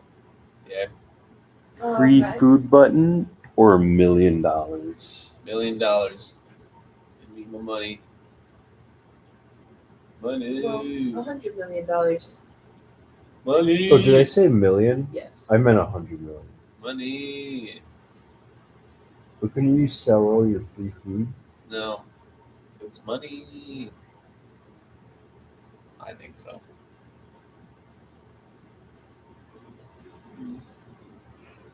Oh, about 13 more minutes. 12 more minutes, actually. Really? Yes.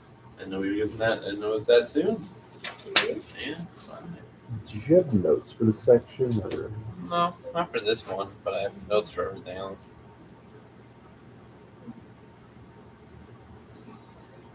How many, like, little dots on the ceiling do you think there are, approximately?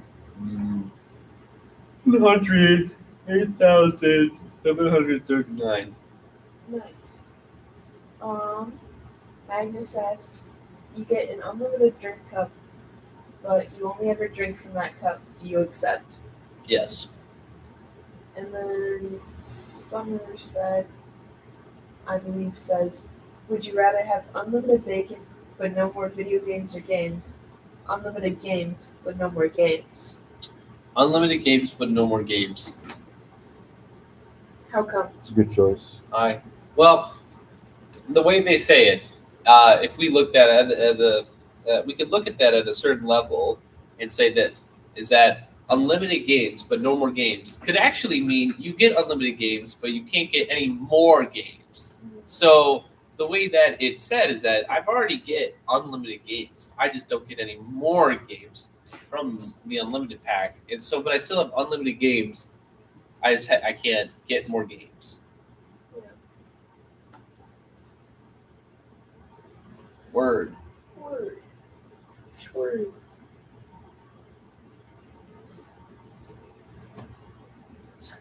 What's your least favorite letter? And why?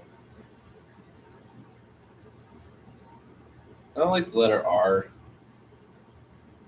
I don't know. Kind of looks weird. I think it's weird in cursive. Like you have to do a weird little like D. Oh, right. Yeah. I think it's just not worth it. I think we should just get rid of it. Honestly, the Phoenicians didn't know what they were talking about when they were talking about this. So, yeah. Yeah.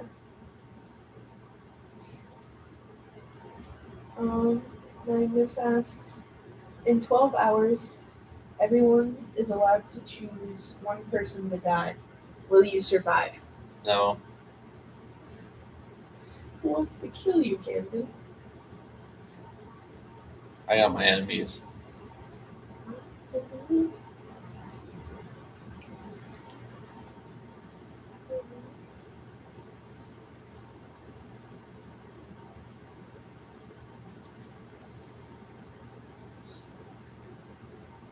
Damn, the sky has not changed at all. It's not. It's been like storming out. Is it? Is it raining outside? It was last time I checked. Oh Lord, did not know that. Doesn't look like it. Yeah. There've been some pretty bad thunder and lightning out there. That's not good. So it doesn't surprise me that there's like a cloud cover. Yeah.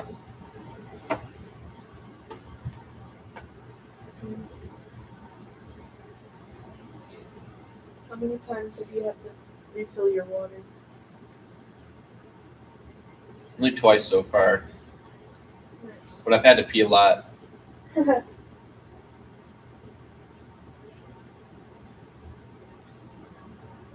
you say your voice is in better shape than last time?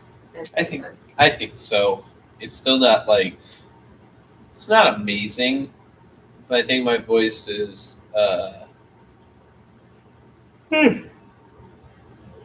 I think my voice is slightly getting better. I think it's not better, but it's getting worse at a much smaller pace now. Oh, do we have the same blanket? Maybe. Is yours like Sherpa? Oh no, it's not. Okay, I would be like, damn. I mean, very good. Like, interesting. Yeah, the same blanket. Yeah. That's how you know we're homies. Yeah.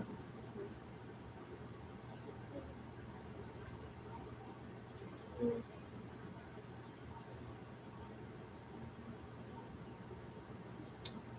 have 8 minutes. Oh boy. I can't wait. Actually. How much would you be willing if I asked you to filibuster for me for the next hour? I could do that. Are you sure? Yeah. I probably do. I have materials for you. You have materials for me. I do. Okay. Okay, dope. I need that. I'm gonna do the same thing I did last year. I got you. Finish your last 8 minutes talking about what you think the Grim Reaper is. The what? The Grim Reaper. I think a good representation of the Grim Reaper is like less of a scary fact and more of just I think it's just someone I think it's just an ordinary guy. I think it's someone who does file work. I think it's someone who just it looks like a normal person. I still think they should carry a scythe. I think that's kind of the cool thing about all of that is the fact that sort of exists. Supernatural does a really good job at it because like they have a method of doing it where it's an old guy, but he still carries around a scythe and he's powerful. And death is just I think a Grim Reaper, a good representation is just death. Like he's the embodiment of death, and so that's sort of how I picture that as okay. That's kind of just how I picture that as a whole, because that's just sort of I believe the easiest option, but not so much the easiest option for whatever reasons, but also just because it's an interesting concept, I think.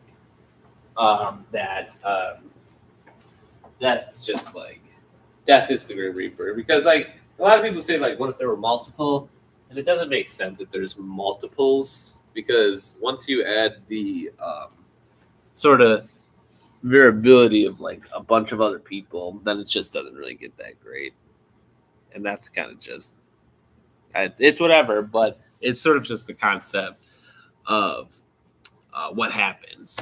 Well, here's the deal. Now, I know you already heard me, but here's the deal. I'm going to take a nap. And by doing so in terms of regulation filibusters, I'm going to give the power to Isabel for an hour. Sue me. I don't think it's not that big of a deal. We did it last year. Isabel helped me out. And so, on God, if they're willing to do it again, every time you die, you reset your age to 14, retaining your memories from your past life. Your life will reset for all it. Wait, what? Your life will reset for all eternity. Do you accept? No. There's no point in living in the past. You change one thing, it all goes wrong. I like the life I currently live right now. Changing it would just not make sense. And so I probably wouldn't do that if I, quite frankly, had a say.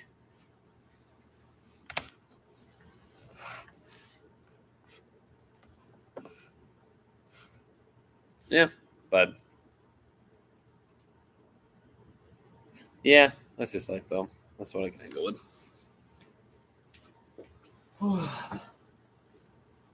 We're reaching a good spot right now. And there's a lot of things we have to mention.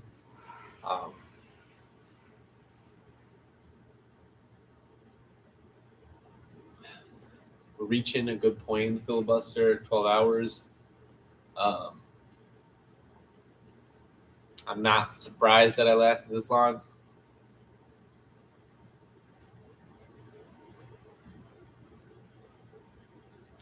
Because technically speaking, I've been awake for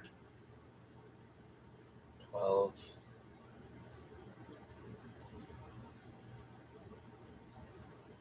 About 20 hours, I'd say. Yeah, wait. 1, 2, 3, yeah, about 20 hours. So I've been awake about 20 hours. So that's sort of my.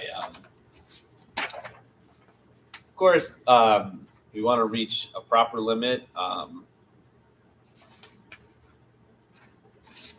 Because if I accidentally just screw myself over and actually stay awake for that long without at least taking the tiniest of naps, I might die. So, unfortunately, I don't. Message I've learned from the last filibuster: dying during a filibuster is kind of cringe. I'm not going to do that. That was it. It's like 58. You're doing great, Mom. Why are you up? What the fuck? I guess it is like 7 a.m. where you are, but damn. That just happens. I guess this is how parents do the sport. All right, we got about a minute left. I'll talk for a little bit. So yeah, Isabel's going to be doing whatever they want. I personally have, originally it's Reddit review, and so I have Reddit stuff. On God, you can do whatever you want. I'm just going to leave these here. You know, I'll take the free content because I didn't prep anything. That's fine. It happens to the best of us. I'm going to go lay on that couch. Okay. All right, everyone. Well, that was death. Now, hereby, I filibuster. I give current speaking privileges to Isabel. I have current speaking privileges while Camden gears and takes a nap. So I guess An hour. 1 hour? Yes. Gotcha. I will be reviewing some Reddit stories, kind of like little bedtime stories for Camden over there. Are you ready? It's gonna be the most cursed bedtime stories. I will be rating these out of 10, and like how I would review them as if they were on Letterboxd. Because I love Letterboxd. I'm a bit of a movie bro, so maybe you'll find out just a little too much about me. But okay, so our first one is: am I the asshole for being mad my boyfriend won't make noodles the way I like? Everyone sucks. Okay, this sounds dumb, but hear me out. I've always been a picky eater, especially when it comes to tomatoes. Ever since I was a kid, my dad would make my spaghetti different from the rest of the house. There's like question marks in the middle of words. This is great. I like having an essence of the sauce flavor on the noodles, but not the overpowering flavor having noodles bathed in sauce creates. So here's where it gets a bit odd. My dad would separate my spaghetti from the family's after putting the sauce on, and then would rinse the sauce off with the sink and strainer. I love noodles like this, as it is a nice subtle tomato vibe given to the mild spaghetti. My 20 boyfriend 26, has known about this since we first started dating. He always told me my food habits were cute. We've been dating for almost 3 years now and moved in together at the beginning of the pandemic. So we have to be in lockdown together. Or so we could be in lockdown together. Ever since we moved in together, he insisted on taking charge of cooking and all cooking related tasks. Dishes, grocery shopping, etc. And he assigned me the role of cleaning the bulk of the apartment. We split other tasks pretty much 50-50 too. Everything was perfect, and he always seemed so be making noodles. Oh, seemed to be.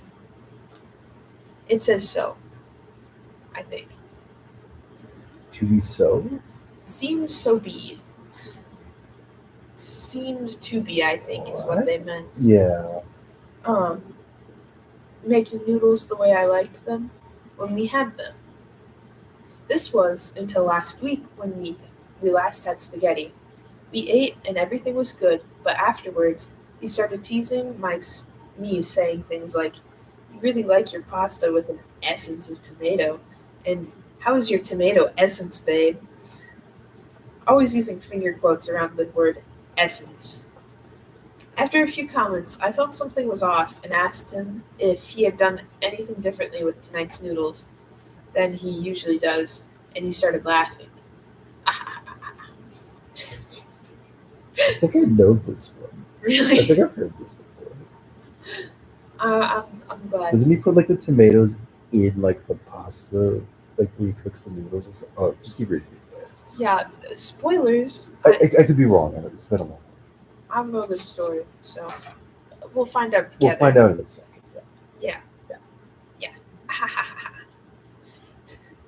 When he finally stopped laughing, he told me the whole truth while smirking.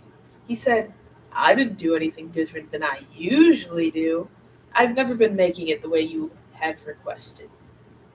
Apparently, the entire time we've been living together, he's just been skipping the pasta sauce on my noodles entirely. He claimed that I didn't notice that if I didn't notice or for this long, then it shouldn't matter that he is making dinner in a way that is easier for him. I disagree entirely. I think the line was a huge breach of trust, and so is the refusal to make dinner how I want it. I've admittedly been acting passive-aggressively to him since, but he thinks he did nothing wrong. That I'm overreacting, and that I need to let it go. Am I the asshole? They're not the asshole, but they are crazy. Okay, that's Because Yeah. the thing is, like, that is ridiculous to like just wash all the sauce. Like, you're getting unless you're cooking the noodles in it, you're not getting the taste of tomato on them, right? Yeah. So if you do like a tomato oil while you're boiling the pasta, you can get a flavor in it like you do with olive oil. But just putting spaghetti sauce and then rinsing it off immediately doesn't do anything. So you're a little crazy for that. However, not the asshole, only in regards of this is the way that you like your noodles. This is the way you prefer them. And for him to just lie about it rather than be like, these are just plain noodles, I don't want to do that, it's kind of wasteful. Yeah. At least then you would both be agreeing on the outcome of your meal rather than being lied and deceived. Is it something of, utmost seriousness? Obviously not. I think passive aggression is something that that is definitely deserved a little bit in this regards. And so, but yeah, I would not say that yet. So maybe a little crazy, but not crazy. Yeah, I would agree. I don't think they're the asshole. I think maybe the way they make pasta is a little weird, but if that's how they like it, that's how they like it. And I think the boyfriend's kind of shitty for just lying. Yeah, that's the biggest thing, Like- is just lying about it. Since they've been living together, which was like almost 3 years.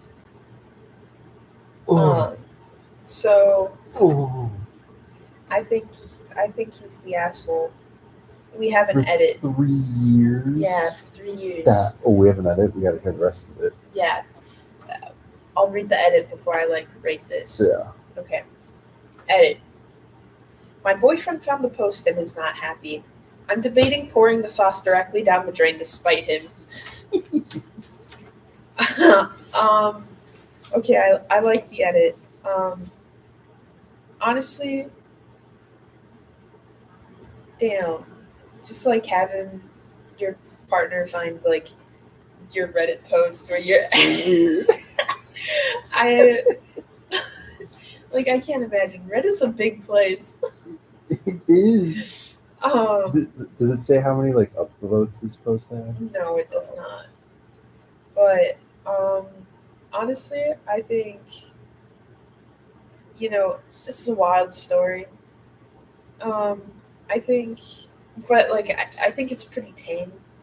Oh, for sure, yeah. I think out of 5 stars. Wait, hold on. I have a better idea. Yes.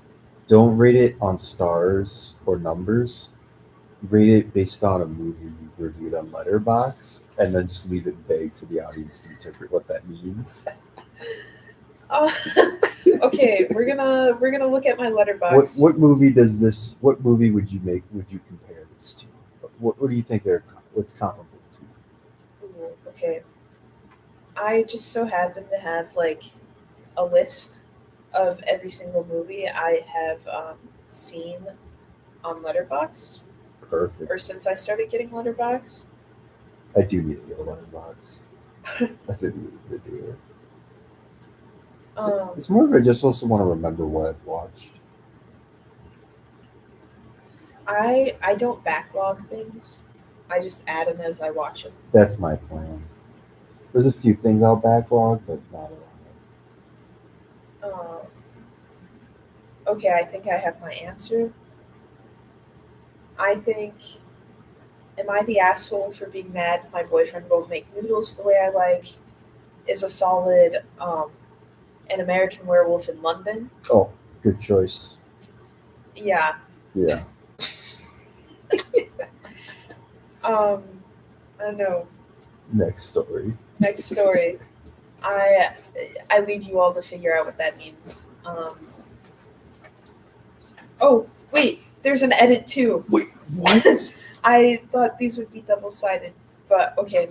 There's an edit too. Hold on, we gotta change. We might have to change the rating. We might have to change the rating, folks.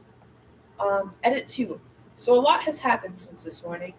Y'all may be happy to hear we broke up. We had a huge blow-up fight since he found the post, which led to me breaking up with him. He did not like being called a predator, and I started to think y'all had a point about it, so I ended up breaking up with him. He attempted to plead with me a bit. My parents pay our rent, so he can't afford the place without me, but I wouldn't budge. Now some things I found out in the argument. First, he is not a pharmacist like he always told me. He just works at CVS. Fuck. Second, he has actually cheated on me multiple times with other girls that go to my college. What the fuck?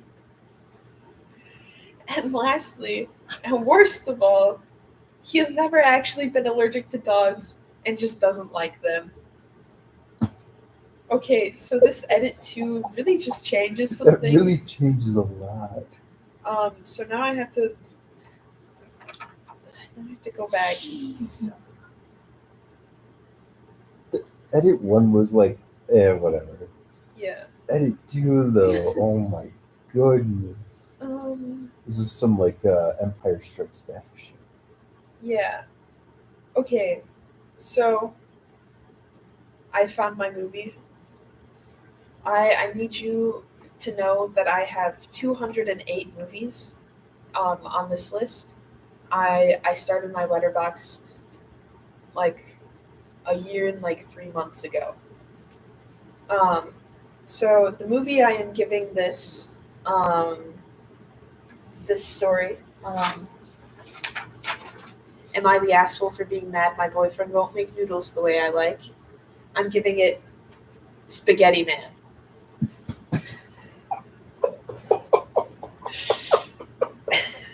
as its official rating, and I won't hear anything else from about that.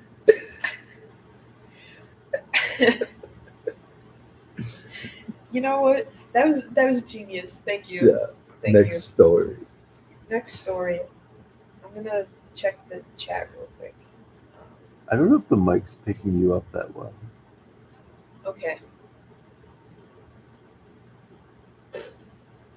I would know. Hee. Okay. So.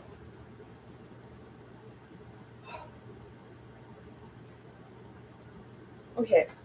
Next story. Am I the asshole for giving my SAHM wife a written performance review with suggested areas needing improvement? Hold on. What was that term? Acronym? SAHM. A woman who is engaged in full-time care for child or children. Oh, stay-at-home mom. Yeah. Oh, yeah. Oh no. Am I the asshole for giving my stay-at-home mom wife a written performance review with suggested areas needing improvement? Probably. I'm not gonna say yes, but that's a probably. Yeah. That's where I'm. You're not starting off very well. No, but like usually they'll have us in the second half or something. Yeah. Yeah. That's why I'm not committed. It's like trust. Yeah. We'll see. Maybe she's like holding the baby by the ankles upside down. Yeah. Or like by the toes and like swinging them around. Exactly. Yeah. That'd be understandable. Yeah, understandable. Okay, here's the story. I, 33 male, share one child, 6, with my wife, 36. She has another daughter, 13, that lives with us full time. We also have custody of our niece, 15. The teens are each other's best friends. They share a large bedroom, which was done at their request. The dynamic here is pretty much mom and youngest against the teens, with me being the referee between everyone. Cool. My wife has taught the youngest she can blame others for her actions to avoid consequences. She just says the word. One of the teens will get punished without question. There's no doubt. She is my wife's favorite. I love her, but she's becoming nothing more than an entitled brat. As just a mere example, my wife and I had an appointment we both needed to attend. When we came back, it was apparent the pool had been used. They're not allowed to swim over it while we aren't at home. As the youngest divulged, "Mommy, I was in my room coloring. I never went swimming." The teen said that was not true. She had gone swimming as well. Only the teens were punished. My wife refused to give the youngest any type of consequence. I later found her wet swimming suit hidden in the garage. My wife and I argued. I felt strongly she needed to not only be punished for swimming, but also for lying. Wait, I've also heard this one before. Really? I don't remember the ending though. Okay. Well, Why do I know these? What the fuck? are you on Reddit? I'm not on Reddit. I think it's because I go through shorts and I'll just doom scroll like crazy, Oh. and I'll always get like the Reddit readings. Yeah. The doom scroll is like It's intense. it's intense. Yeah. After a relentless disagreement, I was silenced as she gave the youngest a very minimal consequence.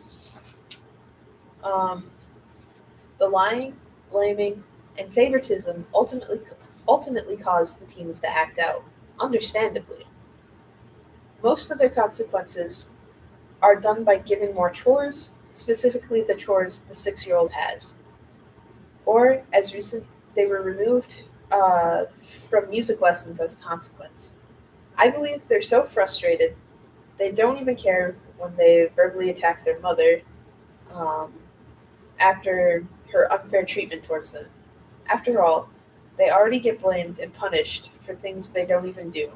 From my perspective, lashing out gives them a release. We've had countless tiring arguments. She'd either not see her faults, or we'd agreed to do this and that, but it was never actually done. I decided to write her a performance review as a stay-at-home mom. Her areas in need of improvement, well, it was a lot, but I touched on how she needs to listen better, stop being biased, be fair in all her decisions, stop making rash decisions without taking all 3 kids into consideration. I recommended her to give each child the same amount of one-on-one alone time to speak or just be with one another. So it wouldn't be an entirely slap to her face. I gave her accolades on her strong points for other areas aside from parenting. I guess I felt this would work best because I could organize my thoughts on paper without her interjecting. However, it quickly backfired in my face. She was quiet the first hour after I handed it to her. Then she completely exploded on me, said, if we're going to do this type shit, that one was for you, Abe, type shit. She'll get a private bank account and take half my paycheck every week. She further said, the review was abusive and a manipulative sexist move. Am I the asshole? I don't think so. Yeah. Like, the thing is, in some regards, I don't necessarily know if the approach was the greatest because it seems more like demands rather than like a equal, like, they're not exactly on equal ground in his approach. Yeah. However, with what is going on is very problematic. So it's like, I wouldn't say he is the asshole, and I wouldn't say he's not the asshole.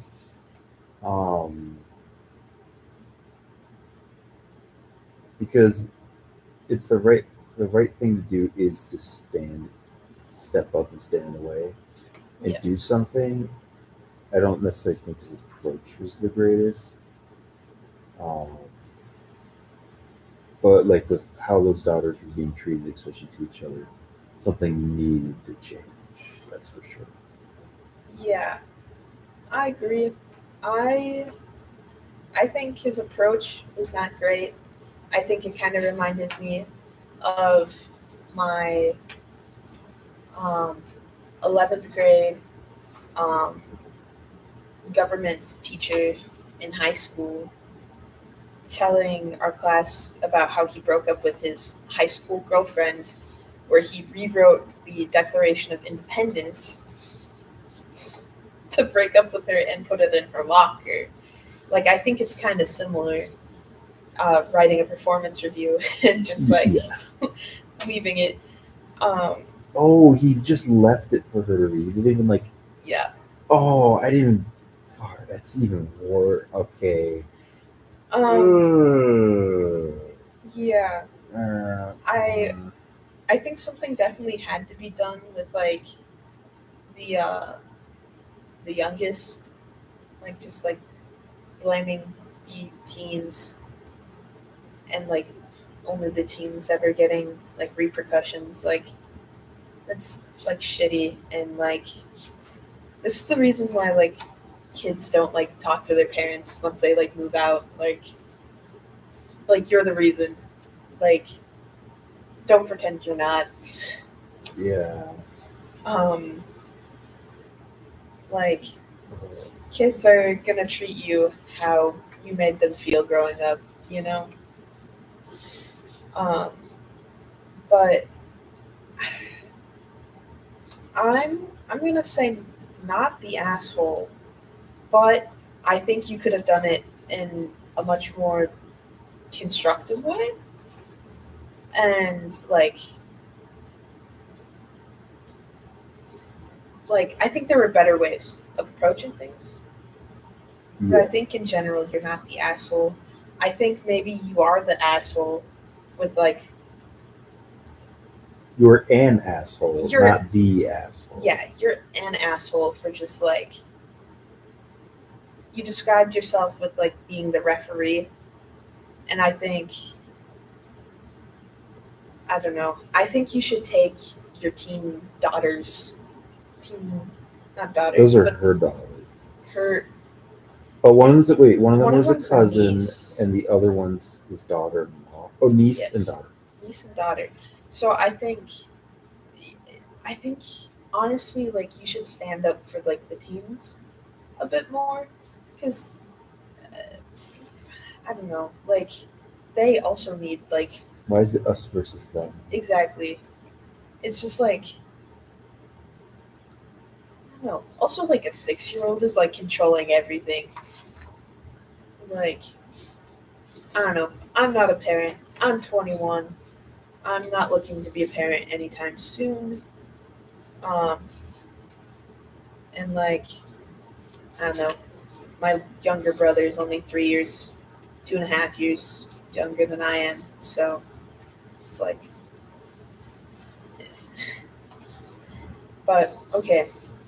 My rating for this, I'm gonna have to look through my stuff. But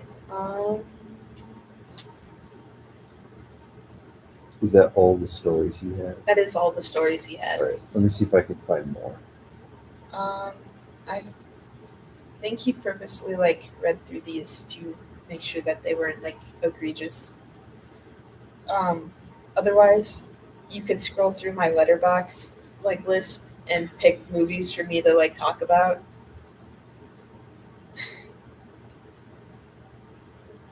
Um,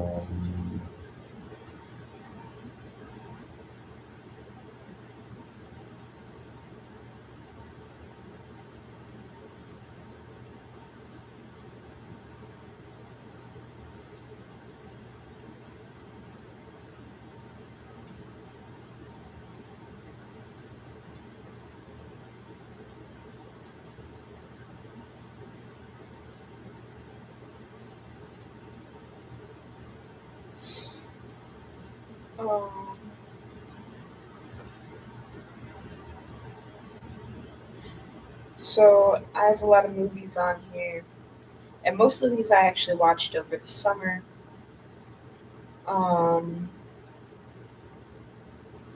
Because I had a remote job where I did research. Yeah, so I just like watch movies while I worked.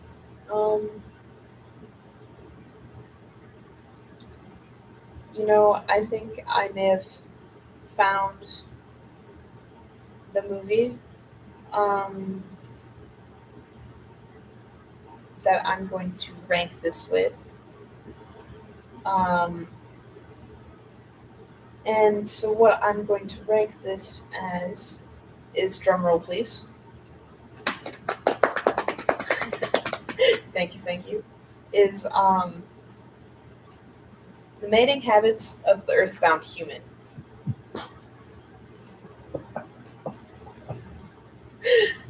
I will be taking 0 questions on that.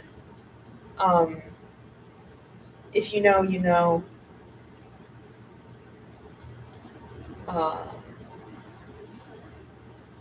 Yeah.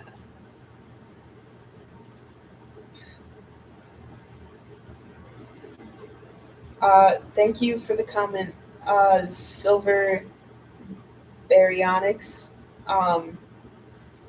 Yeah, Filibuster. Yeah, okay. So I guess we still have 35 minutes of Camden sleepy time.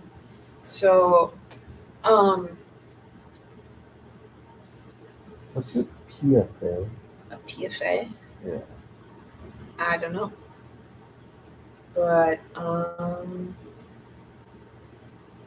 I have no idea. So, I'm gonna close my eyes and, like, do this. How do I find your letterbox thing? Okay, so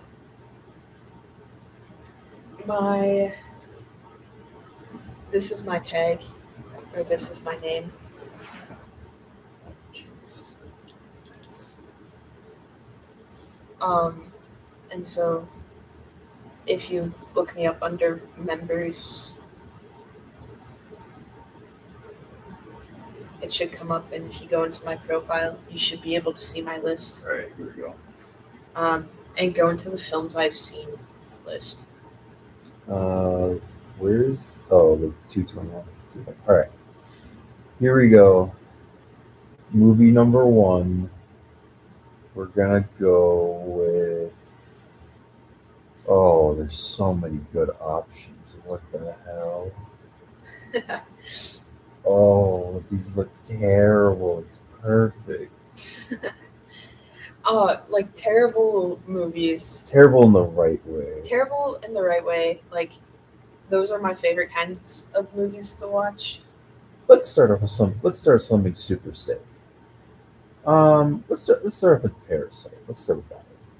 Okay, so Parasite was a movie that I watched shortly after it came out, and the Oak Ridge staff and I recently just watched it together. For most of them, it was the first time, but for a few of us, Really? yeah. Oh, to be fair, I was like 17 or whatever, because that movie came out in 2018, right? Yeah. I was 16 when that came out, so that's kind of fair that most of you haven't seen it. Yeah, Because you would have been 14, right?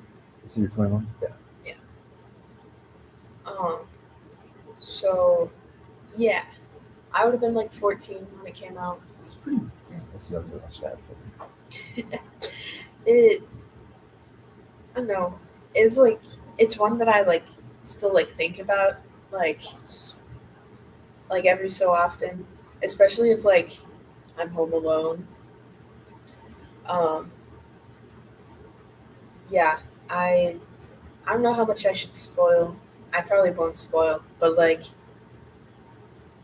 man, it's just have you seen those memes where it's just either I think it's a cow standing at the ocean side, and it just says man. That's how that movie left me. Both times, but I think it was the most fun watching it with our staff who didn't know what was going to happen. Because somehow Camden predicted it. Camden predicted the ending? Camden, I think it was Camden and Kenzie that were oh, there's going to be someone in the basement. Oh my god. And it's holy shit. You And it haven't was- seen this before? Yeah. It's oh my god. And it was just so hard to keep a straight face. But yeah, I think it's a classic and a must see for people, because I think it touches on some really important issues, such as class. So yeah, you have another movie to hit me with? We're moving on. We're gonna hit now. Absolutely underrated classic. Tucker and Dale versus Evil. Tucker and Dale versus the Forces of Evil. I think it's just Evil? versus. No, it's just versus Evil. Okay, so that was a movie I watched for the first time at my friend Jasmine's house with their dad. And it's because he always likes to, it was my freshman year, and we went over to their house for spring break, and he really wanted us to watch that movie with him because he'd always quote it and call us college kids. Because we were the college kids, and we still are the college kids. Doja Cat Dad, I know you're probably not watching, but if you are, hi Doja Cat Dad. I hope you're well. But yeah, it was great. It was it was kind of campy. I think it was just funny that they're just trying to have a fishing trip or something, and these college kids just keep dying around them, and they think they're evil or something. But they're not. They're just trying to fish. they just look a little scary, and yeah, I think I enjoyed that movie way more than some of my friends did. Because like at one point, like one of the college kids gets thrown into a wood chipper. He doesn't get thrown in. He jumps to like attack Dale, and just goes face first into the chipper. Yeah, thrown in by himself. And you know, that's just like something I think about. Is just the wood chipper and the aftermath. Yeah. Got any other movies? This is gonna be controversial. So why does All Dogs Go to Heaven have 3 stars? 3 stars? Mm-hmm. Because it made me cry.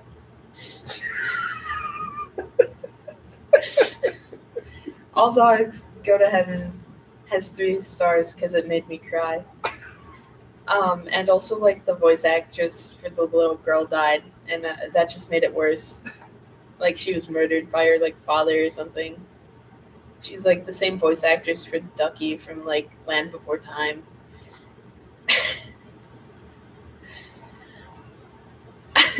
Anyways, Like- dark movie lore. It's like the funniest reason to give a movie a bad rating. I mean, I wouldn't say 3 stars is a bad rating. 3 stars to me, like, just means like it was good, but I probably wouldn't watch it again. You know? To be fair with how this website's set up, it's more like 1 out of 10. It's a more like out of 10 because you can have the half rating. Mm-hmm. So it does make it like a little weird in that, but that is very funny. Let's see. I don't want to hit the lowest of the lows yet. Okay. I want to work my way down. Oh my god, I'm not gonna ask about that. What? Death Toilet. Oh my god, Death Toilet is my favorite film franchise of all time. All right. Okay. I'm not gonna ask you about Death Toilet. I'm gonna ask you about Amityville Death Toilet. Oh, Amityville Death Toilet? Since it's got a perfect score. Good morning, Camden. Okay, so Amityville Death Toilet is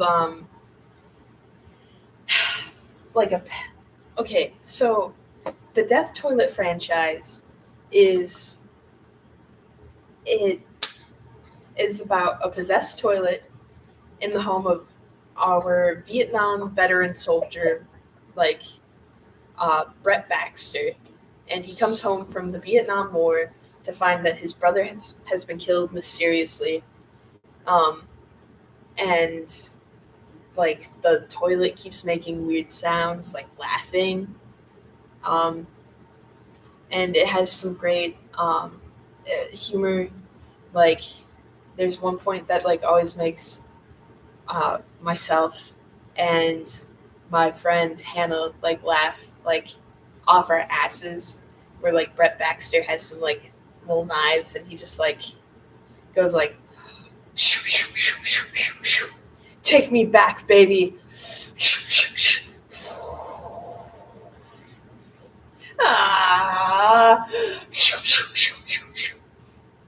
And honestly, we've both seen Death Toilet 1 so many times that we could probably quote most of the movie. I think part of its humor comes from they'll just randomly like say the same line multiple times in a row. And just like, yeah, so Britt Baxter, possessed toilet, he hits up Father Marcus Dingleberry. Rest in peace, Isaac Golub. He died in a scooter accident not too long ago. Oh, so rest in peace. But yeah, so Father Marcus Dingleberry comes, exercises the death toilet, or does he? And pretty much like the rest of the series is following Brett Baxter and Father Marcus Dingleberry as they like go around the world and like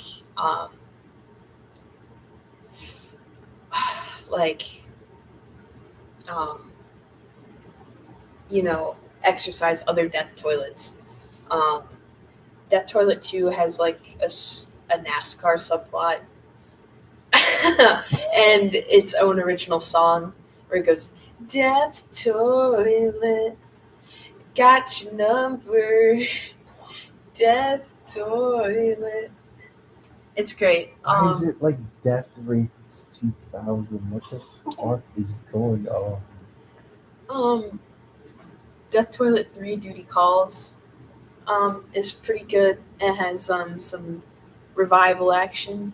They get more like toilet gear where they can like bind the extra like plunger that's a cross. That, but also Is like that actually a thing? no, they just like plunge a character out of the ground after he dies to like revive him. But like they get like little like handheld devices to like detect death toilets more easily. And then there's Death Toilet 4, Brown Snakes on a Plane. And pretty much Brett Baxter and Father Marcus Dingleberry are summoned by the Pope. And then this character named Potty Mouth hijacks their plane.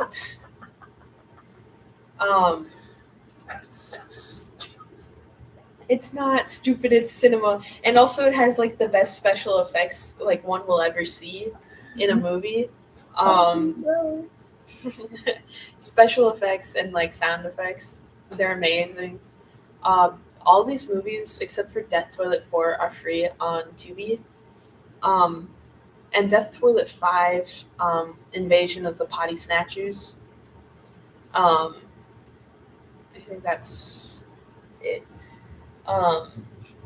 Actually just recently came out on Tubi, and my friend Hannah and I we tried to get it's way longer than the other ones because all the other movies are around 50 minutes. This one's an hour and a half. And so we kept trying to watch it, and she'd fall asleep.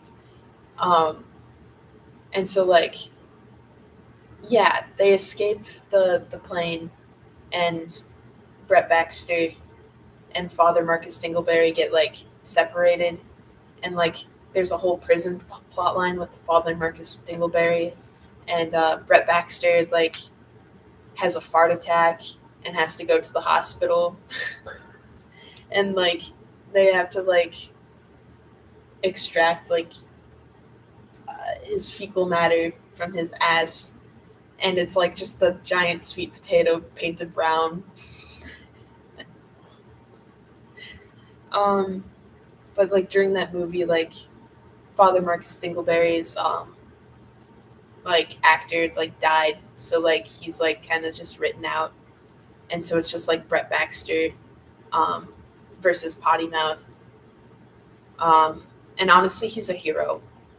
It's world devastation levels of death toilets. So you asked about Amityville Death Toilet, which leads me to Amityville Death Toilet. Amityville Death Toilet pick the last one. Happens between Death Toilet 4, Brown Snakes on a Plane, and Death Toilet 5, Invasion of the Potty Snatchers. Honestly, I could make a whole slideshow presentation on the timeline of Death Toilet, because he had just gotten out of the Vietnam War, but he also has modern technology sometimes. And honestly, I just needed to be able to explain the whole NASCAR subplot. But so Amityville Death Toilet follows completely different characters, and I don't know if you know the Amityville Horror.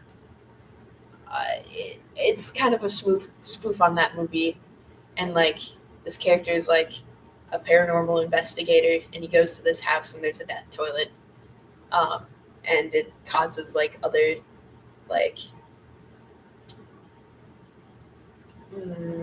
issues in the house.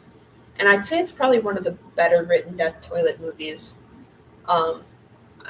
Actually, I love it, to be honest. But yeah, so that's the Death Toilet franchise. Peace, love.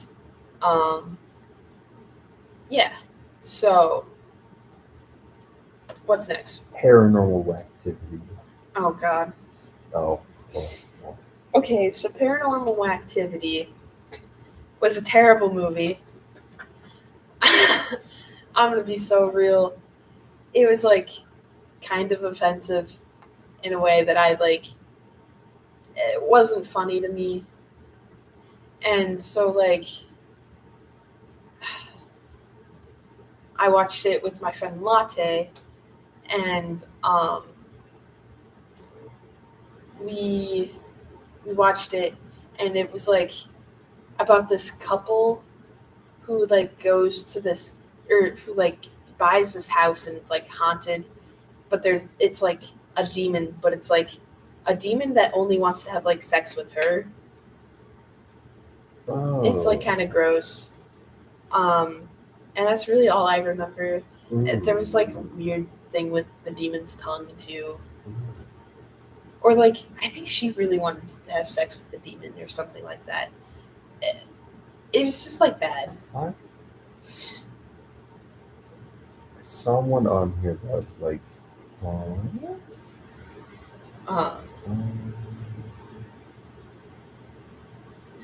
Know the Lighthouse, which is disappointing. Wait, what was it? The Lighthouse. The Lighthouse. Have you never seen The Lighthouse? Is it on my list? No.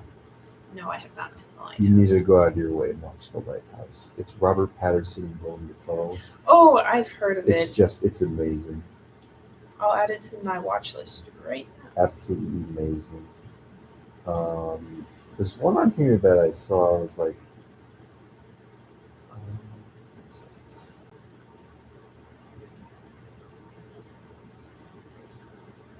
there's one that I thought deserved a bit of a higher rating.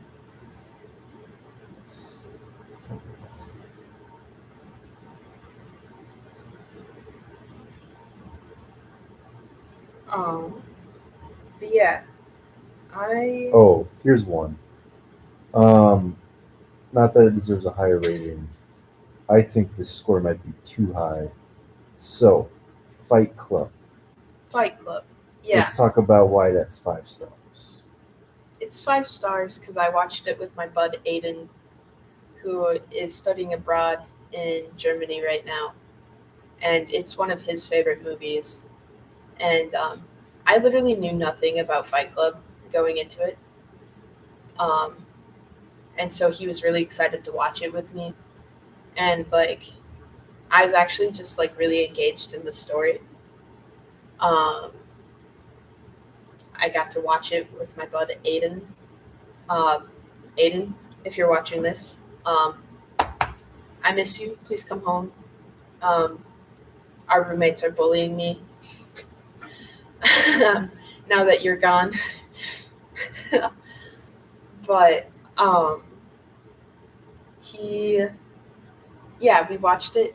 I was not expecting the twist, so it was just like, whoa. And then he and I had a very like in-depth discussion about it afterwards.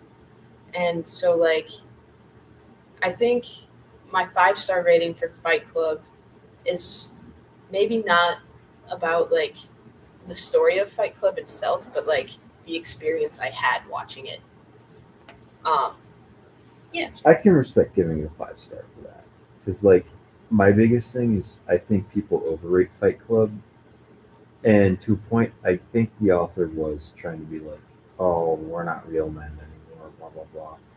But to me, at least, I find like the story is more about like the easy manipulation of toxic masculinity. Like you have all these guys that have this very hyper idealism of what masculinity needs to be and should be, and then you have this essentially guiding figure for them to just follow and teach them and show the way so that they can be like men again, and this like obviously like air quotes pussified age, whatever the fuck they said. I don't remember. Yeah. And to me, honestly, it's just really sad. Yeah. Which is why I like it and rate it high. But for me, when I see most people rate it high, it's because it's like, yeah, man, yeah. See, that's not why I rated it high. And like I And I can respect it being the experience of why I got rated high. yeah.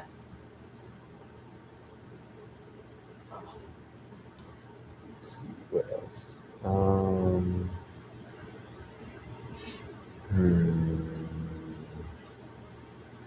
Trying to see one that looks like really, really fun. Because like Pope's Exorcist is like that one just seems like it's like a boring film. Okay, I have a funny story with that film though. Okay, then I want to hear it. Okay, so the Pope's Exorcist. So the Pope's Exorcist, I first saw on like a random Friday afternoon at like 2 p.m. like during the semester. Like I think it was like my freshman or sophomore year, like here, because I randomly just had my mom's car for the day, and I couldn't park it anywhere on campus because I don't have a parking pass. So I was like, well, I'm gonna skip my boring ass class and go to the movie theater and watch a random movie, which ended up being Pope's Exorcist at like 2 p.m. And so it was just me and one other person in the theater at 2 p.m. watching the Pope's Exorcist. And this other person was a little old lady sitting pretty close up. Is Like, that an action film? it's like a horror movie. And so, and every time something scary would happen, I could just hear her like laughing her little ass off, just be like, and like, I don't think I could tell you a single thing about the plot of the Pope's Exorcist, other than like a few of the jump scares got me, and there was like a point where they were in like a cave for some reason. That's so funny. What the fuck? But so my experience watching the Pope's Exorcist was like with this little old lady just like laughing her ass off every time like something like kind of scary happens. And honestly, that was probably like the best way to spend a Friday afternoon. Especially because I got a free refill on popcorn after. So, yeah. And honestly, like, I'm the kind of guy who, like, is not afraid to, like, go out and experience, like, art or shows, like, by myself. Oh, yeah. So it's just, like, that's something I actually really love doing. It's just, like, going to, like, a movie by myself. It's a movie I tell people about. It's French, so it's already insane. One of my favorite films I've seen. It's just the most like ridiculous thing in the world. It's called Titanium. Oh, I've heard of that one. Have you heard of that one? Yeah. It is just. It's like 4 different movie plots in one. It's like, what is going on? What is going on? What is happening? How do we go from Carrie to this shit? Like, what? Or Christine. I meant Christine. Yeah. Yeah, how do we go from like Carrie to Christine to like something else? It's like, what the fuck? All right, what is? I think we got time for 2 more because we got to end on the meatball one. Need some context. Okay. But I do want to hear about the book box. True story of Chris Chambers. Oh, the Dybbuk box? Oh, Dybbuk box? Okay. Yeah. Tell me about the Dybbuk box. Okay, so the Dybbuk box was actually like trash. Like, I saw it was like probably one of the lowest scores other than Cats on your profile. yeah, Cats. I only watched that one thanks to Camden because we had weekend duty together, and the only movie he wanted to watch was Cats, and I don't even think he likes it, like genuinely.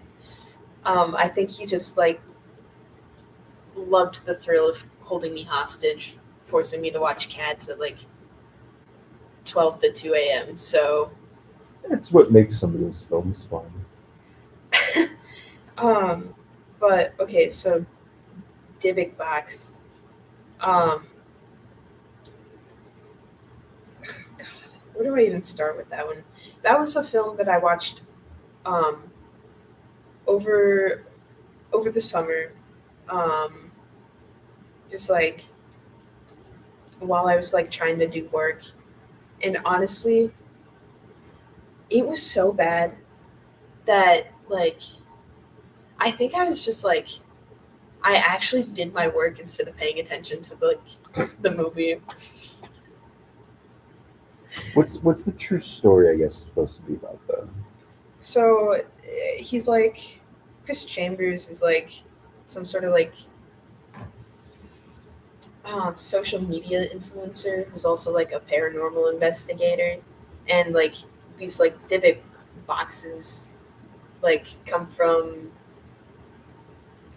they're supposed to be like ancient and filled with like some sort of like not ancient but like old and filled with like different things, and then they're sealed with like wax, and you're not supposed to open them because then you're like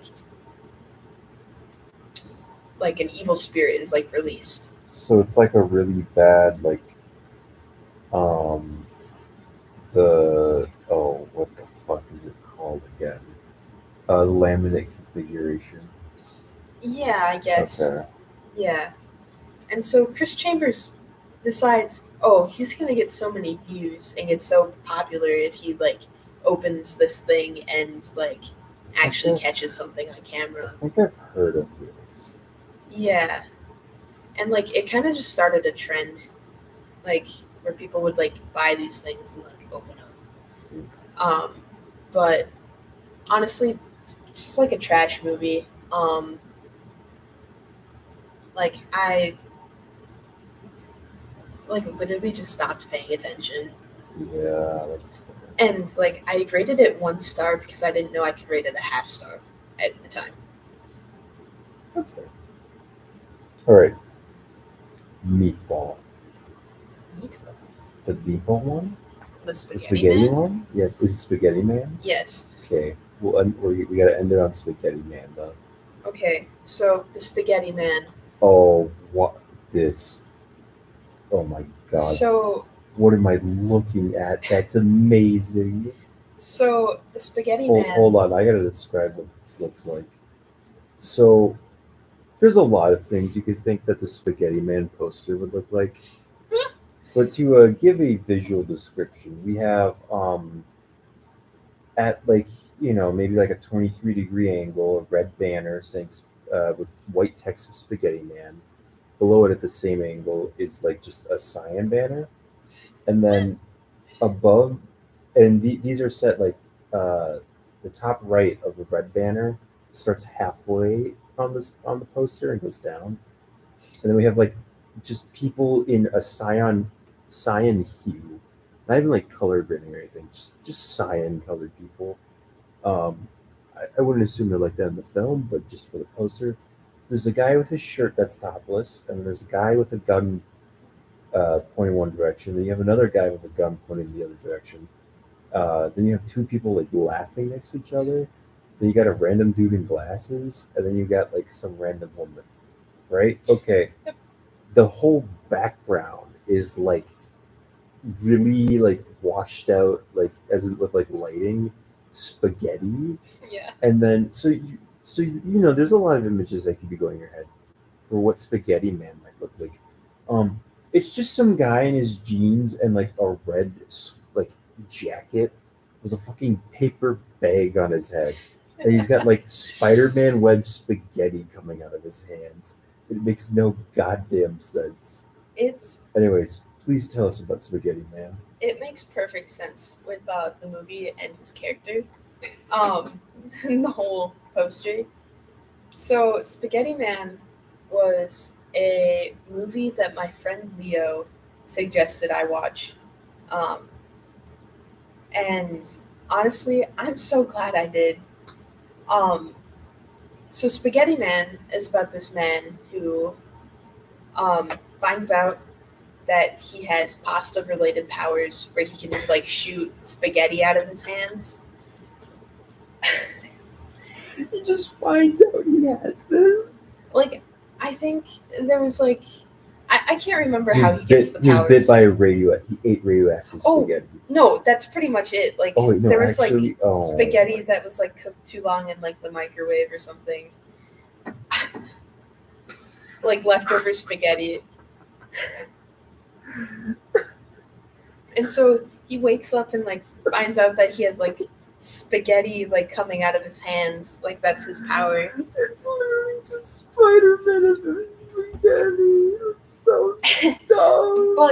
But he has a roommate, and like his roommate is like making all this money, but like the spaghetti man, I think his name's Clark.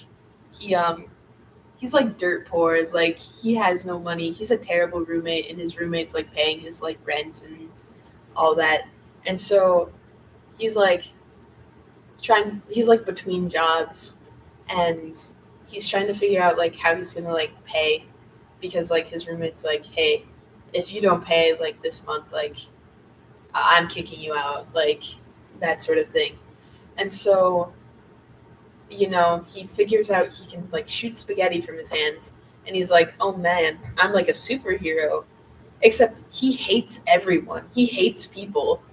And so he decides, you know, he's gonna solve everything by, you know, stopping crime,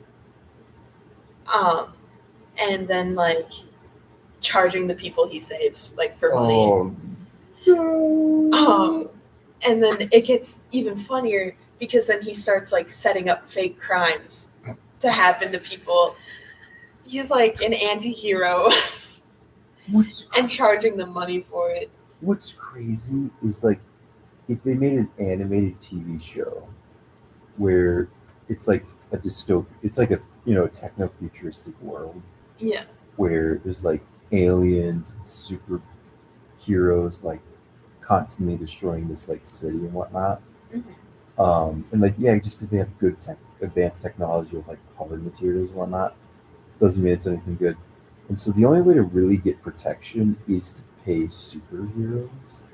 I think it'd be such a cool concept for like a show or whatever. Yeah. And then you have fucking Spaghetti Man. The fucking Spaghetti Man. Fake crimes. They get paid. Yeah. And then there's just like this guy who just like hates him, because like he like spaghettied him wrong or something. And they find themselves in like a karate studio, and like he's sending all of his like goons after him, and he's just fucking murdering people with spaghetti. Like hundreds of people with spaghetti. How does that work? Like he's like choking them out with spaghetti. Like piano wire. Like shoving it down their throats and like He like puts his hand on their mouth and just shoves spaghetti in there. pretty much. That's so funny. And there's like also like a girl, I guess, that he likes, but like I think is like somehow related to his like roommate, so it's like complicated. Oh my god. But that brings us to 6 a.m. It does. Time to switch off. Camden. It's 6 a.m. Hey. I talked about Letterboxd movies after I finished your Reddit. We gave the first one a score of Spaghetti Man. Yeah. And then what was the second one? So the second one was a score of the natural mating habits Yeah. of like humans. Of the ground people. Or whatever. Yeah. Yeah. Anyways, I relinquished the floor back to Camden Benish. Yeah, I hope your nap was good, bud. I hope it was as well. Hey everyone. There's my stuff. Ooh, it's warm. I almost wish I had like a Seek Eater.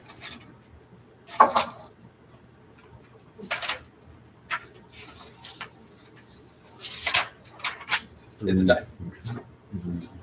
Is it exactly 6 then? Yep. All right.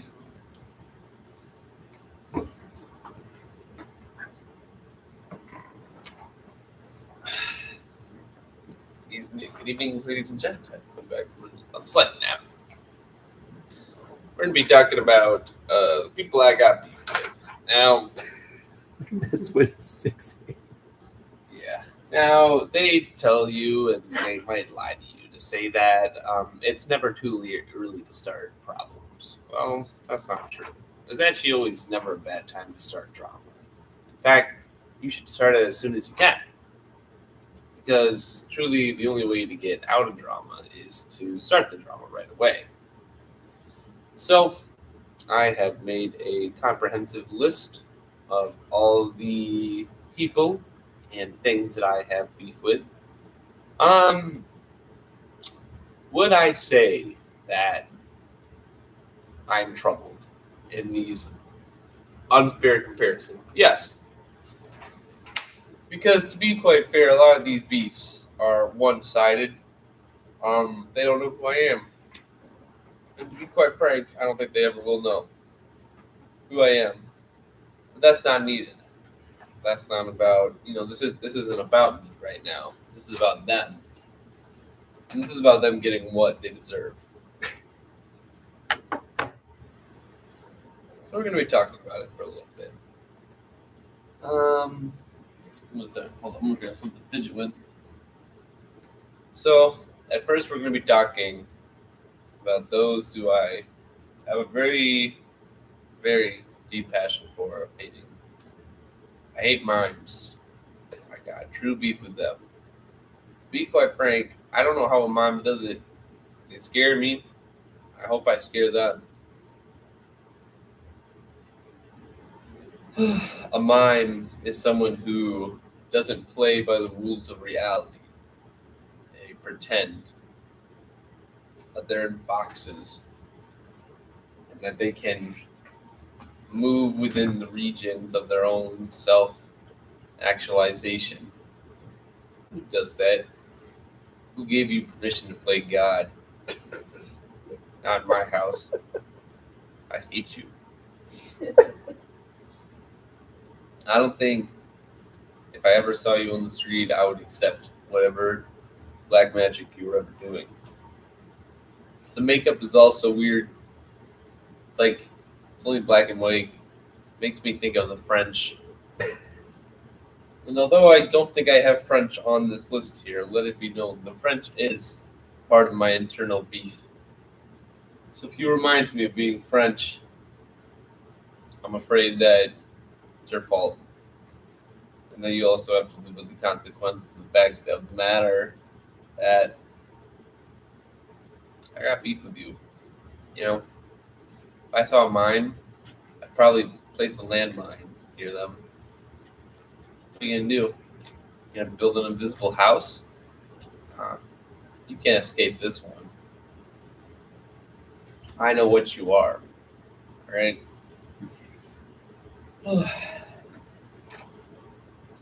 Also doesn't really make sense. You can't really make easy money as a mime. A little bit. It's a difficult job to make money as a mime, I think. So I don't understand why anyone would want to do it. You work those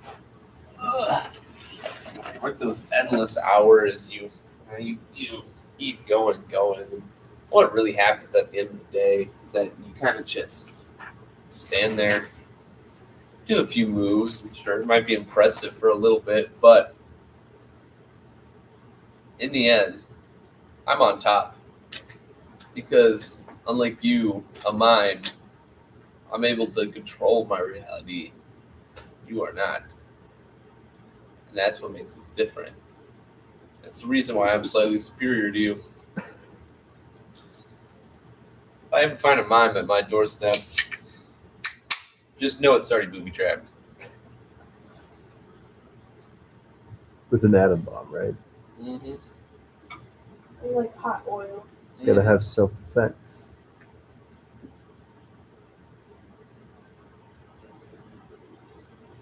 You okay there, bud?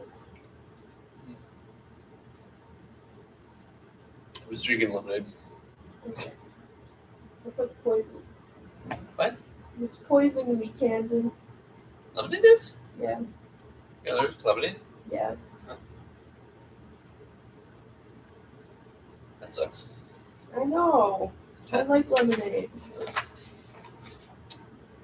So we got mimes then.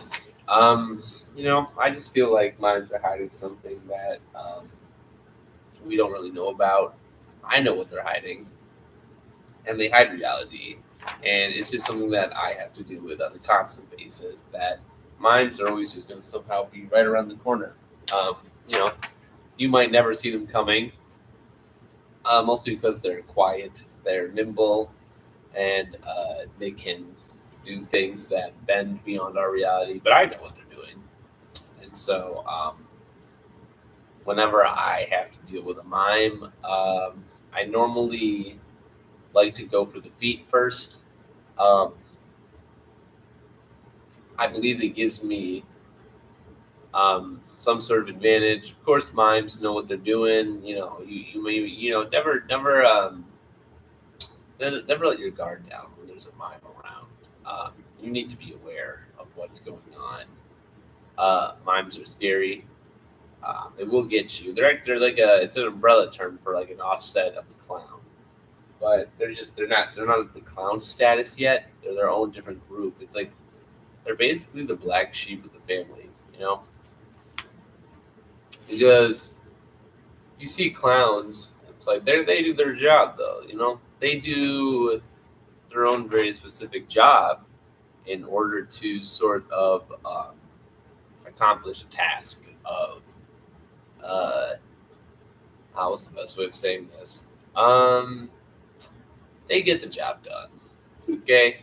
Like they know what they're doing. Clowns are loud. They know what they do. They make, whatever. What does a mime do? They're sad. If you had a clown at a birthday party versus if you had a mime at a birthday party, you're gonna have different reactions because a clown might like do some like juggling of a bowling pin, and you're gonna be like, "Wow, that's pretty dope." But a mime, it's just gonna stand in a corner miming. That's not fun. That's not entertaining. To be honest with you, I got beef with them. I don't think I can let that slide. I think it's almost for the betterment of humanity that I do not let that slide. Because if I let one mime slide, they all have to go. They all have to get past me, and that's just can't allow that. Not at this time of days, Maybe there'll be a day that mimes finally suck it up and don't want to ruin everything that a great birthday takes. Yeah, let me grab this. And that's sort of just what I think it's going to be for a little while is the fact of the matter that mimes are just going to be terrible. Also, they just, it's like they're sad. A lot of their, like, mimes have a lot of, like, business being sad. You think of clowns and you think of happiness, but, like, mimes normally associate with, like, frowny faces, tears, or sadness. And that's just not something I absolutely cannot appropriate at all. It sounds like too much of a curse, to be honest with you, to be able to be at that far of a level. Yeah, I got beef with mimes. The next one I got is modern comedy viners. They did all right on Vine, okay? And some of them did it good. Danny Gonzalez did it good. I know some other people who did it good. But like Brent Rivera, like, I see them now, and they're like, because Vine was like something cool that happened like 10 years ago. But then it's like weird, because everyone was 25. But now it's like 35-year-olds trying to make comedy for like the same target audience, which when you grow up, your target audience should change, I think. Naturally. And so it almost feels as if why would you, someone who's doing Vine, why would you keep going? You know, like doing the same thing you do, even do it for the, I don't know, God forbid, rest of your life. You know, do something more interesting. Do something more fun. I'd say. You can actually achieve a lot of greatness if you truly just don't get into comedy as of when you're already minor. Because honestly, you know, in a sense, to say that minors actually already did a good job. You know, you did your reign on Vine, and you sort of accomplished whatever task you needed to accomplish. Um, but then the task was accomplished. You can go home. You can go to bed. You don't have to be here because you made your money on Vine. And so when you come at me and you try to make comedy, I feel as though it's almost as if you want to have beef. Because if you want to start beef with me, what are you gonna do? You're gonna start making comedy? I like comedy. I'm doing this whole thing for comedy. So why would you disrespect comedy by changing up your demographic of like how you used to do? You know, like you can't some people can translate that, but a lot of them they just can't. You know, that's what I kind of hate. Next people I kind of got beef with is chimney sweepers. To be honest with you, I don't trust them. When I was a younger kid, I used to know chimney sweepers from time to time, and they were brutal to me. They were mean. You know, it was a tough time back in the 1910s, but I tried to survive. It was rough, and it was.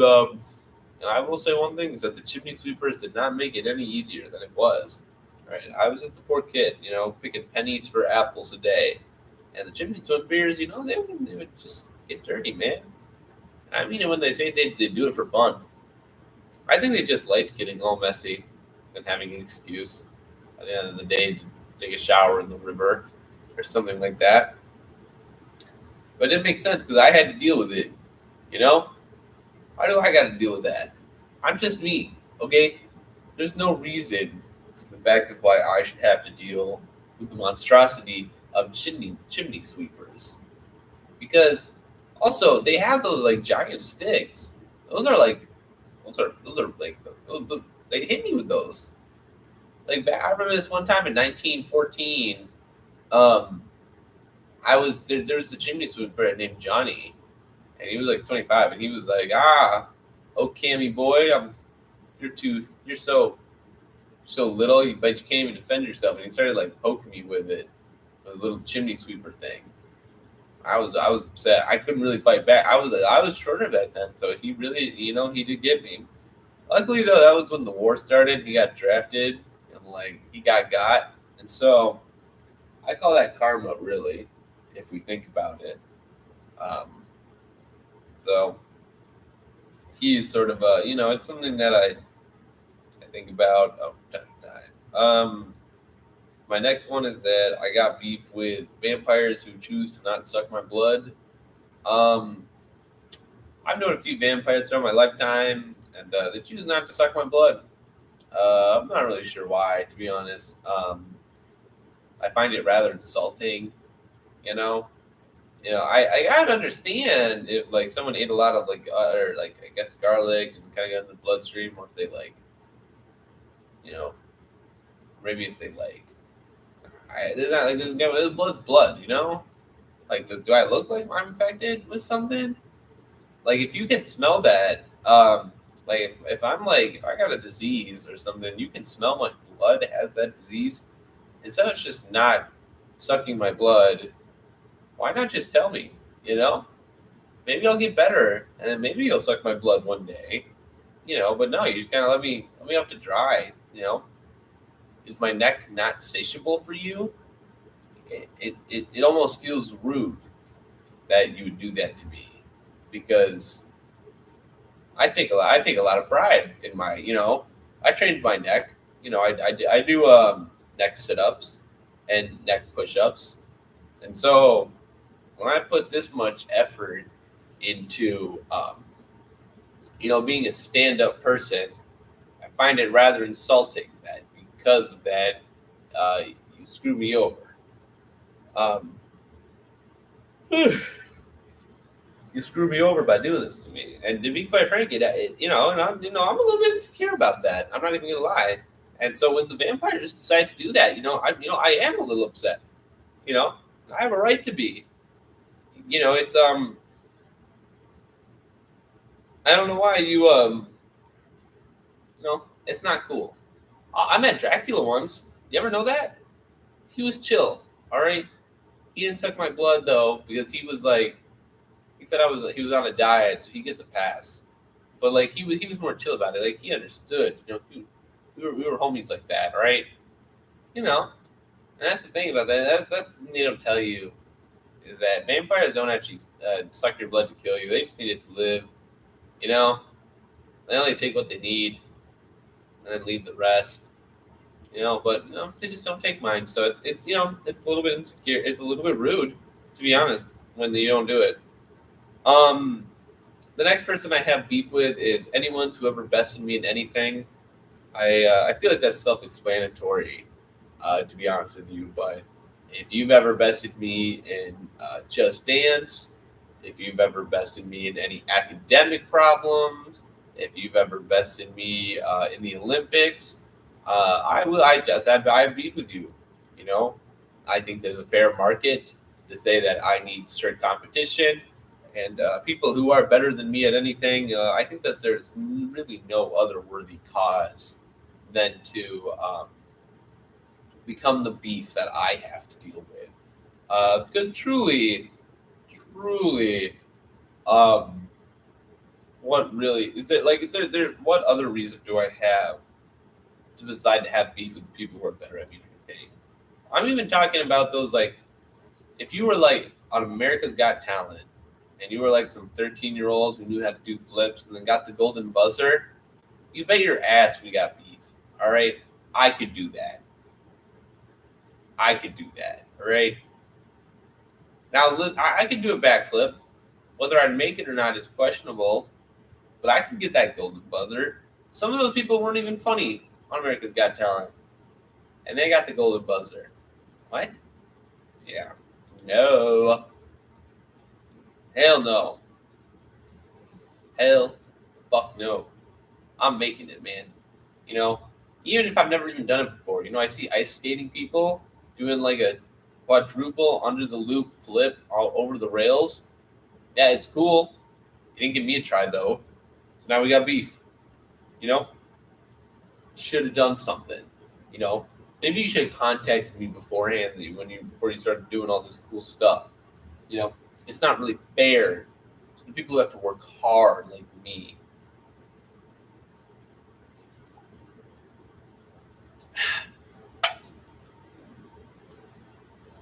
I got beef with anyone who's ever created a copyright law. If you were here at 2 a.m., you'd realize that I have a few opinions about the copyright laws of America. So I got beef with you on a general level. I don't think you're cool. I don't think you're funny. Matter of fact, if copyright laws were a person, I would fight them right away. I would not hesitate. There is nothing to hesitate about because it's not needed. Next, I got beef with anyone. Oh, no, sorry. Taste buds clashing with each other. I think it's just something that I don't like. That probably everyone else doesn't like either. But there's this like, I hate it when my taste buds clash. All right, it's like there's times. Ooh, I found a two of spades. But there's times where I thought you were sleeping. I was in and out. Fair. But there's times that I want to drink something, but I realize I just ate a Cheez-It 5 minutes ago. And so because I have that cheese in my mouth, I'm going to be getting a different taste than what I originally want. So, like, why are you doing that to me? Did I do something to you? There's not really a point to screw me over because my taste buds are jealous with one each other. And are not like, here's the thing. taste buds are supposed to they're supposed to join each other. Okay, they need to unionize or something, because it just doesn't make sense that they don't unionize, go together, and create something more superior. Maybe create. Why why don't they come together and create a superior taste bud rather than just a bad taste bud? If we put our sources together, we could make something interesting. We just don't, though, because the human body decides that it's not important enough to do it, and that's life. It's a share of life, but it is life of itself.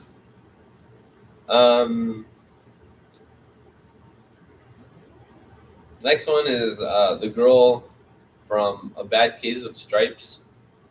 I don't know if any of you. It's a Bad Case of Stripes is this children's book created way back in the day with this one girl who wouldn't eat her green beans, and then literally started turning into weird shit.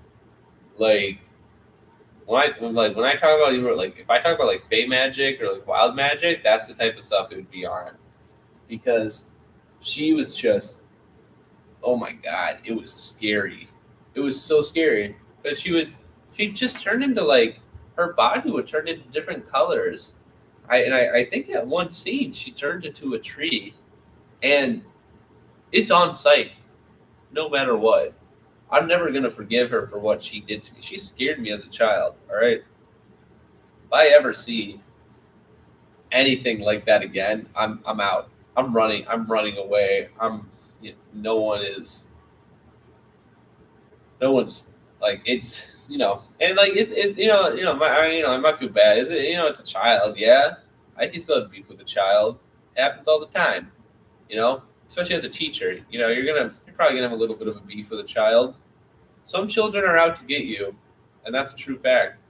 So you need to make sure that you're prepared. And that girl from A Bad Case of Stripes, she knows what she's doing.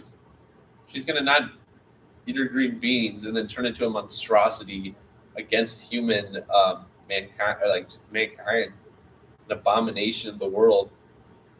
And then what's she gonna do? She's gonna be stubborn, and she's not gonna eat her green beans, and then she's gonna keep growing, and then it's gonna be all over. It's gonna be all over, and it's only until we're able to finally defeat her.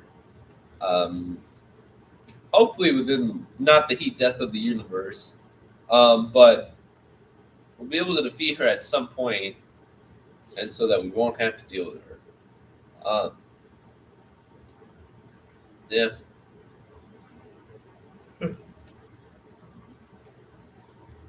My 1 hour of sleep's getting caught up to it. Yeah, Kind of turning light outside right now. I see that.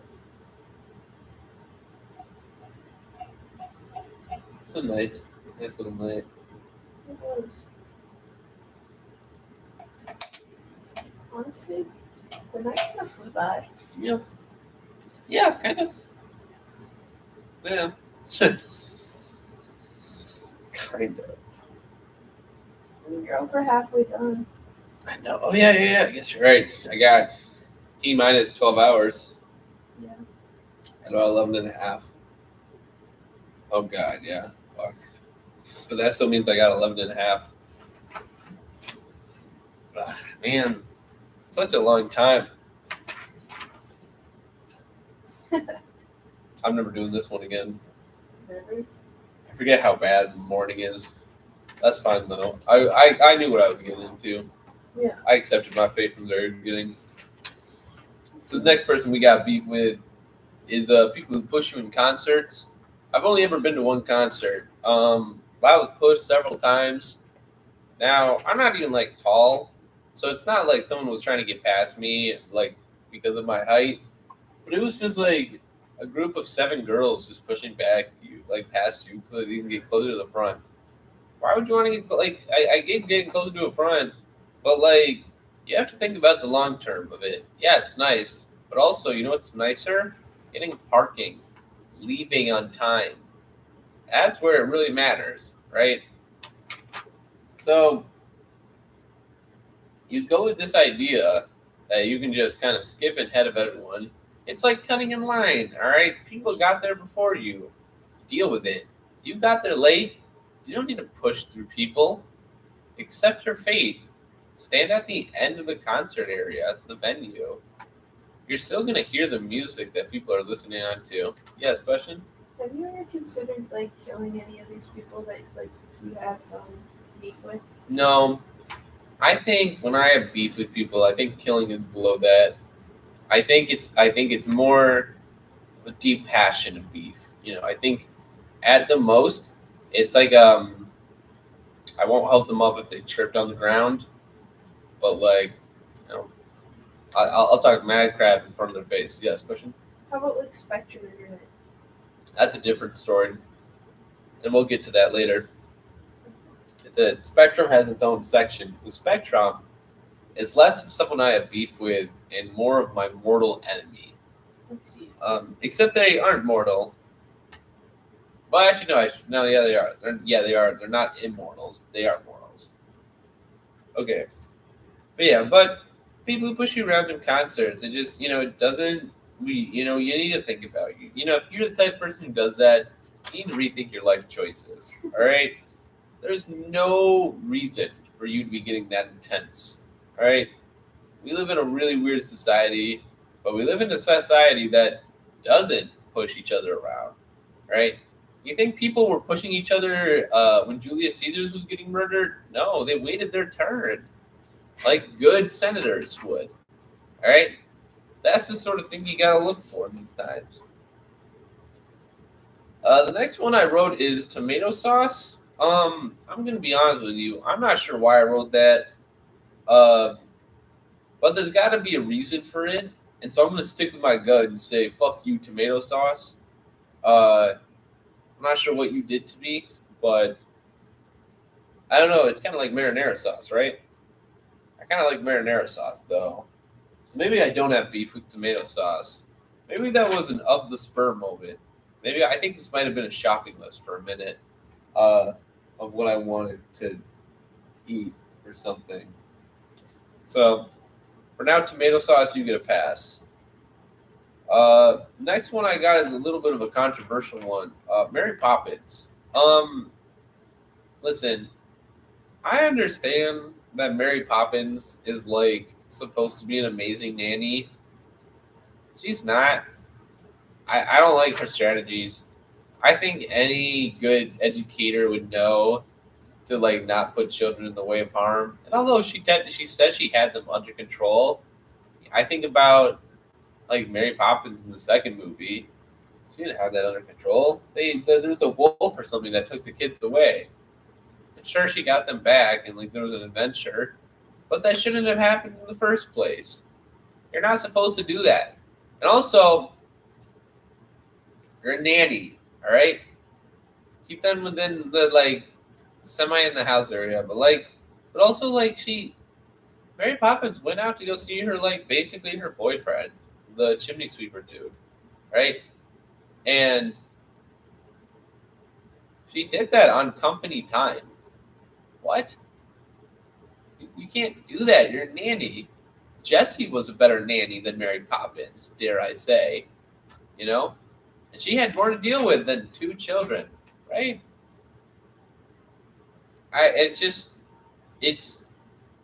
say she's like the nanny from heaven or whatever, but like she really wasn't that good. She was mediocre. Okay, she knew how to kind of do her job, and she knew magic. Okay, yeah, no shit. If you know magic, you're able to do things a little bit more efficiently. It's magic. That's what it's about. God forbid we do things like normal non-magic users. Okay, just because I can't flip something doesn't mean that I can't Mary Poppins, her umbrella. Do you know how unsafe that is? Like, sure, you could get away with that, like in the 1920s, 40s, whenever it came out. You cannot be flying in the air with an umbrella. Do you know how unsafe that is? There are so many things in air travel going on right now that you're just causing danger to not only to yourself but to the people around you, and that's sort of something that I just cannot get behind. The next guy is we have a guy called Blue Nerd. He makes Minecraft tutorials, except they suck ass. I'll say that with my chest. That I hated using his YouTube channel because we were making a castle. Me and my best friend were making a castle. We were making a castle with Blue Nerd Minecraft, and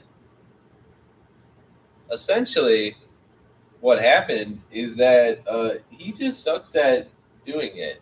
And basically, we got a bunch of stuff wrong because the blocks were off on several locations. And then something that he does is it's weird because what he'll do is he'll place he'll place 13 blocks, and he'll be like, okay, that'll be good. And he goes, wait, actually, let's do 10. He just changes it, God forbid he knows what he's building beforehand, so that I don't have to pay the price of pausing, because that's what you do is that you pause the video, and then you do the activity, and then you go right back to it. That's how a tutorial works. But he messes it up so poorly that it screws over any redemption anyone really has of how Minecraft tutorials are meant to be. It's a little disappointing, to be honest.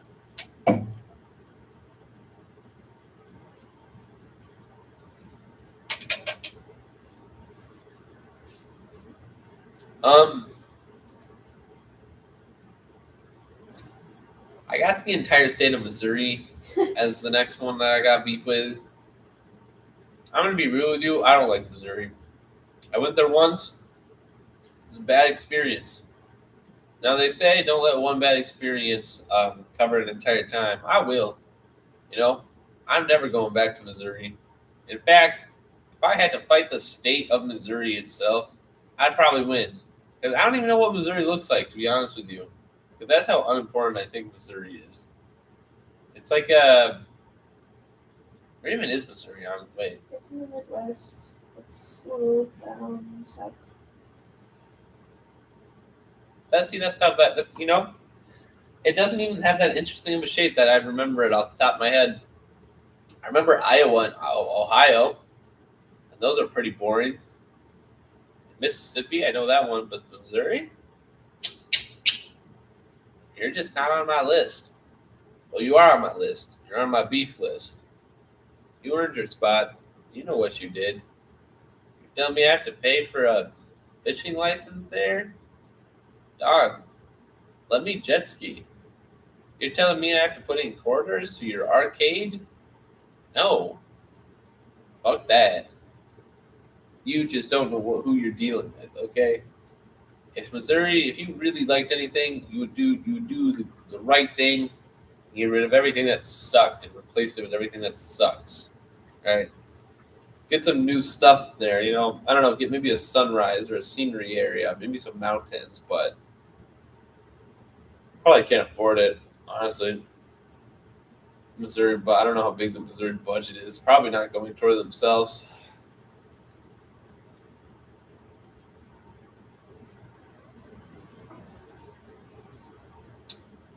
So Papa Louie is my next one.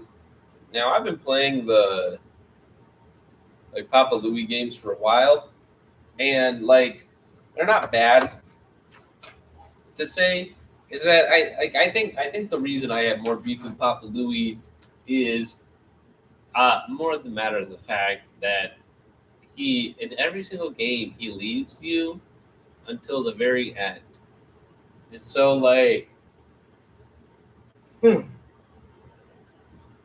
So he'll leave you, and he'll be like, "Hey, you got this, dude." When it's literally your first day on the job. I cannot tell you how much that that just sucks because he doesn't even leave you with like a trusted coworker. He leaves you with like a friend of yours. All right, and that's like normally your delivery driver or your waitress. All right, no one teaches you what you're doing, especially in the kitchen, where it's like, if you're in like a froyo or ice cream shop, it's a lot less dangerous. But like you're working sometimes with like chicken and fryer food. All right, that oil's no joke. That stuff is serious, um, and I don't think he follows regulation at all. We don't even clean. Every game that I play so far, we don't clean anything. I haven't seen the fryers get cleaned. I haven't seen the oil get changed. I haven't seen the dishes get washed. I'm not sure what's up with that. Not a big fan.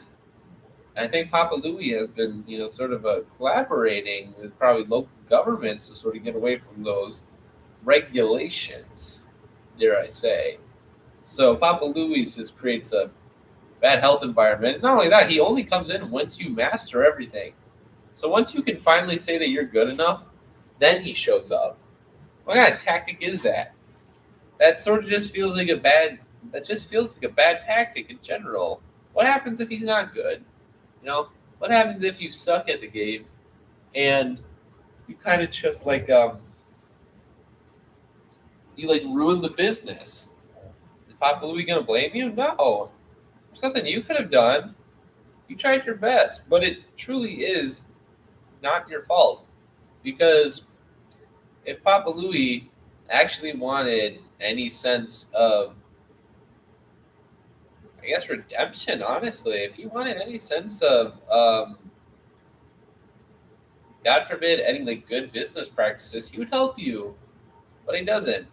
For that, we have beef. My next one is the 5 Seconds of Summer. I'm not a fan of their songs. 5 Seconds of Summer, more like 5 seconds in my ear. Please go away. I even added the fact of most boy bands I would probably have beef with. One Direction, I think Backstreet Boys maybe get a pass. NSYNC. I'm not sure about K-pop. I don't know if they I don't really know if K-pop counts as a boy band. I think they might, but I don't want to mess with the K-pop people because I fear them. K-pop people are very intense. I think they would I think they know your weaknesses too easily, and so probably wouldn't mess with them. They're probably chill-ish,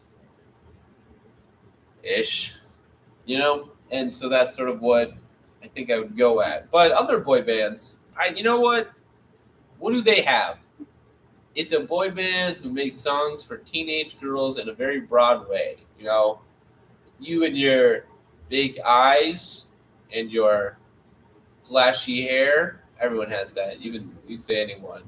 You and your lips. Yeah, duh. Everyone has lips. All right. It doesn't take a boy band to be genius to compliment someone, but it's also weird. And it's also if you started your career as a young person, that's maybe a boy band when you were a kid. But also if you are it's 4 years later and you're still making that shit, it's weird, man. To do something better. Do it like Justin Timberlake done, all right? He did his own thing. I don't know if he was actually a boy band or not. Don't quote me on anything, but I just don't think they know what they're doing. Speaking of music, I got beef with anyone who sings Despacito. I don't know how it became a popular song. I hate that song, honestly. It's an incredibly annoying. It was overplayed, and it's not catchy. It's not a catchy song, and I'll say that with my life. Is that it is it's a mediocre song that kind of picked up some steam, and then that's it. It wasn't that awesome. It wasn't a profound new beat that no one's found. It wasn't a Drake versus Kendrick bar for bar sort of rap battle of sorts. But Yeah, I'll look down drink real quick.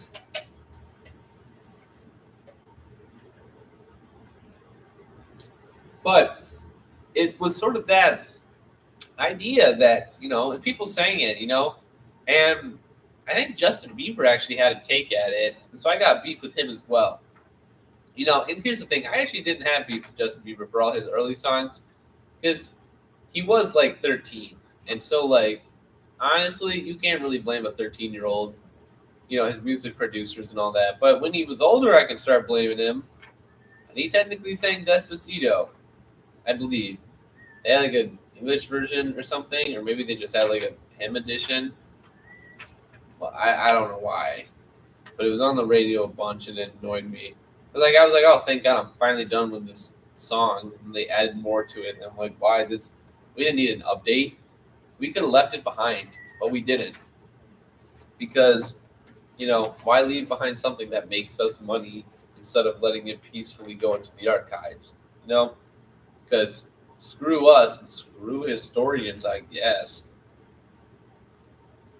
I got Spotify DJ on here. I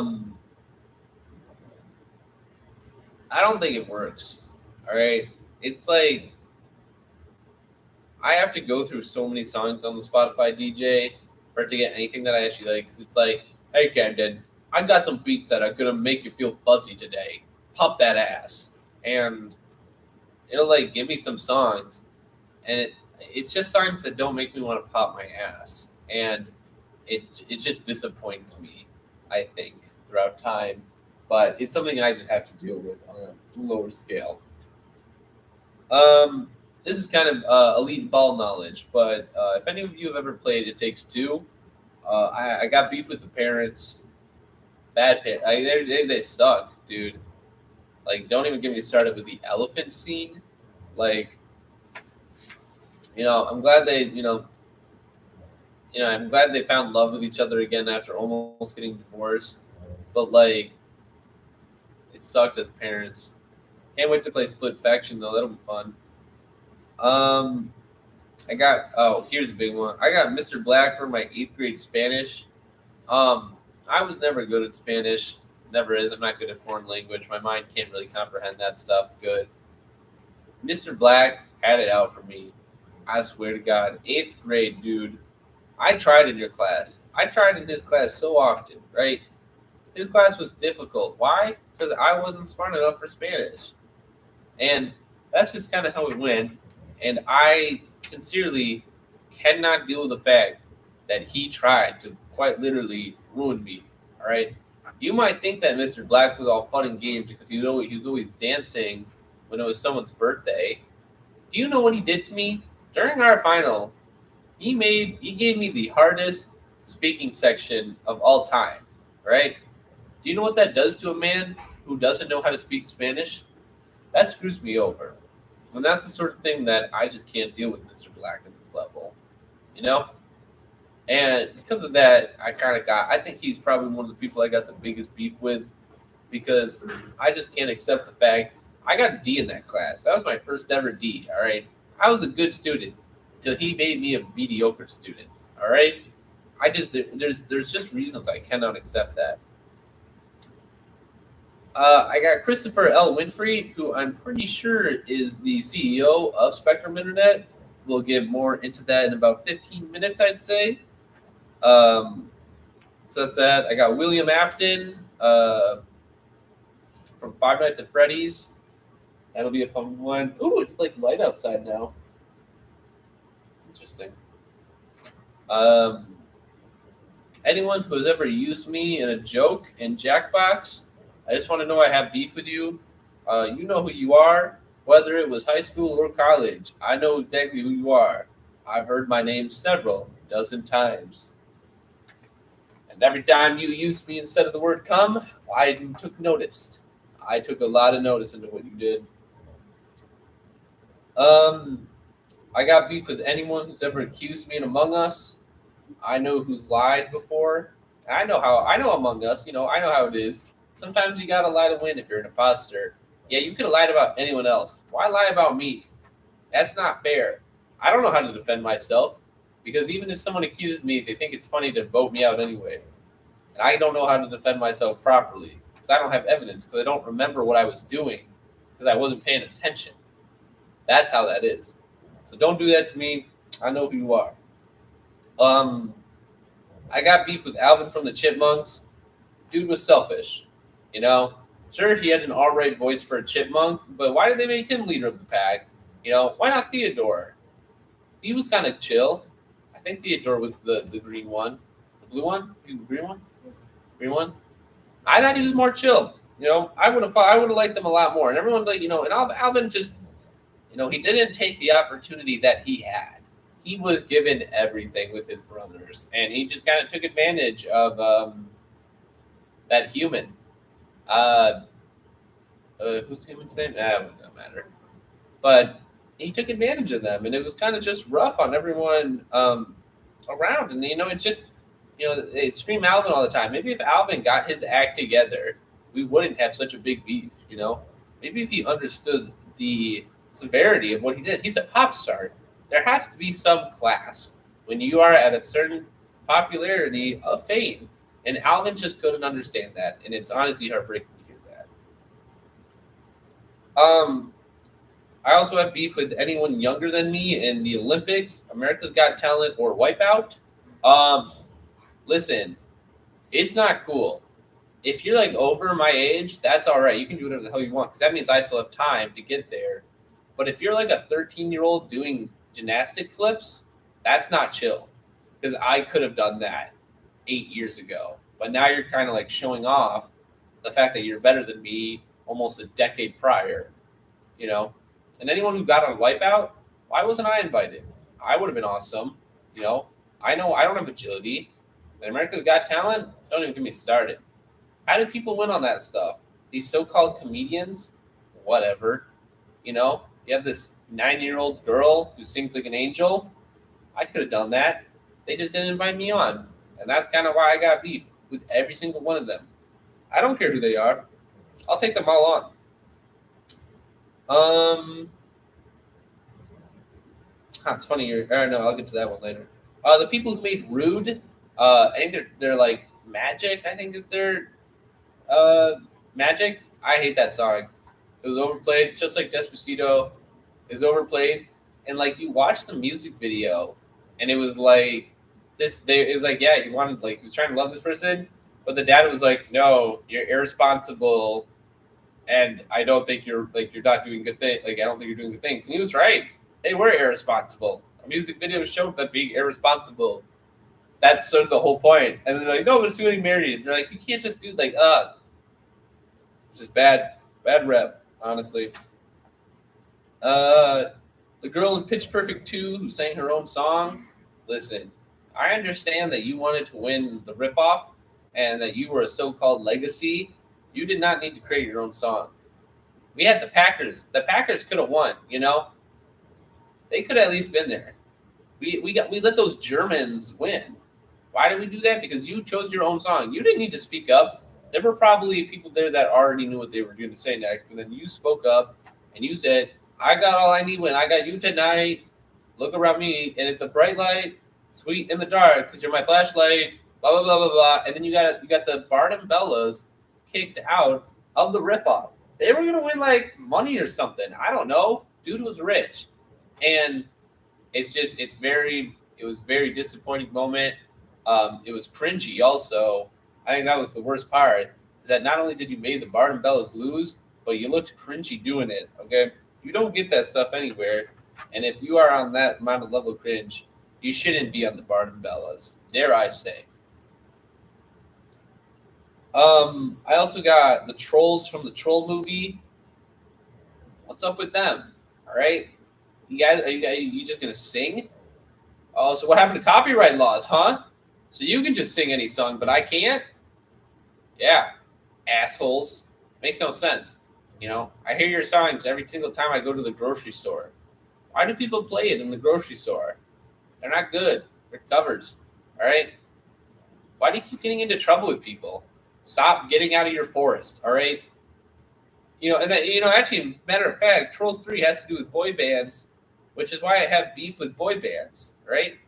You can't it's like a double whammy. I have double beef with you because you are a troll and because you're in a boy band. Whoever that blue guy is named, Grant or something. I don't know. He's just a loser. I think he's a loser. Miss Valerie Frizzle, I got beef with. I think she is not a good educator. I think she puts her children into harm's way. So what that she can lift 600 pounds and not even deadlift that. She can lift that. Yeah, she's strong. I get that. She has a magic school bus. I don't question her methods. But you know what I do question her? The safety of her children. We take an oath as teachers to ensure the safety of our children. And what does Miss Frizzle do? Every damn time, without parent consent, she takes them on some random ass trip to a volcano, to the inside of a human, to outer space. Arnold took his mask off in outer space. He almost died. He should be dead. I don't know why he was alive. You can't do that as a teacher. There's just so many precautions, Also, where are you getting that funding for spacesuits? Where are you getting that funding for hazmat suits? What's going on the background? Okay, I know you're not making that off of a teacher salary. And by the looks of it, it's like, you have this this fit like a kindergartner teacher, and you're teaching like middle schoolers, which is fine, more style to you. But where's all this money coming from? There's no way you're doing legal business in order to get this magic school bus. Are you using a magic school bus to steal from others? Probably. Miss Frizzle, I'm just saying, as strong as she is and magical as she is, she's a poor educator who I don't think understands how education truly works. Because although, yes, the experiences are one of a lifetime, they're dangerous, right? What happens when one of those kids doesn't make it home? What are you going to tell Arnold's father and mother and sister when he eventually perishes from being stupid by, walking into an active volcano or accidentally touching like a cancer cell and then contracting it, okay? What happens when that happens? You can't explain that, because you know what's going to happen? His body's not going to be there. You have to say he went missing. You're going to have to create a lie. All right, Miss Frizzle? You got nothing. It's disappointing to hear that you do that. I also have another teacher, Corey Matthew from The Girl Meets World. What are you doing? Every time I watch Girl Meets World, every single scene that you are teaching history ruins me. Because every single lesson in that class somehow turns out to be a life lesson. It doesn't need to be. History is about a lot of lessons, but it's sort of like broad. But it's not really about life lessons, about loving your family. You kind of learn more about like revolutions and causes and effect of different colonization, imperialism, causes of World War I, World War II. Why you learn about that? You also choose like 4 people. You choose your daughter, your daughter's best friend, your daughter's like boyfriend or something, and Ferguson, some weird kid. It's Freckle time. It's Fergie time. Whatever. You pick these people who don't matter. You have 20 other students in that classroom, and I know that because it's packed. And I'm surprised that none of those students skip your class. For some reason, your class is always packed, and it's just absolutely phenomenal how you have not been fired yet. You can't be an educator and be into this stuff. You have to know what you're doing. You should know what you're doing. You went through education school. You went through a history school, man. You wrote papers about this shit. And that's what you're doing?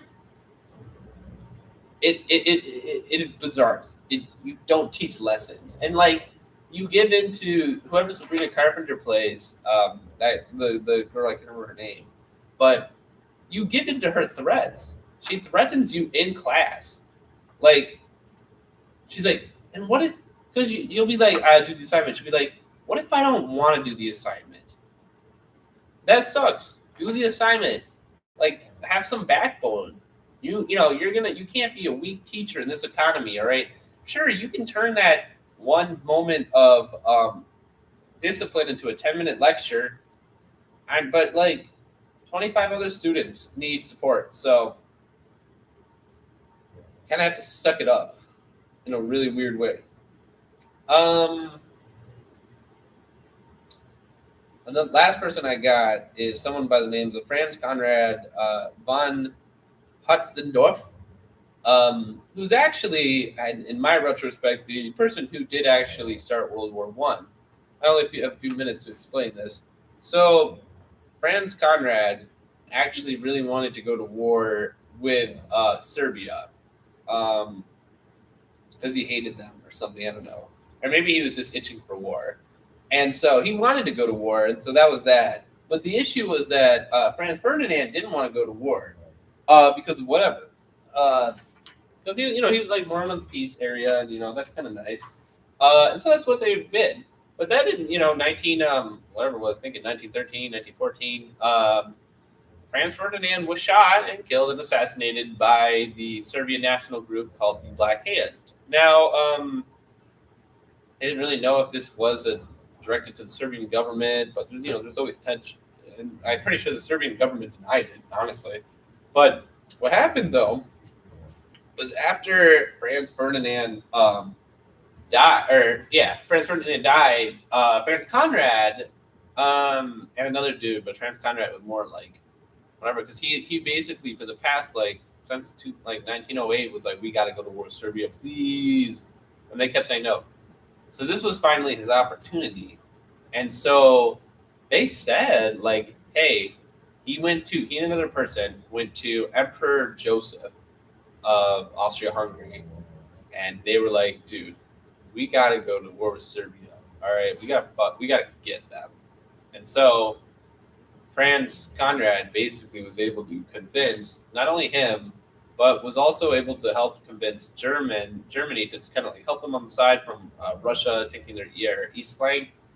And they basically said, we need your help.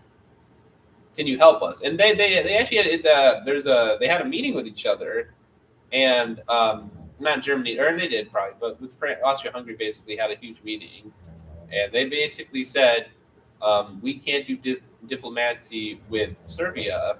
We have to take them. And so what they did is that they framed it out. They gave them an extremely unfair, they will not accept this because it would give up their sovereignty basically. So they gave Serbia an ultimatum. And so once Serbia said, no, we can't literally do that, because it would have been literally impossible, they attacked. They went to war, and then it created a chain reaction of allyship because Russia was with Serbia, Austria-Hungary, then Russia on Austria-Hungary, then Germany on Russia, then Germany on France, and Britain on Germany. So and then it was I guess Italy was in there as well. Italy switched sides later, though, so they don't really matter. But they created a huge thing, and so you can say that the murder of Franz Ferdinand is what caused World War I, but really it was Franz Conrad who sort of promoted this ideal of World War I and sort of didn't allow for the opportunity of diplomacy, and instead directly wanted war, because he's been wanting war for many, many years. And so that's sort of just the thing you kind of get in war, is that the opportunities I want to say present themselves, but that doesn't matter because it's now 7 a.m. Do they want this blanket?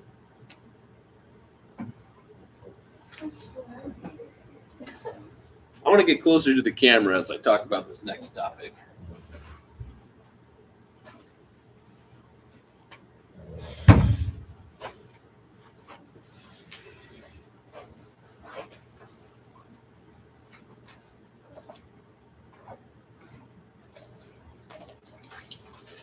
So, obviously, we just talked about a lot of things, and I want to talk about something special within my heart. Now, I want to read you a poem real quick. This is a poem by Dylan Thomas, 1914 to 1953. Do not go gentle into that good night. Do not go gentle into that good night. Old age should burn and rave at close of day. Rage. Rage against the dying of the light. Though wise men at their end know dark is right, because their words had fort no lighting day. Do not go gentle into that good night. Good men, the last way by, crying how bright. Their frail deeds might have danced in the green bay. Rage. Rage against the dying light. Wild men who caught and sang the sun in flight, and learned too late they grieved it's on its way. Do not go gentle in that good night. Grave men, near death, who see the blinding sight. Blind eyes could blaze like meteors and be gay. Rage, rage against the dying of the light. You, my father, there on the sad height, curse, bless me now with your fierce cheers, I pray. Do not go gentle into the good night. Rage, rage against the dying light. When I talked about Spectrum Internet last time, I had hatred in my heart. And unfortunately, I've grown. And there's something that I've actually grown to not have. I think I have less hatred in my heart, and I decided to express a new emotion this time. I personally have nothing but indisputable rage against Spectrum Internet. I believe that they are the scum of the earth. I believe that they are the worst thing that is humanly possible, and I have evidence to back up my charts now. I believe that Spectrum Internet has continued to ruin the lives of absolutely millions of people. I think they are worthless. I don't think they should even consider. I feel disappointed that the government gives them money, and I feel disappointed that people give them money. Because, quite frank, a lot of the time people don't have a choice.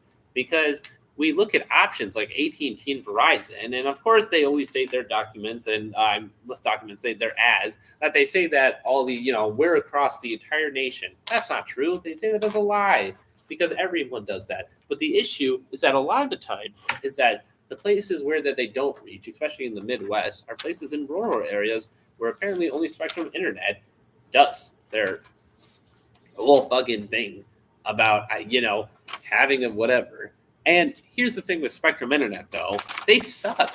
They've never been good, all right? They might have been good in their first year, their rookie year, just like Lightning McQueen. But in the end, what do they got to show for themselves? They got endless reports of people not liking them, all right? That happens every single year. I had my grandpa talk to me. I talked to my grandpa about Spectrum Internet, and he said how difficult it was to navigate the process of it, and they kept price gouging him, and that's like two completely different issues that they just apparently don't have anything good with. Spectrum Internet, I think, doesn't understand what it's like to be human. I think they actually purposely choose. I like to think that they probably choose AI to make all their decisions, because in order to make some positions, they need to have empathy, and I don't think Spectrum Internet has empathy. Matter of fact, they don't have anything, because they're not, I think they're soulless, actually, in fact. I don't think any human there knows what they're getting into. I actually might think that all of it might just be a front for something. Maybe it's all AI. Maybe they don't actually hire real humans, because the way that they do their pricing and they do their all that stupid stuff, I don't understand how they're still in business. But I'll tell you one thing, how they're in business. Christopher L. Winfrey. He is a person who is the current CEO since 2022. And you might be thinking, wow, 2022. That's a pretty, that's only like 3 years ago. So what was his salary back in 2022? It was about $15 million. Holy shit. That's $15 million right in his pockets. Isn't that the weirdest thing ever, to sort of have $15 million? Yeah, that's a lot of money. Thank God he didn't get anything higher. Oh, wait, what's that? 2023? His 15-minute turned his salary into $89 million? Are you fucking kidding me? $89 million? That is like 4 times as many as he had. That made him the eighth highest paid CEO of all S&P companies of all time. That's right. He's making more than you by a lot. All right. And not only that, he's making more than his own employees by a lot.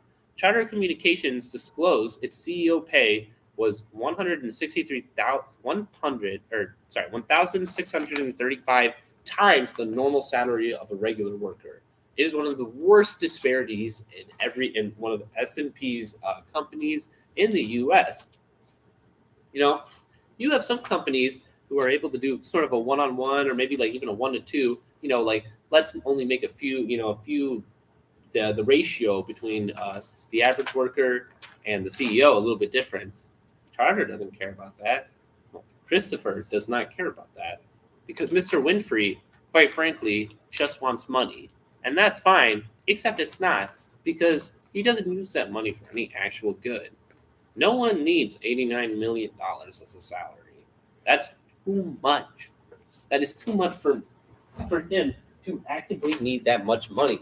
And we can talk about all the things. Let's talk about sort of just how Charter Internet became itself. All right, why does Spectrum Internet exist? Okay, Time Warner Cable was acquired in 2014, is what they were called beforehand, and then in 2015, Charter was also required to expand its services to because of the God New Deal. It has sort of a trade, like a kind of a combination of stuff, because it was no longer known as Time Warner Cable. And it was required to expand the service to 2 million households, with at least 1 million being in the markets where competing providers operate. So they were basically given like, hey, we'll give you this money, we'll let you do these things, but you got to show up for it. You gotta do what you got to do in order to provide for the people of this community. And what did Charter do? It didn't show up. It barely showed up. In fact, I'm pretty sure they barely did anything.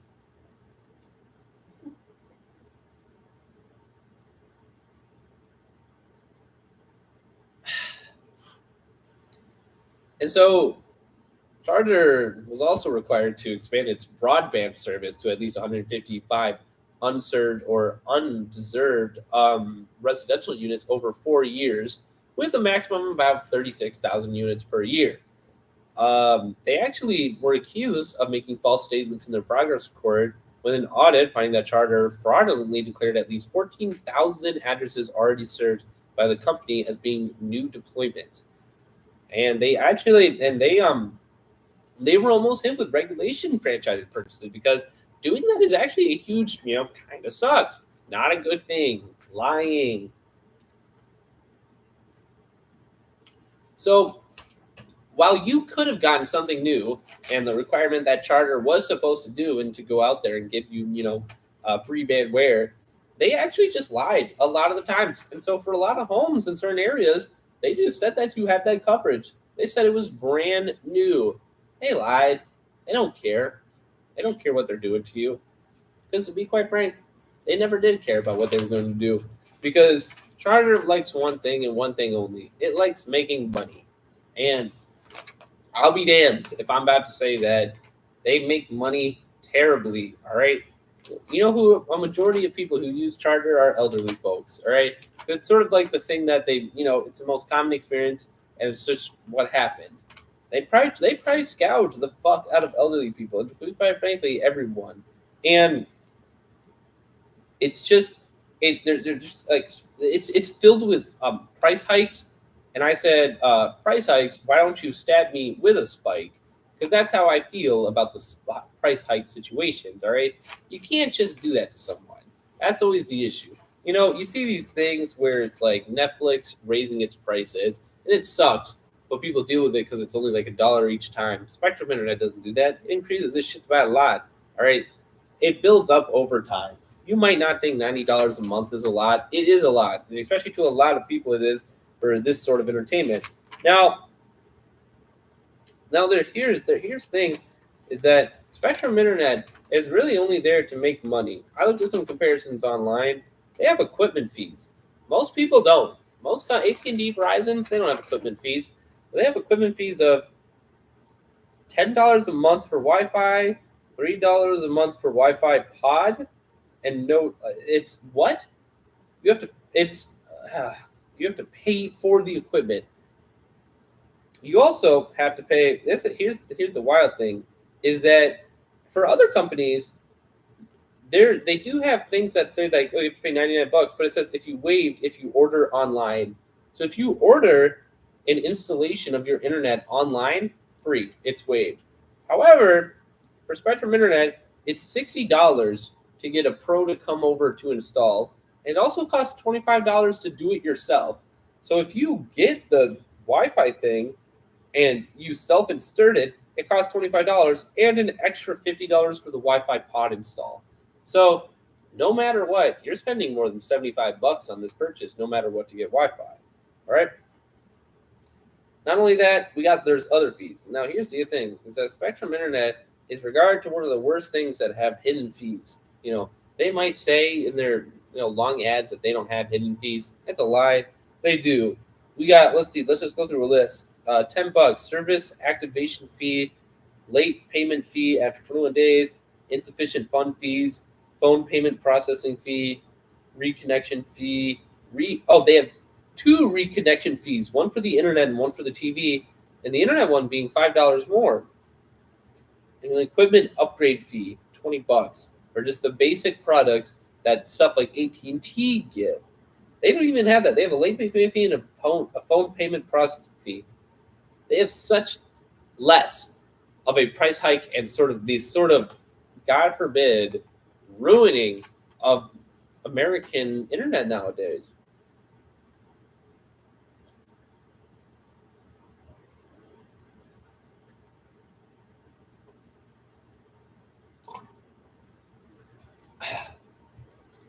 That was a lot of water. I didn't expect it to be that much.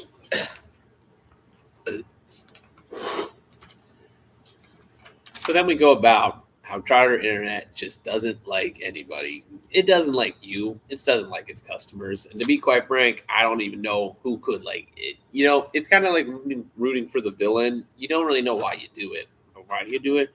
Because they tell you things. They use propaganda. They tell you that, Verizon, they don't know what they're doing. AT&T, who uses that? That's a name of a Star Wars thing. And that's the sort of procedure that they get into to screw with you. Because the more you dig into their whole ideal that they're the best, the more you buy their products. And here's the issue: that Spectrum preys on people who buy a lot of their products. Because the more you buy their products, the more you think, I have to kind of stay dedicated to the craft of what they are. Well, that's not true. Damn, I'm like spilling everywhere. You can just leave Spectrum Internet. They don't tell you that. You can just leave. The only thing is that there's probably a bunch of fees that make you unable to. It just doesn't seem necessary to leave. Because they'll be like, okay, you have to do a cancellation fee. You have to do this fee. That's going to cost you $50. And they're like, wow, that's not worth it then. But it is. It's always worth it. Because the thing is that they're going to keep price hiking you. And it's just, you're going to get screwed over in the end. Every time I see a Spectrum Internet card, I get mad, all right? That's my rage, all right? I got that rage inside of me. You might say that I got that dog inside of me. I got that rage inside of me, all right? Something fills me with anger. Because I know it's like seeing I don't even know. It's like seeing a clown bus, because I know the fact that it's going to go somewhere where there's a circus and then someone's going to be, basically get clowned. And it's that sort of thing where I see it. I'm like, well, this is the worst, It's like watching someone walk the plank. Every time I see Spectrum Internet at someone's house, and sometimes I go back to my home, and sometimes it's at my dad's house. I haven't seen it in a while, though. Thank God. Lord knows that I would have done something. I would have been angry, because once again, they do the one thing that they don't do, is that they don't provide good internet, which is their whole deal.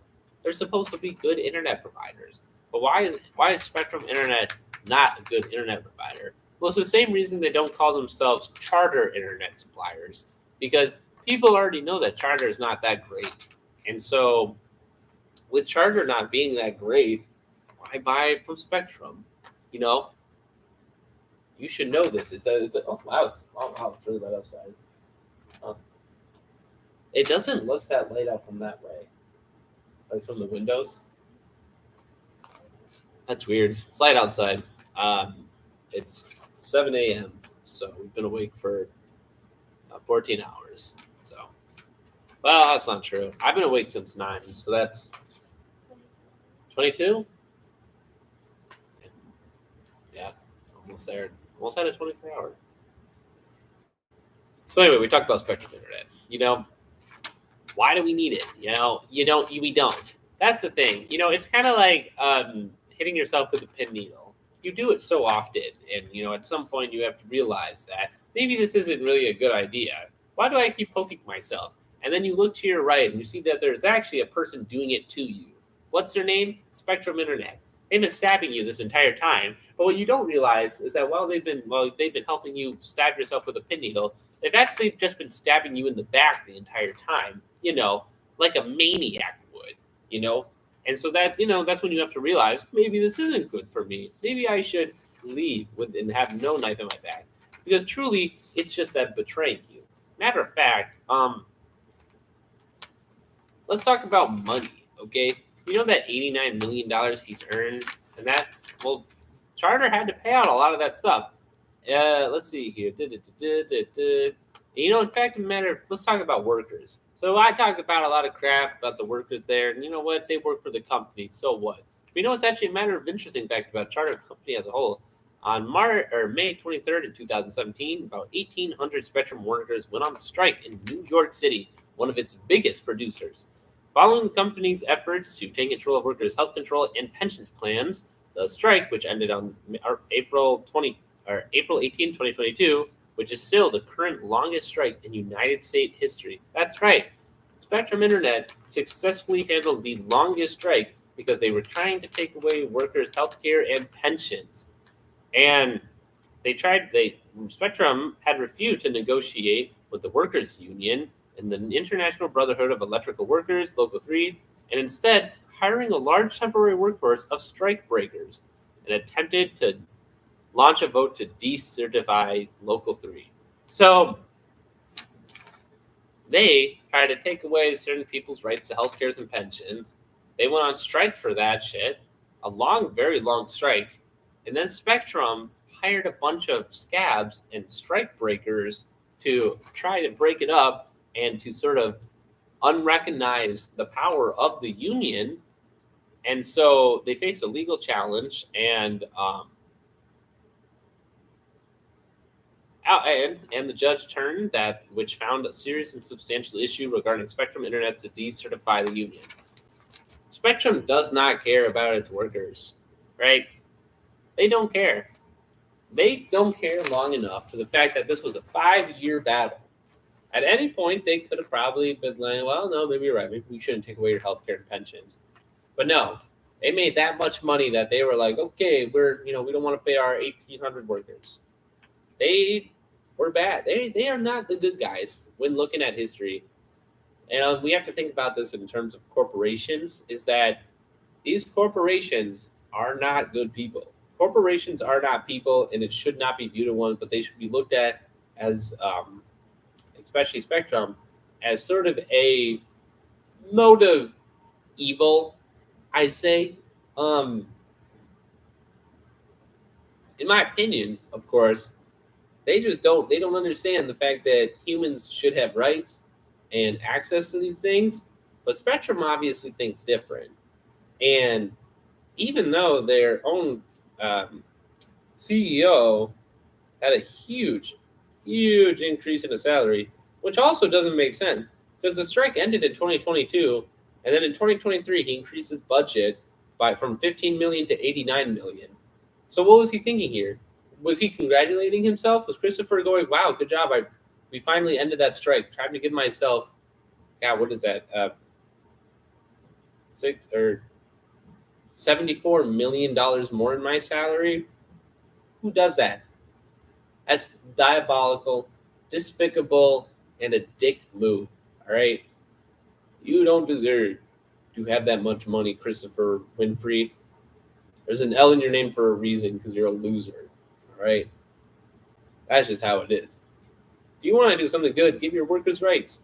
Give them more healthcare. Give them more pensions. Give them more grants. Give them more everything, man. I'll put a child care facility in your goddamn workstation. I don't know. Give maternity leave. But you won't. Because all you want to do is become more and more rich. You want to become an even higher paid CEO. You want to get yourself to the hundred of millions.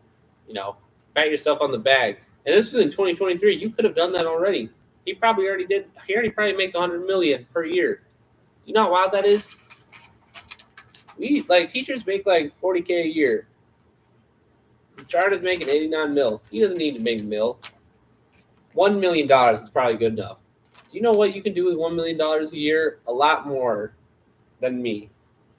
And it's wild, absolutely wild to imagine you doing anything else with that amount of that. It's a bizarre amount of work, and it's an absolutely bizarre amount of money going into a process that doesn't need that much money to go into. Who needs $89 million? I can't even think of a reason for $89 million. If I won the lottery and I had $89 million, I would know what to do with it. Because it's too much money, right? It's just too much money to get involved with. And so, why not give it to people who need it? But you're not going to do that, right? Because you're the CEO of Charter Communications. You're the CEO of Spectrum Internet. You give less of a shit about your workers than you do your employees. All right? You don't. Like the customers is what you say you care about, but that's the issue though. Is that in order to have happy customers, you got to have happy employees. And you got to make your employees happy. You got to give in to their demands sometimes. You got to give them some money. You got to support them. That's how it works. And when you don't do that, you become an absolute despicable imagination of the world that we have to live in nowadays. And not only that, there's even worse stuff about Spectrum Internet. In July 2022, a jury in Dallas, Texas, ordered Charter to pay $375 million in contemporary damage plus $7 billion in punitive damage to a family of a woman who was murdered by a Spectrum technician. And then here's the thing: that's bad within and of itself. But then lawyers for the here, let me go to this. Lawyers for the women contended the systematic safety failures at Spectrum led to the murder, and that Spectrum forged documents to force the case into arbitration instead of a jury trial. All right, and that's they're trying to say they're trying to bring the claim that they try to bring this to jury trials so that they can force these documents. If they can prove that, which honestly they might have, that was back in July 2022. If they're able to prove that, and that's what it means that Spectrum try to do what companies do best, is to push this all under a tree, push it all under a rug. Don't worry about it. They already have to pay $7 billion. You know how much? Like $7 billion. And it's the fact they have $7 billion is what amazes me. They shouldn't have that much money. $7 billion? There's so much you could do with that money, but they have to pay it out in court. It was the failures that they put in place. Spectrum Internet has been at fault at almost every single problem I've ever had in my lifetime. I remember when I had asthma, it was probably because of Spectrum Internet. When I got that, when I had pneumomyositis, it was probably because of Spectrum Internet. Maybe I was just gasping at the idea that I saw their prices and it just started wheezing. That's probably what happened. I think anything bad happening probably was the fault of Spectrum Internet. I don't even think I could reliably watch a video on CPR if it weren't because I believe genuinely that the internet would cut out and then I'd have to watch and reload it and have to probably use my data rather than the internet. Some people pay $90 for to get any service. You know how bad that is?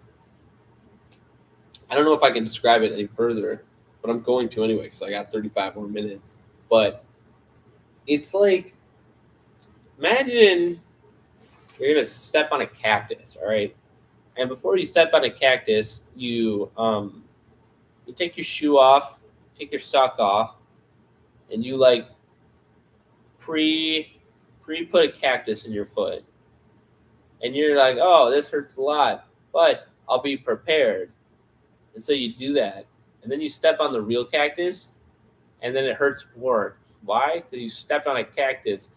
You knew what you were getting into, and you still realize that it's just a cactus. Just because you knew what was going to happen doesn't mean it feels any better.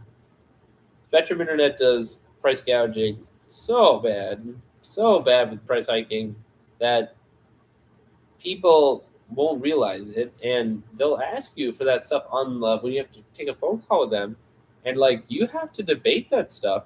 You have to like talk to them. You have to yell at them, because what they do is they prey on people who probably aren't going to talk back to Spectrum Internet. You know, they're going to they're going to stay in their place. You know, they're going to not move. They're going to be obedient and whatever. And that's the sort of thing that you see. That's the sort of thing that you don't want. You can't have that. You know, because if you're, they prey on the elderly and the obedient, so that, you know, even if they increase their monthly plan by $1 or $2 every month, maybe even up to $5, that's still like several $1 million, considering there's several million customers who use those things for internet services. And they really don't have a choice. A lot of times in the Midwest, in the rural area, there are people who just are unable to afford a luxury of getting Verizon or AT&T because maybe they just don't produce out there far. And that's just kind of, that's what has to happen. And it really is pretty outside.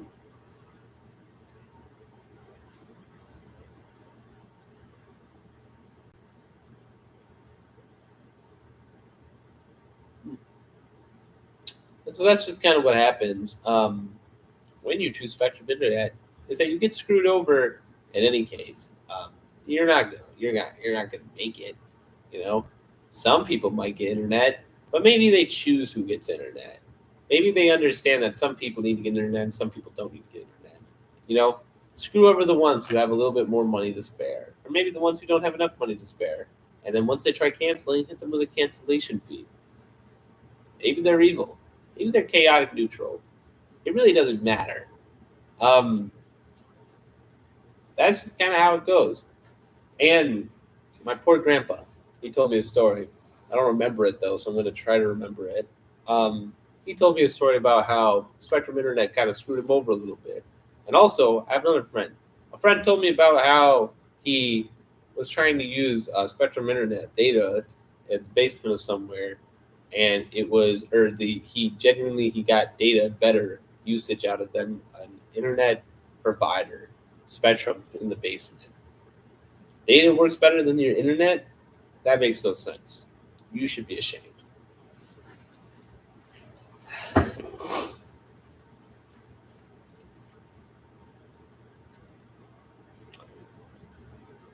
There's no reason there should be an internet provider that actively works against you. Matter of fact, it's diabolical. It should be illegal, but it's not. You know why? Because they lobby.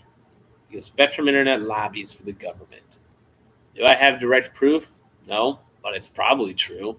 Because if we use our common sense here, it's a corporation.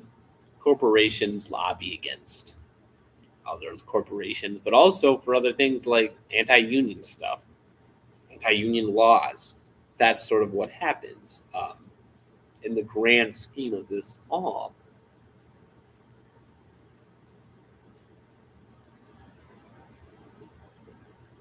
There's 3 people surrounding me and they're all asleep. It's kind of funny.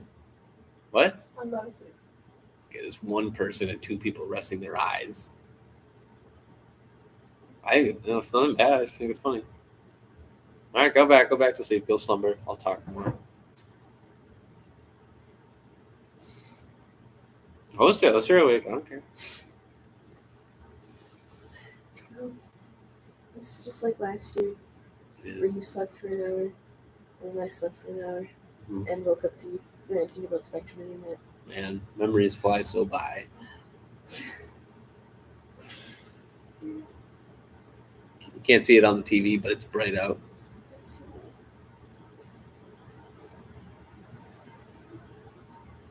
Wait, do I have a new special ability? What? I still whistle. That's very nice. They didn't take that from me. That's good. Can I do now a cartwheel? You can probably not do a cartwheel. Not do a cartwheel? Do you not believe in me? Not right now. Maybe another day.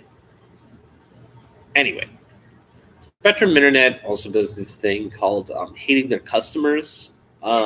It's a tactic only used by Spectrum Internet, really. What they do essentially is they hate their customers on a grand scale. So the strategy is hate your customers by making it undesirable to pay money, and also to just, quite frankly, screw them over in every sense. I'd love to tell a story that I told last year because it's awesome. And although I'd like to have more rage in my voice, I'm getting to that point where it almost sounds like I'm about to get my throat pulled out. And so I'm going to drink one more drink, and then we're going to get back into this conversation. Thank you, Monster Rehab. I'm not sponsored, but I'd love to be. Oh.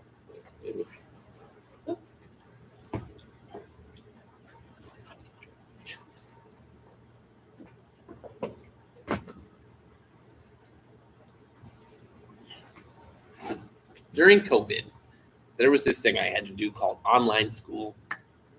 And basically, what happened is that online school was online, which meant I had to have a key resource, internet, you know? And so this key resource, internet, when we think about it, we had Spectrum Internet at my dad's house. And, you know, it was whatever, we used it. But every so often, the internet would cut out. It's kind of weird. We're like, okay, that's weird. And so we'd go to the room. We'd look at the little box, our little internet box, and we would wait for it. We'd unplug it. We would uninstall it. We would wait for it to turn, and then it just wouldn't turn back on. And then randomly would turn back on. We go, okay, that's weird. Let's hope that never happens again. Oh, it happened again. In fact, it happened a lot. It happened quite often because Spectrum sucked. And after a while, we finally got bored. Because my dad, he needed to work on stuff like work. And I needed to work on stuff like work and school and all this stuff in between. But it just doesn't make sense. And so it kept doing it. It kept screwing us over. And so what do? We call Spectrum Internet. We have to go on wait lines. We got to go on please holds. We got to go through this long list of things. And then they're all sassy about it. Where it's like, well, did you turn it on and off again? Yeah, dumbass. We're tech savvy. We know what we're doing. And so that's what happens. And then they go, fine, we'll take someone and we'll bring him over. And so they bring someone over. And of course, they didn't bring some scrawny dude. They brought a buff guy. Maybe to intimidate us. Maybe to threaten us. Maybe it was a message. We're not going to know. I don't know the message. But they bring someone over, all right? And then he goes to our backyard or something and quote-unquote fixes our problem. And sure, there's internet there for a little bit. And then sooner or later, the internet still cuts out. And so now we have to call again. And we have to call again and again and again. Now we're looking like the annoying bunch of people who are just calling Spectrum to fix our internet when they think nothing's happening. But it is happening. The internet keeps going out. We know it keeps going out because everything we do gets disconnected. You know, it's not work related. I played video game with friends. All right, you know how annoying it was to be in the middle of a game and for the internet to completely shut out. I used to pray that it didn't. Right, I used to do a ritual beforehand and be like, please don't crash the internet. That's how intense it was. This whole deal of things. So after that, we found out that after dozens of trips by Spectrum Internet to our house, we realized that they realized as well that they just did it wrong. They did our wires wrong. They didn't know what they were doing, and that they didn't do their wires correctly. It took them that long to realize that they made a mistake on their own, and they made it seem like we were the annoying ones. They made it seem like we were the ones with the problem.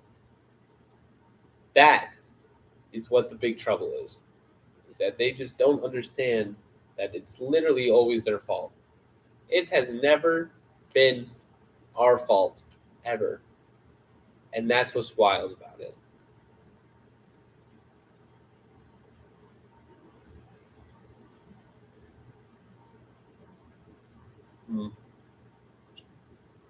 Okay, I think I gotta pee, but I don't know, it's fine. It's fine. You can stay where you are.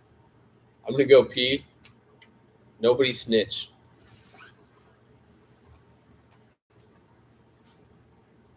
Do you want to? Yeah. Sure. All right, never mind. I give up speaking rights to Isabel for the third time. Hi. I have the speaking rights. So I talked to you about Death Toilet earlier.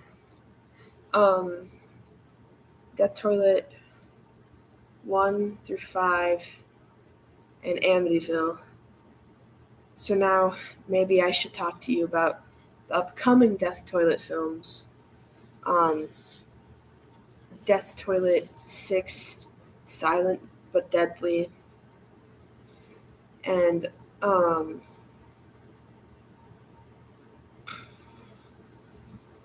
oh no, it was Death Toilet Silent but Deadly and Death Toilet 6. Let's see, The Day of the Dead. Thank you for laughing. Their plots are to be announced. Their release dates. I think Death Toilet 6 comes out hopefully this summer. And Silent but Deadly, I can only assume will come out like in December. So they're already on Letterboxd. We love Letterboxd. Yeah, I don't know. Have you all ever seen Kill Bill? That's like 2 movies that I ended up really liking that I didn't think I'd ever like. That I watched recently. Pretty much, it's about this person who is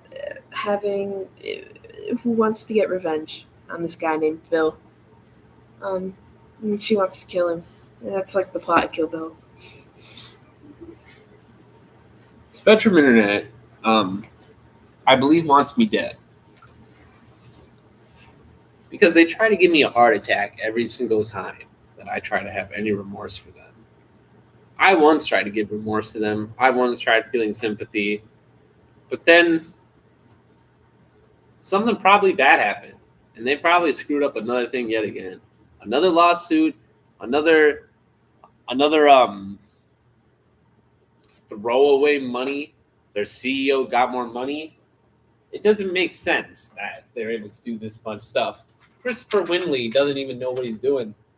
I don't think he understands the position that he's in. You know, you were given things. They were actually sued. Here's a fun fact actually that I found is that they were actually like sued and found guilty in New York because they didn't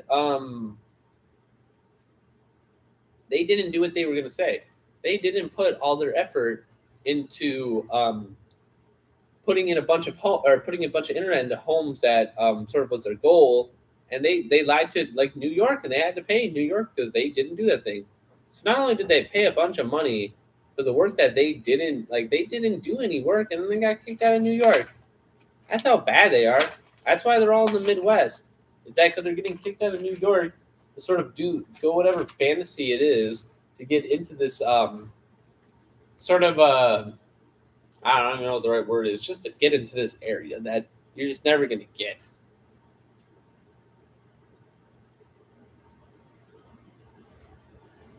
It's sad. It's disappointing, to say the least.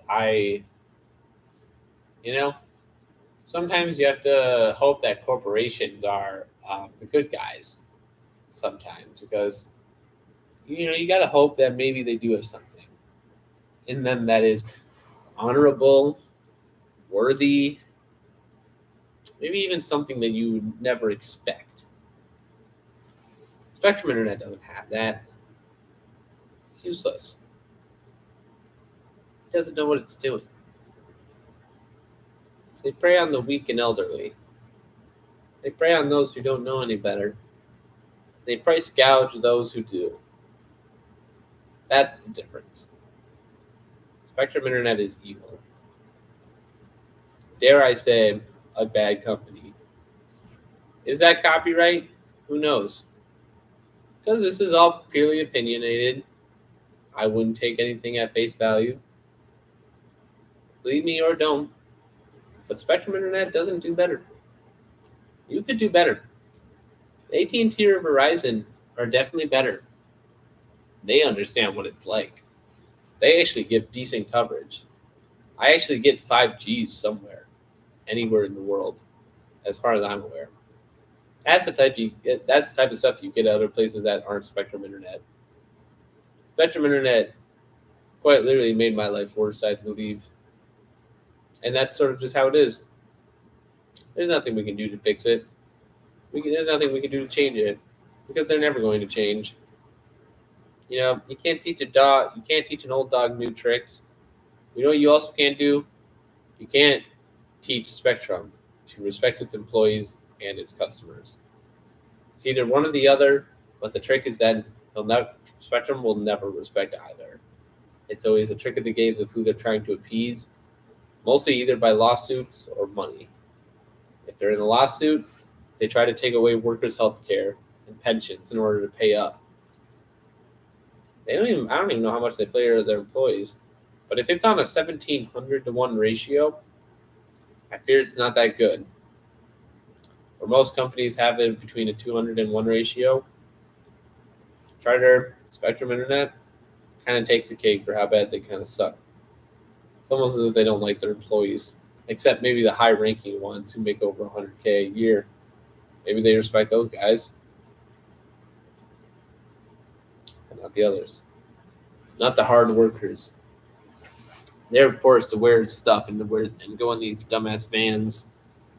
They're forced to be laughed at. They're forced to do whatever. I can't wait till you have to pay for your own internet and we'll have to hear the speech every month. You're so right. But you know what? When I pay my own internet, you know who I won't be paying with? Spectrum Internet. I'll be paying with, God forbid, anyone else. Because that's what it's all about. It's all about not choosing Spectrum Internet. Because that's where I lie. Damn it, I'm 15 minutes early again. Ugh.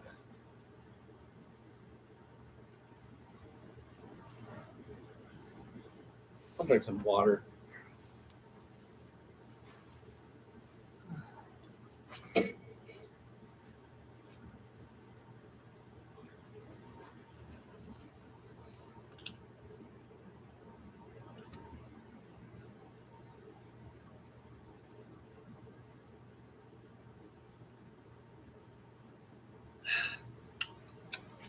Good water.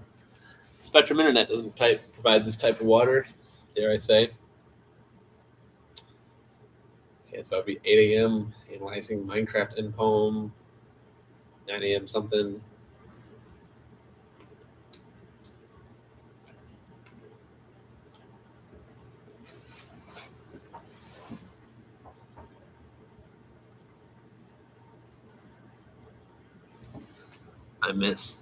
I miss the people you have the beef portion.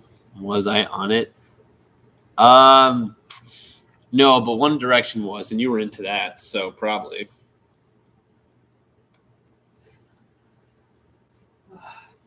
I'll move this back now. I fear I don't want this arena to look like a bit of a mess. Especially for when other people come. It'll be embarrassing.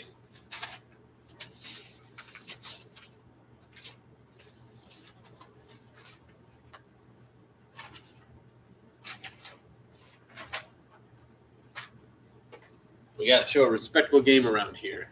People, no room for failure. Ish.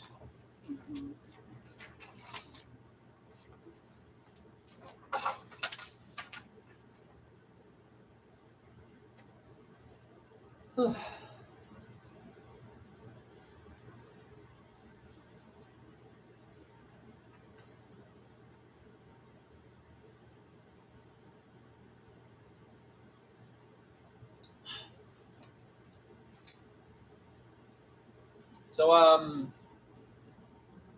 what we can talk about what we're doing next. There we go. So I do have some stuff.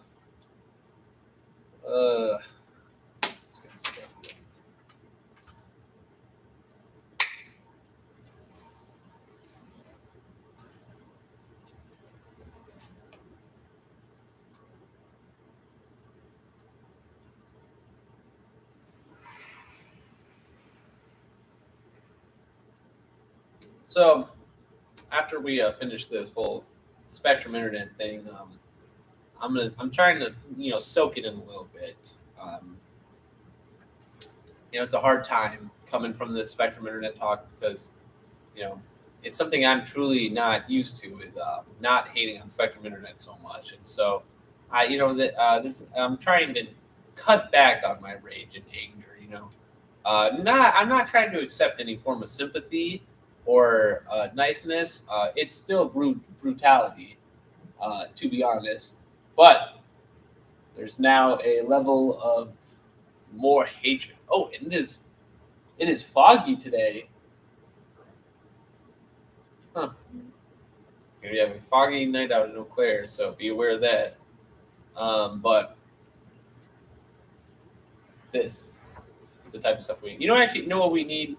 I'm gonna put on some royalty-free jazz music. Yeah. Thank you, random audience member. Yes. Okay. I mean, I did talk about that toilet for a period of time. Talk about Death Toilet? I did. And you woke up all angry, and then you went back to sleep.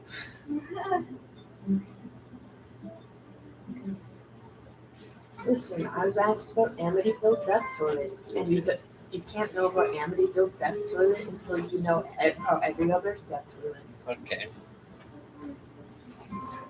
It's true. I'm in it. Welcome to the morning, everyone. We Spectrum Internet's going to go a little bit early, mostly because I've said my piece. We got a few things. We're going to just talk about. Oh shoot!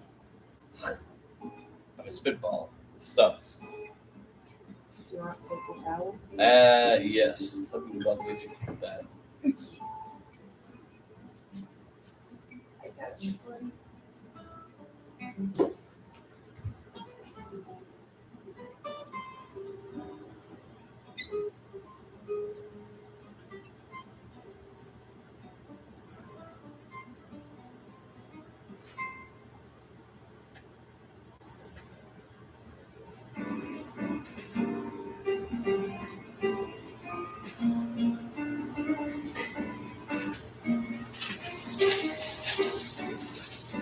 Thank you. Now we're able to talk some more about some other stuff. It's the morning. We got some jazz music. We got a fireplace going again. We're trying to not get too hot up in here to avoid any casualties or to avoid anything other than that. I like the side of it. So we're just going to talk about some of the morning things we got going on. We're going to be analyzing the Minecraft poem at 8 a.m., so in about 10 minutes or so.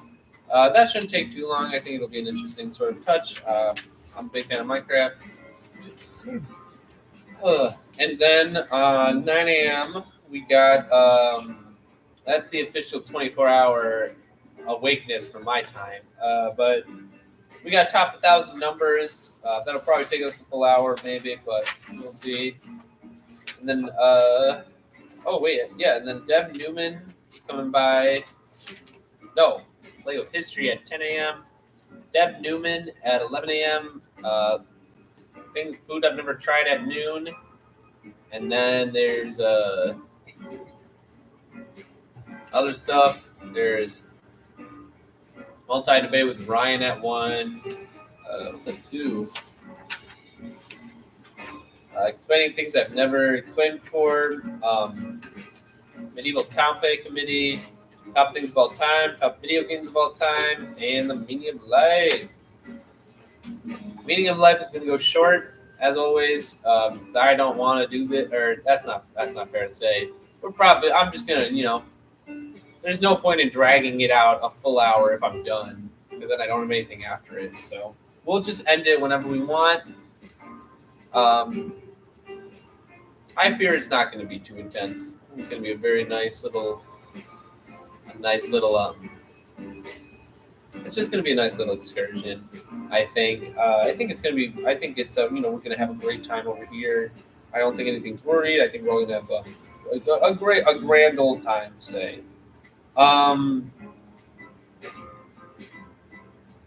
Yeah. This has been a great filibuster so far. Is it a traditional filibuster? No, but honestly, who cares? It's a fun event. We're seeing some things. I got my goal, and that was to personally shake hands with Chancellor Jim. So I don't really care what else happens, to be honest.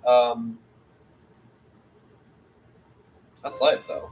I'm excited. It's going to be interesting. I don't know. I got one more interview, one more debate, and the rest is just me talking for however long my voice can stand.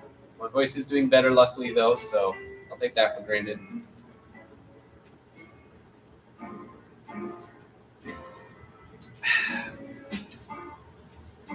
Isabella, are you going to be dressing up for the last debate? Yeah. Okay. I just wanted to make sure. I just wanted to see, actually, better now. Yeah.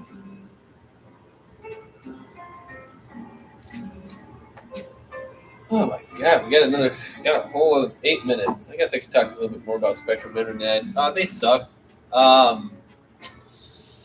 don't know why they're around anymore. It's kind of like one of those things where it's like I expect they only really are around because they went into Time Warner Cable. They only merged with other people, so that's the only reason why they were able to sort of keep afloat, I think. Which I'm not really a fan of. They did all right. Could they have done better though? Probably, yeah. I think they could have done better, and by better I mean they could have not done it. They could have kind of just stopped production. Hopefully, go somewhere else. They could have went to our neighboring countries, or they could have just done nothing. They could have even been just a local thing. Go to one tiny town, become a local. It would have been fine if they became a monopoly in one town, because then they could focus all their energy in that one town. But no, you had to do more. You had to do a bunch. Whatever. It doesn't make sense. We got the mood lighting in here a little bit. I don't know. It's getting later outside, unfortunately, so the presentation's going to be harder to see at 10 a.m. But it looks like it's a bit of a foggy night out today, so I don't think we're going to have too much issue and worry about that. We're well within the 12-hour mark, luckily, so we're getting there, which almost gives me inspiration, which luckily for anyone who does a filibuster, you normally feel like quitting after 5 hours, but then after you get past 12 hours, it's sort of like you got to commit to the bit of it, and so you don't really have a choice but to continue participating in the excursion of all this stuff. So, yeah, no, it's gonna be. I think it's gonna be fun. I think it was a good night. I enjoyed the Jake interview. Really tired about copyright and Burning of Alexandria, and then whatever else happened afterward. Honestly, I don't remember anything that happened. It was a little bit of a blur. Mostly because I was tired. I still am tired. Don't get me wrong, but I was more tired back then. But we're gonna kind of just see how it goes as the night goes. As I said, we got 5 more minutes. Not much else really to talk about until we get to the next topic. Honestly,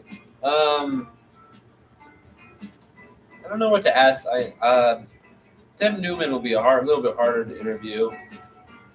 She's more interesting, but she's like a hard-boiled egg, I think you got to ask the right questions to sort of get her going. So I'm going to ask about cats, which I'm going to enjoy anyway, but because I like cats. So I think it'll be a good kind of comparison moment. Yeah, question? Did you ask about her moped? The what? Her moped? I'm going to ask her about it. What? What about it, though? how many 10-pound bags of cat food can you fit on the moped? I don't know. I'll I'm just running off 0 sleep, man. This is interesting. I'll think of a question about the moped one. I think You could ask her what's the different you could ask her about Vespas. well, what? Vespas. It's like a little scooter sort of thing. I don't know. Do you recommend? I'll do that. Do you recommend driving a moped? You can do that one. Moped, do you recommend? Oh yeah, that's right. I forgot I had to cross up to 5 p.m. Samantha, it's not coming, unfortunately. It's a shame. But it saves me a bit of time to not talk. Well, shoot, no, and then I do have to talk. God damn it. I didn't realize that. You realize halfway through that talking really does just suck. I don't think I'm going to regret this. I think it's a pain that I knew I had to take, and I'm fine with it. Something that I had to do personally, As someone, I don't know, something. This was the proper tool for me.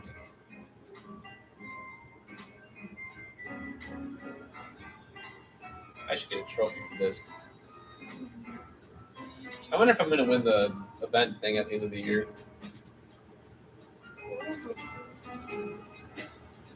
Maybe. Who knows? Did it last year. But I won't count my chickens too early. Gotta be humble. Gotta be humble at a time like these. Because to be fair, I'm not even finished with it yet. I gotta finish this event. And then I can be like, yep.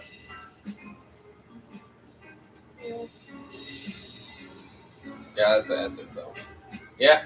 What happens if you keel over from caffeine consumption? I'm actually not even drinking that much caffeine. I'm not really consuming that much. It's only a tiny amount. Because I don't know why. I should be drinking more, but I'm not. And so we're kind of we're balling with it, I guess. And so I'm not really too concerned about my intake as of right now. I'll put some here so I seem more professional. We don't need to do this we don't need to move the till 1, so we should be fine for Deb to come in and do whatever. Yeah. Oh, no, I thought you were in there. So we got about a minute left till we can start analyzing the Minecraft end poem. Yeah. How do you feel about frogs? Frogs, I think, are all right. I don't think I've ever been really into frogs. I think they're a little bit slimy. I'm not a big fan of slimy. I also don't like the fact that they're green. They hide in the grass, and I'm always scared of them actually step on one. I didn't want to know what that would feel like, but luckily I've been able to catch them, catch them before anything bad happens. Mostly they jump away, honestly, when they hear humans close, which is good. But then sometimes it just scares me. I'll genuinely get scared of frogs sometimes because they really do just jump out of nowhere and get you. It's fascinating how they do that. It's only a skill that a frog can have and a mother can love. So.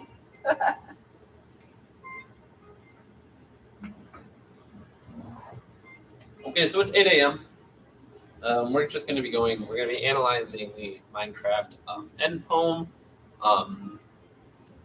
If you want, you can look it up on your phone or whatever, but it's sort of just something that I've realized that I looked at it, I realized it's a thing, and I'm going to just go through it first. I'm going to kind of talk through it, going to do whatever through it, and we're just going to kind of see how it goes there.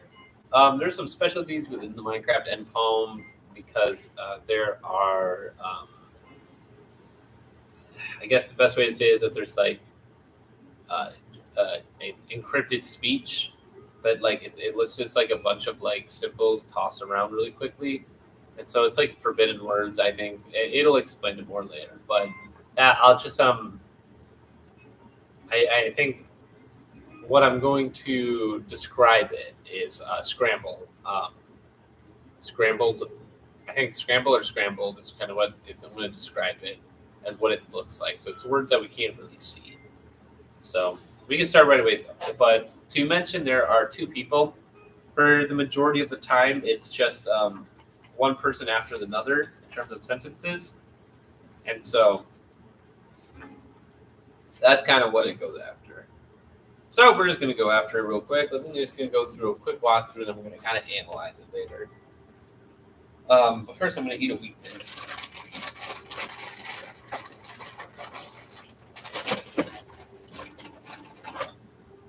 I need nutrients.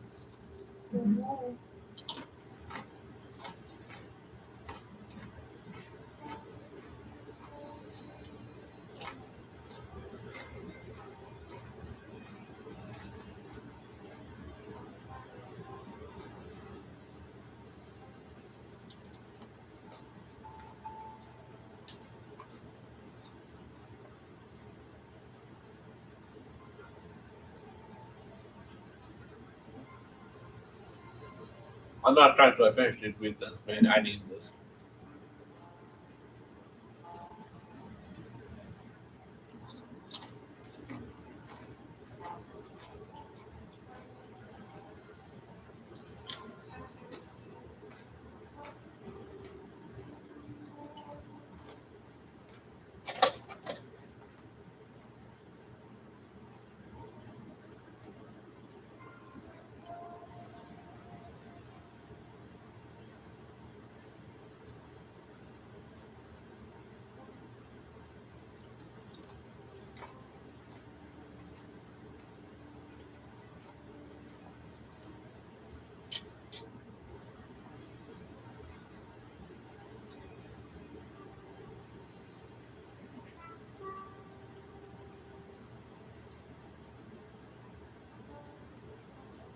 Okay, that should give me enough energy.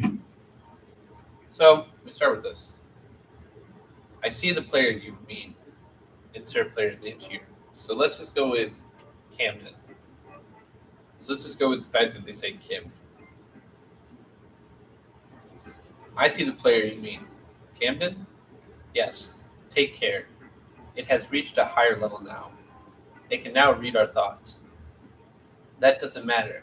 It thinks we are a part of the game. I like this player. It played well. It did not give up. It is reading our thoughts as they were words on a screen.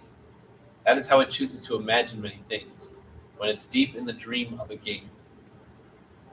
Words make a beautiful one interface, very flexible, less terrifying than staring at the reality behind the screen. They used to hear voices before players could read, back in the days when there were those who did not play, called the players witches and warlocks, and players dreamed they flew through the sky, and six powered by demons. What did this player dream?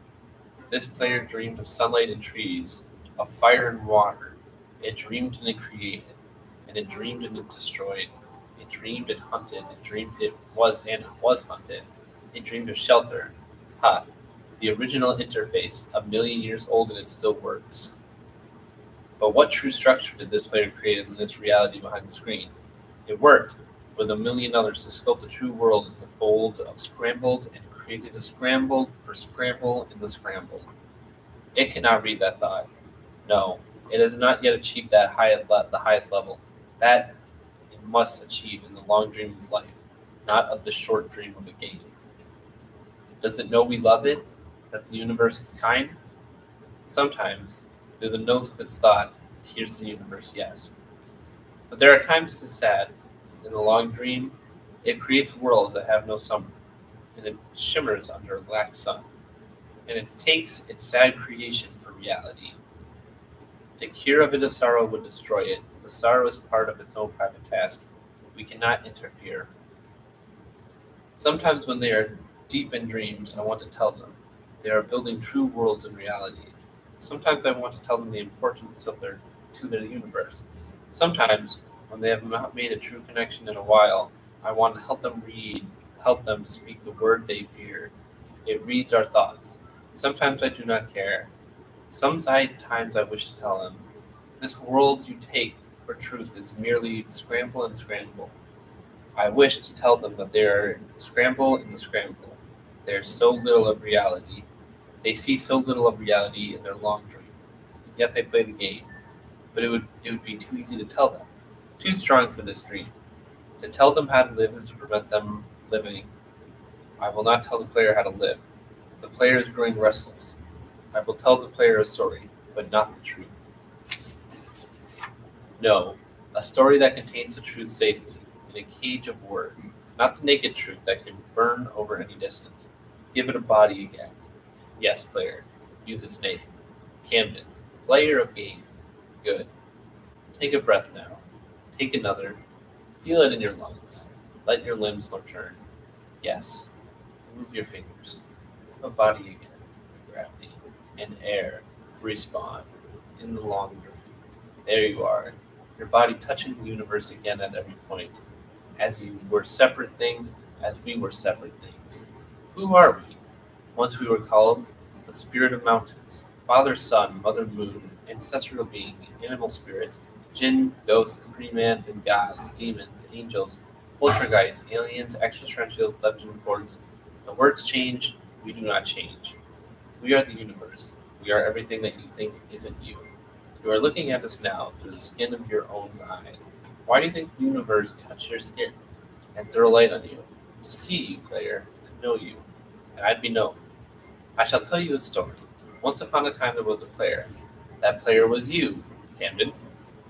Sometimes it thought itself human, on a thin crust of the spinning globe of molten rock. The ball of molten rock circled a ball of blazing gas that was 338 across the gap. The light was in the information from a star and could burn your skull from 150 million kilometers away. Sometimes the player dreamed it was a miter on the surface of that world that was flat and infinite. The sun was a square of white. The days were short. There was much of a dream, and death was only a temporary inconvenience. Sometimes the player dreamed it was lost in a story. Sometimes the player dreamed it was other things in other places. Sometimes these dreams were disturbing. Sometimes very beautiful indeed. Sometimes the player woke up from one dream into another, then woke up into a third. Sometimes the player dreamed and watched words on a screen. Let's go back. The atoms of the player were scattered in the grass, the rivers, in the air, in the ground. A woman gathered the atoms and drank. She drank and ate and inhaled, and then the woman assembled the player in her body. The player awoke from the warm, dark world of its mother's body into the long dream. And the player was a new story, never heard before. Written in the letters of DNA, and the player was a new program, never run before, generated by a source code a billion years old. And the player was a new human, never alive before, made from nothing but milk and love.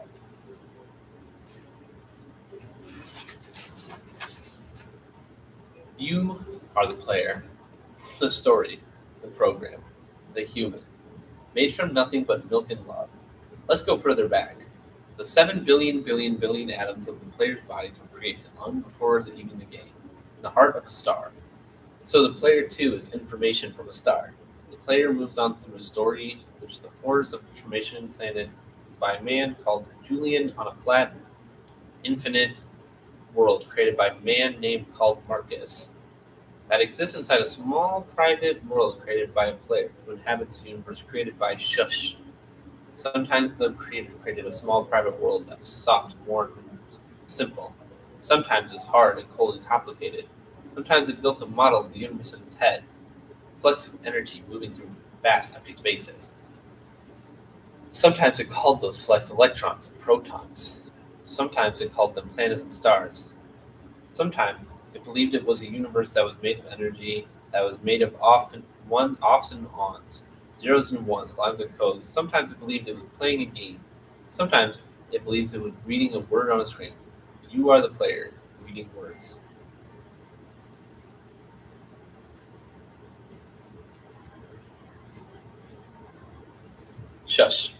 Sometimes the player reads lines of codes on a screen, decoded them into the words, decoded words into meaning, decoded meaning into feelings, emotions, theories, ideas, and the player started to breathe faster and deeper and realized it was alive. It was alive. Those 1,000 deaths had not been real. The player was alive. You are alive. And sometimes the player believed the universe had spoken through it, the sunlight that comes through the shuffling leaves on summer trees. And sometimes the player believed the universe had spoken it through a line of light that fell in the crisp night of the sky of the winter, where a fleck of light in the corner of the player's eyes might be a star 1,000,000 times as massive as the sun, boiling its planets and plasma in order to be visible for a moment for the player, walking home at the far side again of the universe, suddenly smelling food, almost at the familiar door, about to dream again.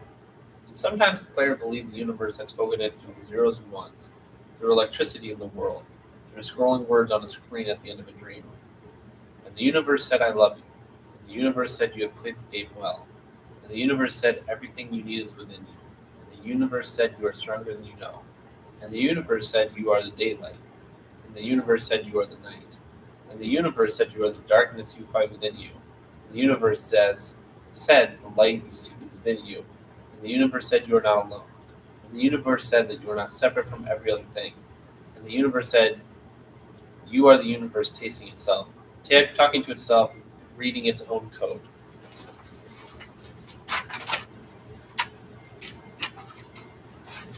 And the universe said, I love you because you are love. And the game was over. The player woke up from the dream, and the player began a new dream. The player dreamed again, dreamed better, and the player was the universe. And the player was love. You are the player. Wake up. Wake up! So it's a good story. I think it was definitely something that was worth reading back in whatever the time was that we needed to. I remember I didn't finish Minecraft for a really long time because I mostly played on multiplayer servers, and so it took me a long time before I was actually fully able to dedicate myself to somehow. I think I did a world with some people. I did them. It was really nice doing the end credits. So I've never done it before, and so it was sort of a new experience to say. And I was really happy about it. It was a cool experience. It was good reading it, but I didn't really get to analyze it fully. It was sort of just as something you'd read, and you're kind of like, what is going on? Because it's kind of a bunch of malarkey.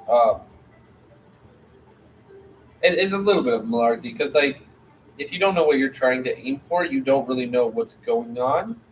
And so that's sort of just how that went. So we can analyze it, though. So let's talk about two things. We have we have two things. We have two narrators. The fact that there's two of them, I don't think mean anything. It could mean something. I like to think, hey Ryan, it could mean in a sense that these are two people who are maybe writing code. There's a line that talks about Marcus and Jillian, who could be the creators of the poem and who's kind of referencing, but we need to put a reference in the fact that there are two narrators. We also have to take in the fact that two narrators might not mean anything, but could just mean that there's just two people narrating and sort of to have a conversation with itself, or to just have a conversation with another person. The way it looks, though, is that these two narrators are higher beings of sorts, as they can talk in encrypted code, and they're all thinking this apparently. Which that's another thing, is that apparently these two narrators are. They're not even thinking about it because, because here's the thing, is that we do this. So let's go by line. Yes, take care. It's reached a higher level now. We can sort of contribute that higher level now into the going through the end portal, going through the end portal considers you a higher level.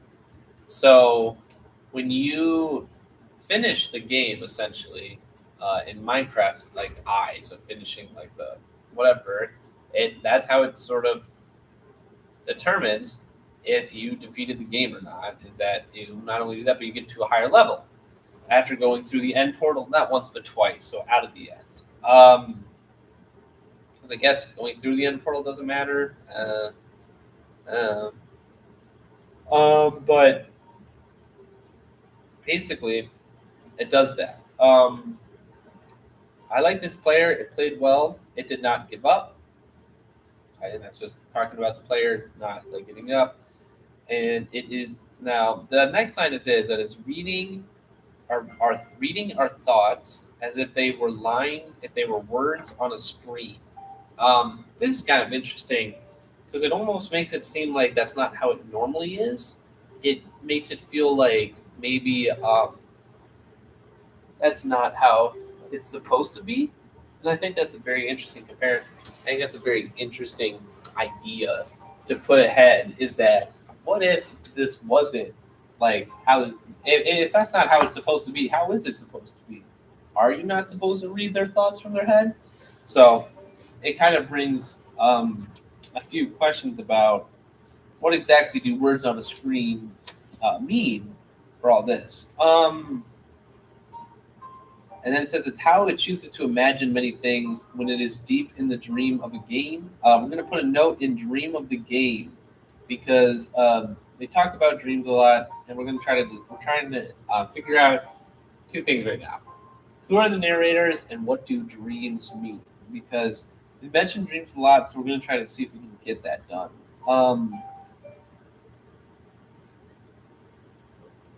A few lines is that they used to hear voices, which I think is interesting. It also says before players could read, which back in the day when those who did not play called the players witches and warlocks.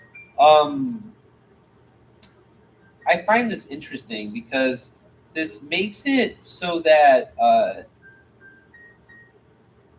it makes it feel like whatever happened before, it was sort of used as we can like determine that these narrators have been around for a really long time, and so because of that, we think about people who witches and warlocks, which was I guess common thing sort of in like the 13th century to probably 8th or 17th century, I want to say, ish. And so, like, it's something to think about in the terms of the fact that maybe when they talk about these, like, we talk about games, is that maybe they are like, these two are like deities or something of like gaming, or like, because like gaming doesn't just have to do with online gaming and on the computer. It's that gaming is like a huge thing throughout history, you can do a lot of different games with growing up. You play tic-tac-toe, that's a game, that's gaming, technically speaking. And there's just a lot of things you could have done growing up. It may be that, maybe it's like a Dungeons and Dragons deal where it's like maybe you played Dungeons and Dragons back in the day and everyone thought that, everyone hated you, It's one of those thoughts that you might just have.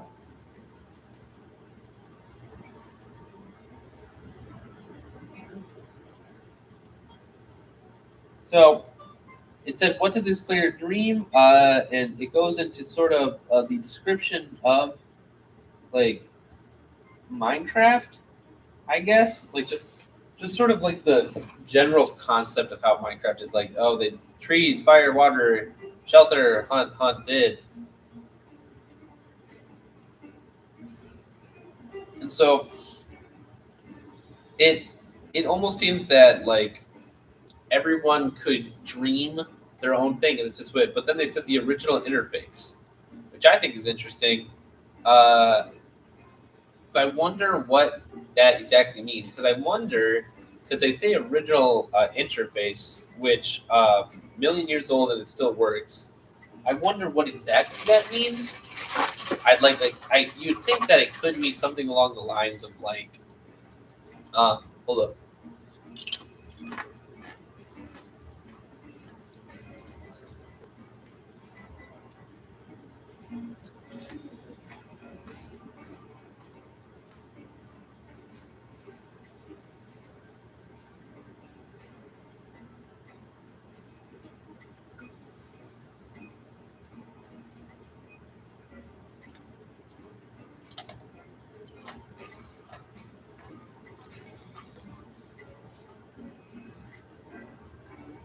It could mean like there's two things.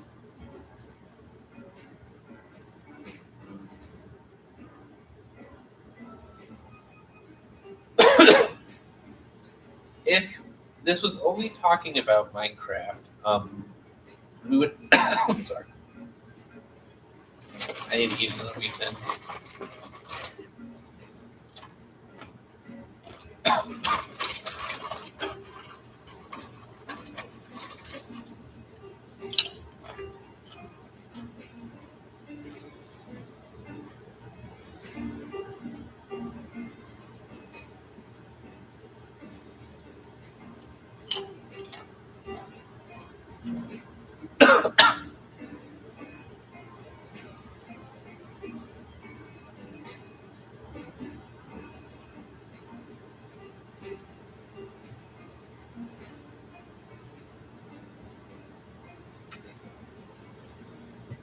But this could mean a few things. When they say a million years and it still works,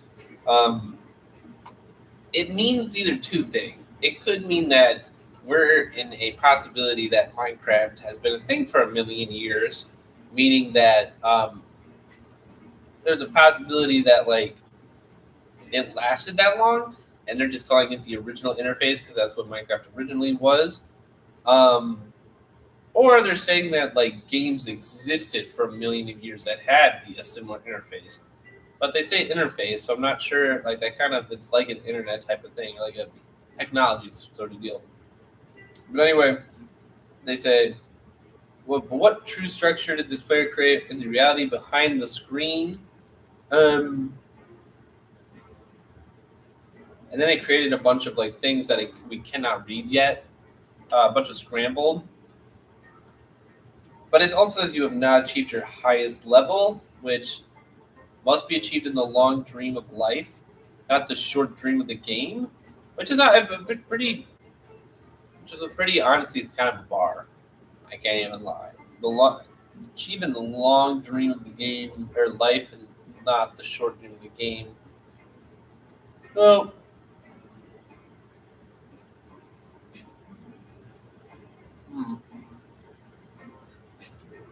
So,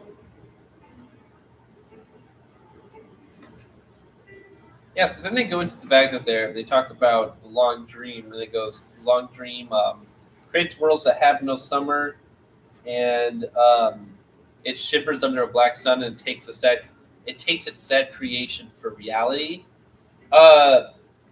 which they keep referring to it. I think it is referring to the player. I don't think it has a gender pronoun, so it does the most like rude one, just calls it an it. So that's fine, I guess.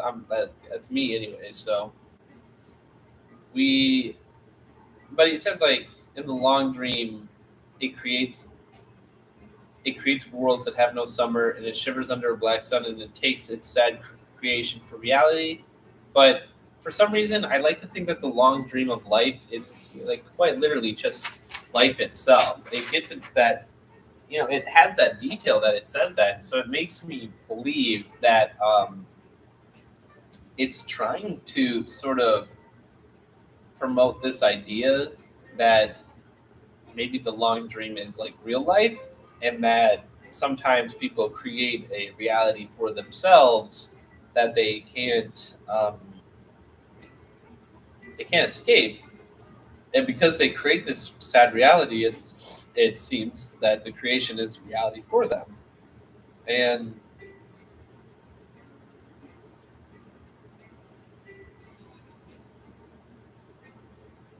true world and reality.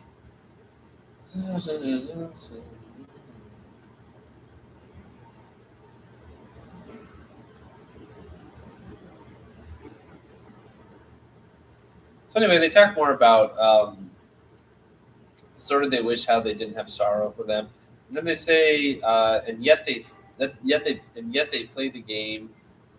They see so little reality in their long dream.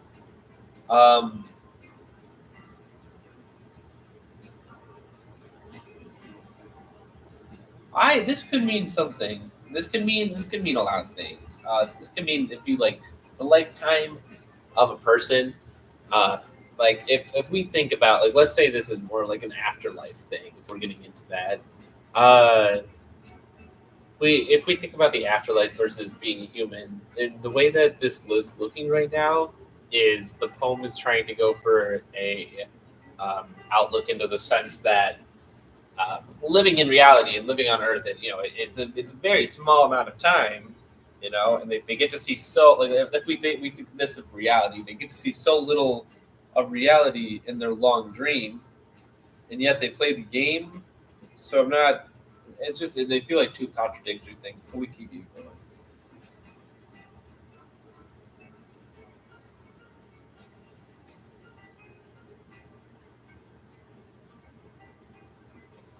So then they tell us let me go into the story in which which contains the truth safely. And so they talk about the player of games is who you are. So you're the player games, all right?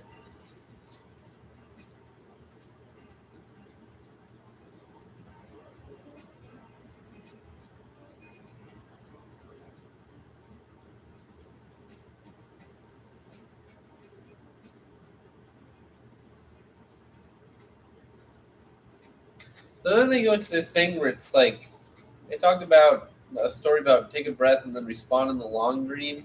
But here's the thing: is that if you can't respond in real life, so the long dream can't be it can't be what we think it is. And so the long dream, does that mean in Minecraft? Does that mean responding? Is that what that is? And then we have a little thing about the two people, narrators. It's they're getting called all sorts of, like, what are we? Mother Moon, Father Sun, spirits, ghosts, and they don't change at all. So, like, but it's like they get, like, noticed, or are they like actually beings that happen to be on Earth at, like, random times? Then the games, or maybe they're just everything. Okay.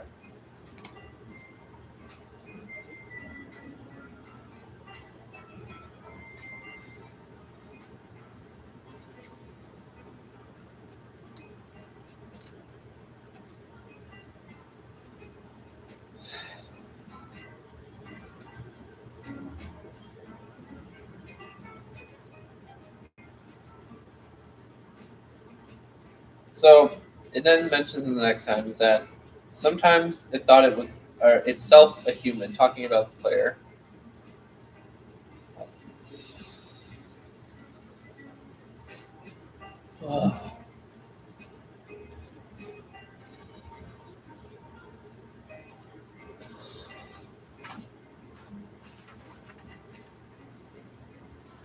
Let me grab my monster.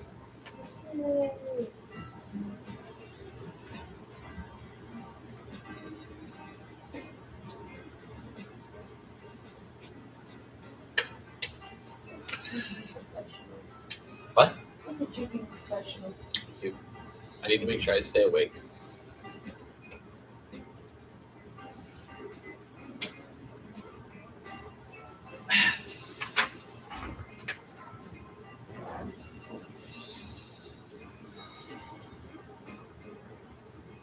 Ooh. Hannah says, "Hi, Isabel. Oh, you too, Camden." Hi, Hannah. I guess. So we then talk about how they say that sometimes it's thought to be a human when talking about a story, but then also it also says, although sometimes the player dreamed it was a miner. On a surface where the world was flat. And so this is kind of showing the clear difference between a person sort of believing themselves to be human, but also getting into the world of Minecraft, in which they believe that it was lost and certain a story. Sometimes the dreamers dreamed it was other things in other places. Sometimes these dreams were disturbing. Sometimes they were beautiful. Sometimes they woke up from one dream and then woke up into a third. And so this is an interesting sort of comment, I think, to say on an overall nature of what this means, because we need to. This sort of kind of gets us like, what are dreams? Is it something that a player can wake up from and go to another? Could it mean is a dream a Minecraft world? Because that would make sense in the sense so that you're moving from one place to another, and that's sort of the whole idea of it in a sense. You guys just typing in the chat? Yeah. Funny.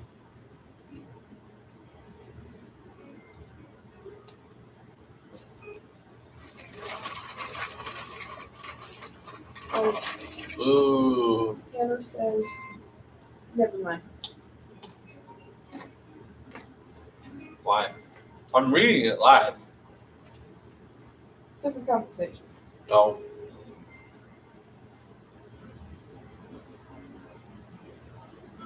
Or does it? That's funny.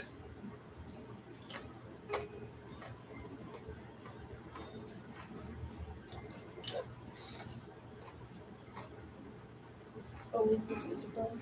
Ooh. Yeah. You are here live. Who's there? Hi, Alex. Oh, is that like Alex? No, that's personal, Alex. Yeah, that's right. Not Australian one.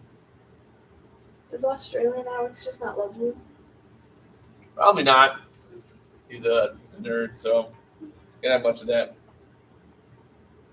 Anyway, though. Oh, Yosh says hi, Camden. I know that was Alex. Oh, okay. Anyway, though. Where were we? So then it says sometimes the player dreamed and watched the words on a screen. Player dreamed it. Sometimes the player dreamed and watched words on the screen. And so that's actually an interesting line, because if we think about what that means is that the players dreamed it, watched words on a screen. And this whole end poem is about watching words on a screen. And so we might have to assume that this is a dream. This entire process might just straight up be a dream. And so I don't want to go with the fallacy that this is probably just like a wake up from a dream scenario, but there's a possibility that that's what's going on. And then they say, let's go back. Okay, they go back. And they say the atoms, the player were scattered in the grass and blah, blah. And it basically talked about how player was born, letters of DNA. So I believe this is in real life. But then they said, and the player was a new program, never run before, generated by a source code a billion years old. But I honestly think that's just a reference from trying to combine real life and sort of like evolution, because in a sense, the source code I would assume would be RNA, DNA, that kind of stuff, genetics. They'd probably take a billion years old to make. Through evolution, through all these different processes. So it probably took a billion years. So that's what I think they were trying to get at. Nothing but milk and love. I don't know why milk is what important here, but I think there might be a case for something that I don't know yet. So we're just going to keep going and see what kind of happens. Then they go further back to 7 billion years, atoms. So they say how like the atoms created 7 billion years ago, technically like were the ones that helped get all the way over to the player to create the player. Created them with protons and electrons.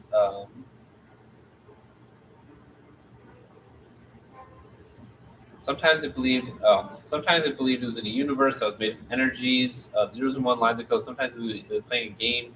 Sometimes it believed it was reading words on a screen, which You are the player reading words. Shush. Sometimes the player reads lines of codes on the screen. Decoded them into words, decoded them into meaning, blah, blah. You are alive. Sometimes the player believes the universe has spoken into the sunlight, blah.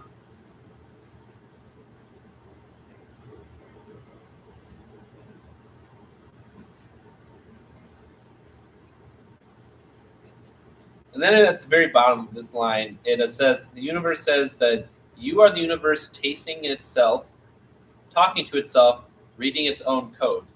And so then it finishes up with, you are love. It says, I love you because you are love. And then the game was over and the player woke up from the dream. The game was over, the player woke up from the dream, the player began a new dream.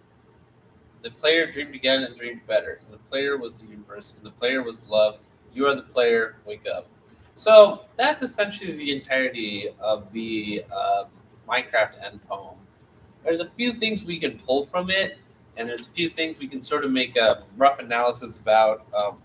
In general, to be honest, I kind of wish I'm glad they haven't updated it, because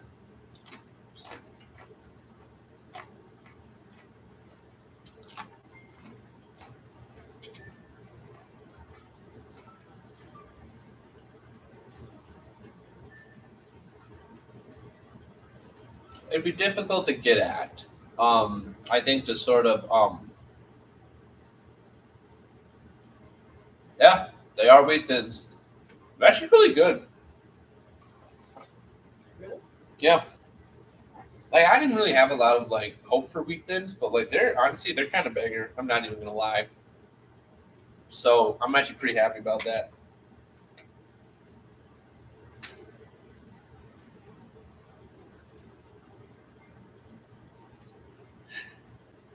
How would you describe their flavor profile? Weekend's ad break. Huh? Wheatland's ad break. How would you describe their flavor profile? Oh, they're grainy. They kind of taste like I don't know. Cheese, I guess. Like cheese? Well, like a rough aspect of cheese. It's like it has the idea of cheese, but it's not cheese. You know? Yeah. Anyway, so we then need to talk about the end portal, okay? Because the issue with this whole aspect of something that because I try to you try to pull different things that are like compared to each other. So like in the second page we see that so let's see. The player awoke from the warm, dark world of its mother body into the long dream. Now, here's the thing. That's kind of what I think. The long dream is real life. I think that kind of confirms it, because that kind of is telling about like when a player is born, and by player I think they mean like a person in real life. So when a person is born, they enter the long dream, and this is, they were made from nothing but milk and love. And I think it's interesting because at the end they say that you are love, and so you were made of love, created by love. But there's a difference between the long dream of life and the short dream of the game, which I think is just obvious if we have to say that. But I think we can just say that if anything has to do with the long dream, it has to do with real life. And so you take what's telling them they see so little in the long dream. So what I think this means a lot of the times, hey Billy, is that the long dream is basically real life. Short dream of the game is just in the game. I think that's just sort of a general concept of just how this goes. The only issue, though, is that a lot of the times they mention just a regular dream. And so I think we have to decipher a lot of the times what the dreams are, because it's almost as if like the way that I get this is that it has that egg theory a lot that kind of comes into a play that it feels weird on. But that's sort of what I've been getting the vibe of, because I'm not really sure, because it's just kind of is weird. And so let's see here. But here's the thing. Here's where it doesn't make sense. Is that it says take a breath, feel on your air under gravity, respawn in the long dream. So does it promote reincarnation? Because how can you respawn in the long dream if we confirm that the long dream is real life? And so maybe it's less of an actual responding and more of maybe get like, like when you unfocus and then you focus, you lock in. Maybe it's a respawning into that long dream, becoming someone new. Once again, the narrators are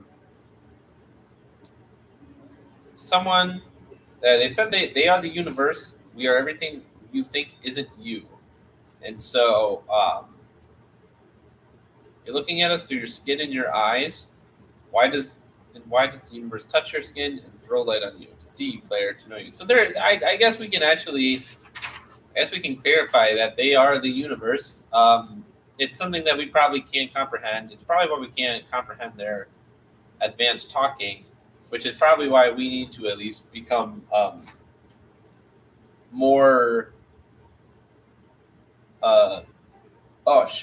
Someone remind me to cancel my YouTube Premium. Okay, got you. I actually did the free trial of that. Useless. Did nothing. Although it was kind of nice to not have ads for a month. I will say that, but I don't trust that again. Billy, did Lucy and Cindy not know I was doing a filibuster? I guess not. I'm not sure. I could have sworn I told them. Huh. Awkward. They see it and they're like, Chancellor Jim, what the fuck? God, that's funny as hell. I wonder if anyone.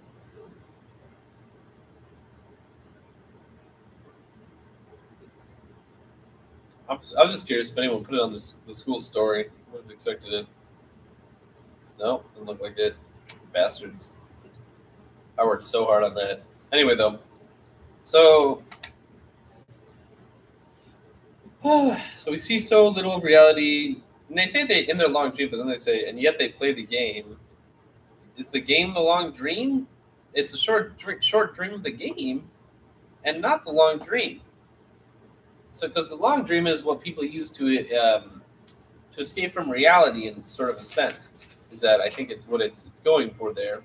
But I think they mean that they respond in sort of the whatever. And so, yeah, that's that. And so, because I think responding in the long dream is a sense of sort of getting back to reality, because we see that they describe that sometimes it, as in us, described itself as human, and sometimes it described itself as a minor. And so I think it sort of is the disparity between these two modes of when you are being a human and when you are playing Minecraft. And I think it's sort of the universe kind of watches that and goes, wow, it's kind of interesting. It's interesting, but it says also the player dreamed it watched words on a screen, which I'm pretty sure is referencing the literal poem itself. And so it's an interesting thing where it's like it dreamed it. So are we in the long dream or are we in the short dream of the game? That's the question that we need to answer, but we don't know. That doesn't clarify.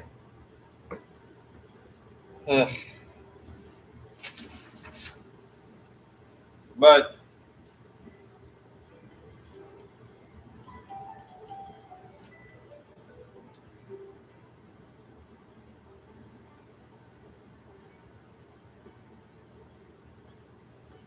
then it says it still goes more into reading words on a screen. You're reading words. That has to mean something. And so the way I think that this poem kind of, yeah, look at that. You're the universe testing and tasting yourself, talking to itself, reading its own code. And so I think what the poem is trying to say is that, and in fact, I think in the general sense, I think they just straight up say it, that it literally says,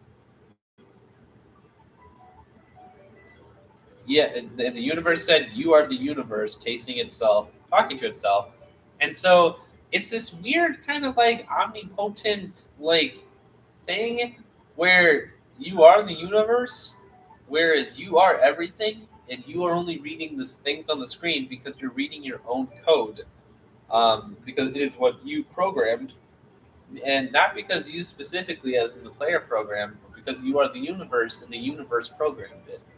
That is why these things were programmed. Um, in the universe set, and so, but it's an interesting thing because the universe saying "I love you" is technically just you saying you love yourself, and so it's sort of it's a nice little message to say that since you are the universe, there's so much good in the universe that the universe is you are complimenting yourself almost because it says it sometimes the player believed the universe had spoken through it to zeros and ones, the electricity of the world, scrolling through the scrolling words on the screen at the end of a dream. Oh, that's another point actually. End of a dream. So this end of the dream, beside end of dream SMP, whatever that's referencing, but end of the dream I think refers to the end portal, and because that's how I kind of see it. Because end portal, maybe that's actually probably a huge stretch, but it could be sort of the end of the short dream of game, where that's sort of you because you beat the game, it'll show you this information, but because you are the universe, you are saying these things. You are saying "I love you" to yourself. You're saying that you are stronger than you know. You are saying that you are the sunlight, the daylight. You are not alone, and these are the sort of things that I think are interesting because it kind of brings forward this whole notion that no matter what you do, you are always everything, and so you can never go wrong, because you are love itself. You love yourself because you are the universe. But then it says the game was over, and you woke up from the dream, and so you already did. I guess it's the end of the dream. And so, but now this is different because now what I think it's referencing is instead of referencing "you are the universe in the world," I think it's rather referencing "you are the universe in Minecraft."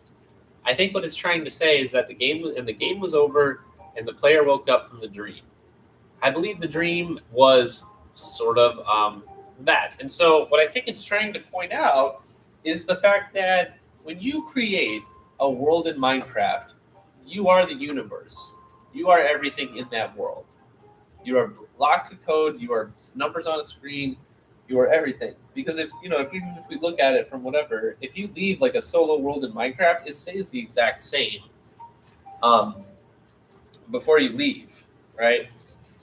And so what I believe it's trying to sort of push ahead is that whenever you start a game in Minecraft, you are the universe. You are everything. You are the most important thing, and no matter what happens, you are at the center of it because you are everything.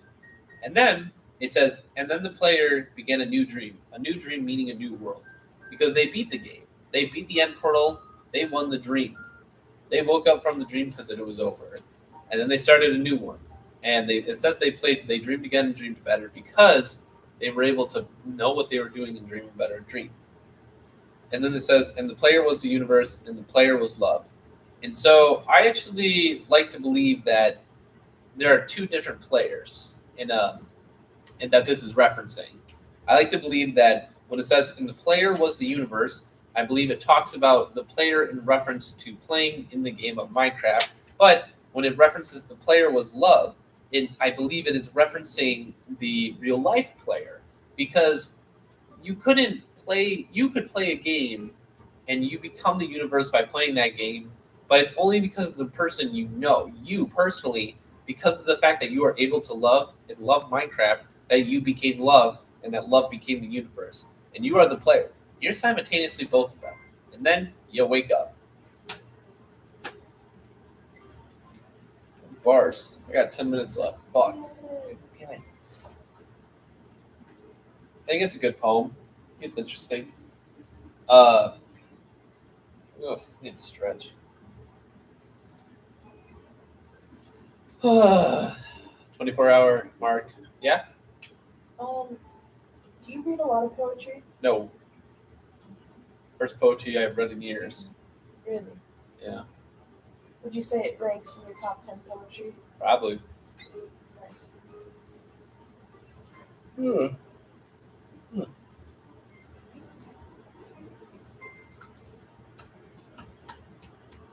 Billy, you didn't bring me a banana. Built up that open.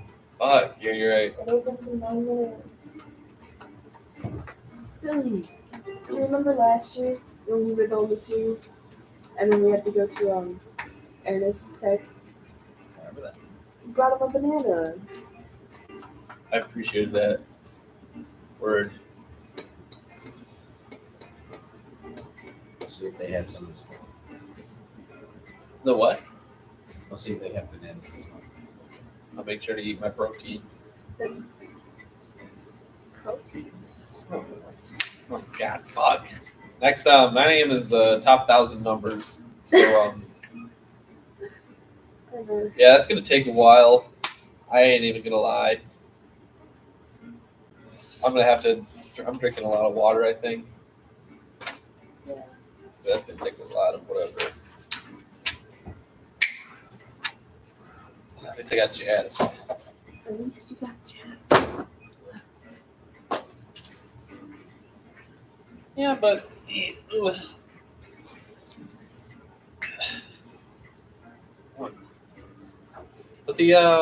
Minecraft Info was, I believe, it was kind of interesting. I believe it's something that I think it's an interesting take on the entirety of it. I cut the live stream on my electro work. It was like a podcast. Oh, I get that. Luckily for you, I actually do have a podcast.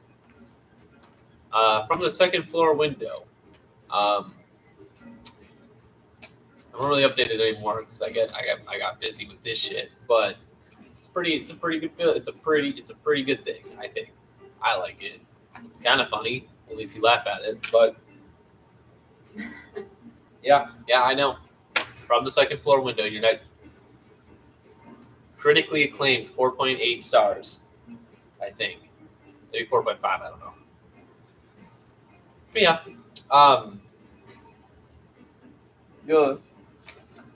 yeah. I wish more. Wish Minecraft's almost had more poems. Maybe as like a random chance. Is he gonna talk about the Chase McCain allegations? Maybe at 10 a.m. when I have to do that. I wonder how many people are gonna show up for that. Honestly, I know a few people that are like coming specifically just to watch you talk about Lego.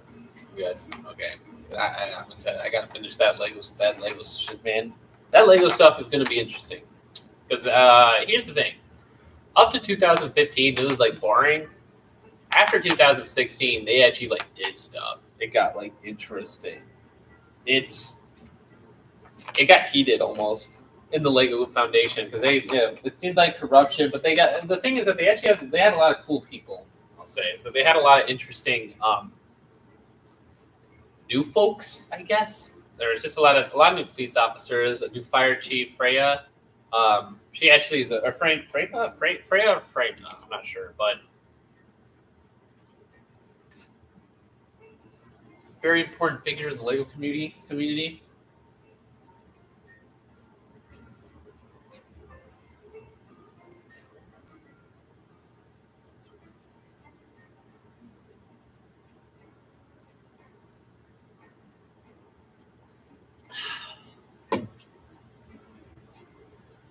So, we got 5 minutes. I'm just going to talk about what's going to happen next. I have a list of 1,000 numbers. I'm going to be counting all of them. It should take me realistically 50 minutes to get through them. So, I'm going to stand and walk around doing it. If your favorite number gets called and it's like a really low number, I'm sorry. Sucks they didn't make it on the list, but we'll be getting there. We got a few choices to look from, honestly. I'm pretty excited about it. I think we got a good chance. Hey, someone should do a study on that, like people's favorite numbers. Can you like statistically prove that like if you randomly chose someone's number, they could actually win? It's my fiance. Full honesty. Yeah. That's funny. Oh, please. I'll protect her as my wife. Oh well. Well, I guess this is and then I'll sleep over. I like how Ryan showed up for like 30 seconds and left. It's like, Ryan, do you want to sit? He was like, I said hi. He wasn't talking. I went, all right. He's done for the day. He's done. it's like, it was like what, like 8:20 when he came back. Yeah. Magnus, why'd you delete your comment? I know what you said. I know what you said about Chase McCain. Don't hide from the truth. Yeah. Gonna be talking about numbers for a little bit. I don't really have a big worry. I don't know. To be honest with you, it's just numbers. This is my place guard for the other stuff.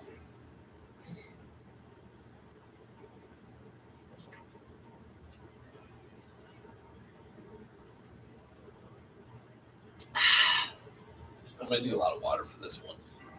How do you know if you will be to refill? Got it. Come on, 3 more minutes. This sucks. Well, I guess we can talk about some other things. I wish the Minecraft poem credits, I wish they had more of it. I feel like it's a little bit hard to dissect it when they only have like 3 and like a little bit of 4 pages. Really just 3 pages if you're double spacing it, which I think I did. But that's just sort of the thing that you kind of have to deal with. Granted, they actually didn't even like get rid of it, which I'm happy about because Microsoft got it way back then. And so, actually, wait, I didn't even realize that I completely skipped past the part where they said Marcus because that's Notch. And so I wonder if, Notch and Julian are the 2 people that they claimed or whatever. But I already came to a successful conclusion of it, so I can't exactly say otherwise. You know what I'm hoping I can get out of this? I wonder if I can get a transcript of this to see how many like words I say. You know? Yeah. I probably said a decent amount. I'd probably have to. Well, maybe not. I've said a lot. People said stuff as well, though. A lot of times during the interview and debates. So. Yeah.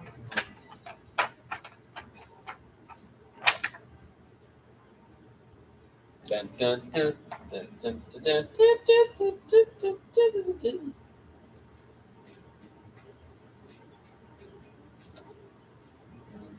Camden, what's your 3rd favorite color? I say maybe purple. I like orange. Orange is a good second. Okay. Do I have to pee? Probably might. Here, Isabel, come here. Spitball for a minute. Oh, I gotta go do something. Spitball. Spitball, Isabel. Filibuster. Okay. Hi, I'm back again. I have the floor. Now what should I talk about? Honestly, I'll talk about nothing for like the 2 minutes he'll be gone, but also like talk about everything. So, this isn't my first rodeo. I've been Jay chilling in this basement since 5 p.m. yesterday. And yeah, it's been a great time. Immaculate vibes. A lovely fire. Windows that had the sun shining. 2 people sleeping. And Billy in the back. Hi, Billy. Yeah, so I guess, what should I talk about? Stardew Valley has been a game that I've been really obsessed with recently. It's really like nice and cozy. I really like making like a wine empire. And Right. I yield the floor. Okay. Just kidding. I would know. bitch. I'm older than you, damn it. Yeah, by like what, 20 days? Whatever. Okay, everyone. Well, it's now 9 a.m. I'm going to be now talking about the top 1,000 numbers of all time.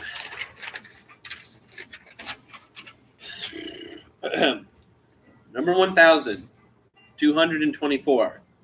Number 999, 33. Number 998, 540. Number 997, 611. Number 996, 677. Number 995, 219. Number 994, 368. Wow, now you leave? 993, 360. Number 992, 857. Number 991, 538. Number 990, 738. Number 989, 133. Number 988, 690. Number 987, 523. Number 986, 351. Number 985, 77. Number 984, 542. Number 983, 443. Number 900. Oh, I should actually mark this off. Actually, hold up. This will help me. This will help me remember them. Where am I at? 77. Number 982, 737. Number 981, 965. Number 980, 900. Number 979, 215. Number 978, 838. Number 977, 693. Number 976, 202. Number 975, 692. Number 974, 865. Number 973, 591. Number 972, 109. Number 971, 977. Number 970, 265.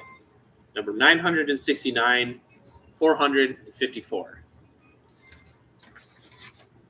Number 968, 615. Number 967, 104. Number 966, 323. Number 965, 784. Number 963, 605. Number 963, 748. Number 962, 14. Number 961, 934. Number 960. Number 994. Number 959, 782. Number 958, 326. Number 957, 163. Number 956, 340. Number 955, 135. Number 953, 725. Number 953, 6. Number 952, 514. Number 951, 926. Number 950, 983. Number 949, 423. Number 948, 28. Number 947, 653. Number 946, 343. Number 945, 401. Number 944, 873. Number 953, 490. Number 942, 688. Number 941, 809. Number 940, 469. Oh, is that already? Yeah. Who did that? Sam. Sam. She woke up and that was the first thing she did. finalize. Thank you, Sam. Number 939, 428. Number 938, 118. Number 937, 72. Number 936, 461. Number 935, 397. Number 938, 801. Number 939, 802. 882, sorry. Number 932, 502. Number 931, 218. Number 930, 792. Number 929, 470. Number 928, 832. Number 929, 300. Number 929, 646. Number 925, 771. Okay, I got that next. Sorry, I was just organizing something. Number 924, 774. Number 923, 358. Number 922, 481. Number 921, 815. Number 920, 758. Number 919, 39. Number 918, 96. Number 917, 537. Number 916, 861. Number 915, 91. Number 914, 226. Number 913, 20. Number 912, 906. Number 911, 94. Number 910, 113. Number 909, 259. Number 908, 819. Number 907, 312. Number 906, 555. Number 905, 243. Number 904, 253. Number 903, 290. Number 902, 499. Number 901, 599. Number 900, 731. 899. What time is it actually? It is my way. Okay, so it does take. Oh, shit. Okay, I gotta keep going. 899, 868. 898, 601. 897, 879. 896, 671. 895, 779. Number 894, 111. Number 893, 321. Number 892, 26. Number 891, 908. Number 890, 53.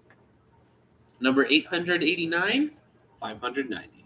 Number 888, 186. Number 887, 866.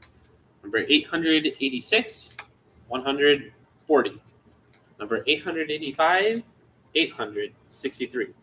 Number 884, 227. 883, 897. 882, 704. 881 is 106.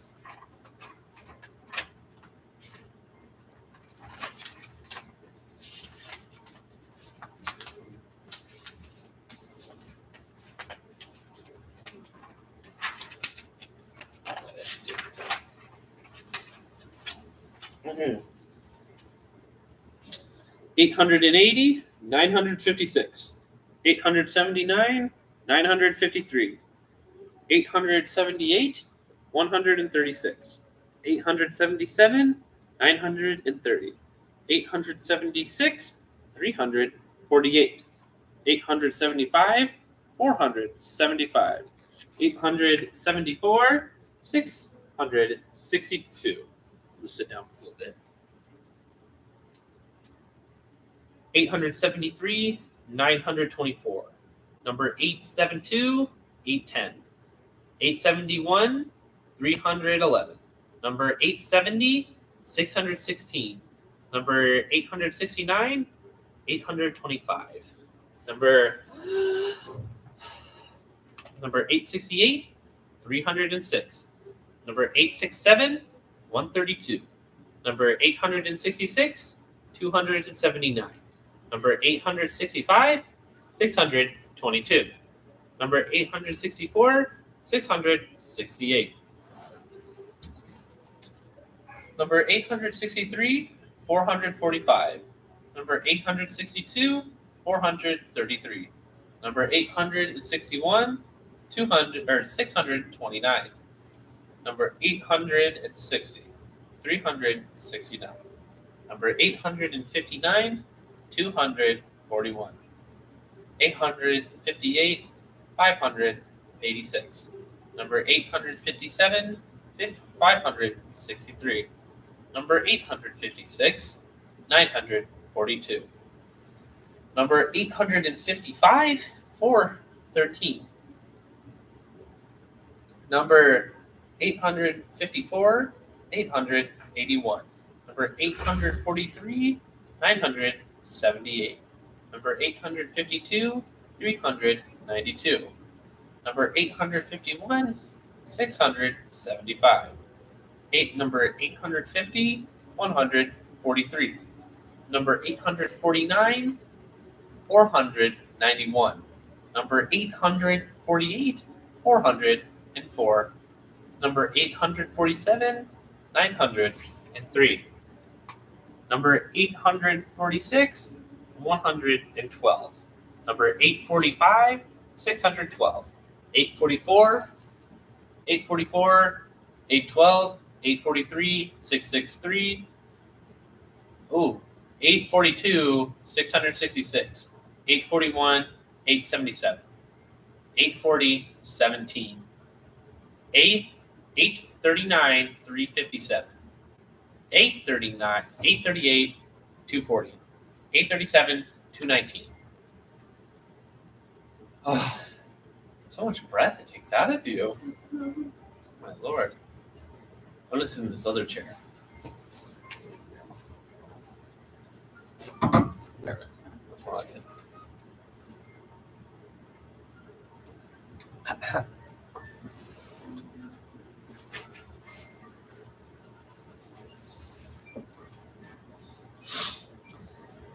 836, 84.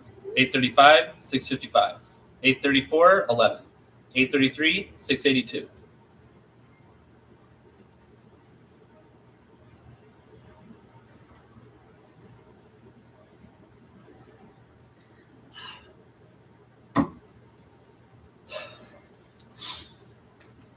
Eight 97. 831, 722. 830, 733. 829, 23. 828, 414. 827, 913. 826, 875. 825, 127. 824, 928. 827, 416. 822, 933. 821, 54. 820, 984. 819, 972. 818, 378. 817, 989. 816, 702. 715, 708. 814, 766. 813, 197. 812, 199. 811, 49. 810, 954. 809, 860. 808, 826. 807, 720. 806, 694. 805, 802. 804, 633. 803, 303. 802, 263. 801, 808. 800, 814. I'm just gonna do a time check on myself. 9:15. 15 minutes for that's probably not gonna be enough. I'll have to go faster. 799-457-798-61, 797-419, 796-466, 795-557, 794-123, 793-473, 792-862, 791-95, 790-910, 789-108, 788-749, 787, 672, 786, 486, 785, 89, 784, 569, 783, 510, 782, 463, 781, 902, 780, 962, 70, 779, 757, 778, 830, 777, 880, 776, 767, 775, 162, 774, 137, 773, 672, 772, 925, 771, 172, 770, 286, 769, 154, 768, 696, 767, 395, 766, 849, 765, 712, 764, 160, 763, 190, 762, 330, 167, 320, 760, 189, 759, 250, 758, 448, 757, 559, 756, 310, 755, 823, 754, 582, 753, 405, 752, 804, 751, 923, 750, 653, 749, 640,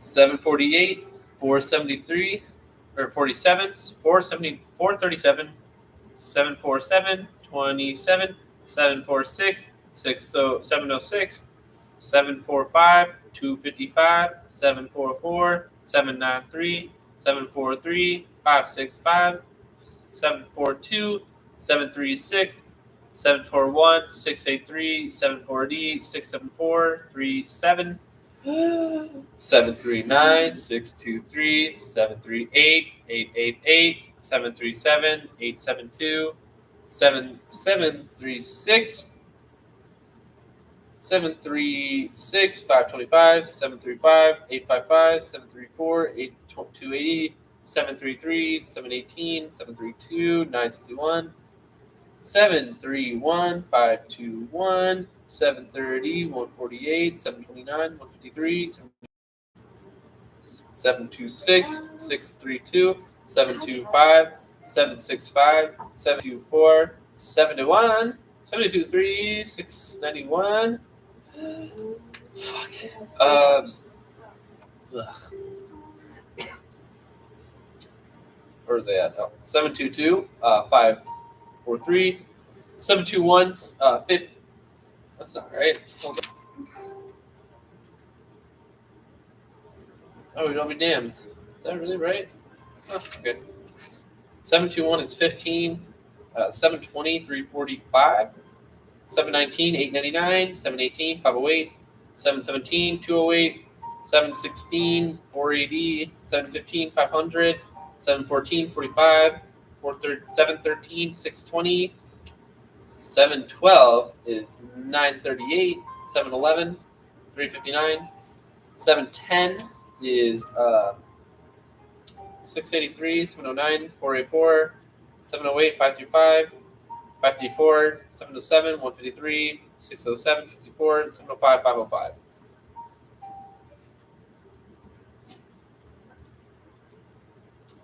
Not bad, not bad.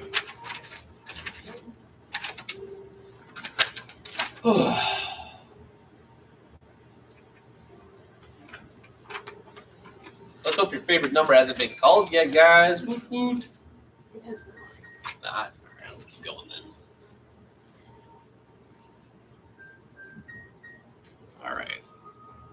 3 people in here. You better listen to this bad boy.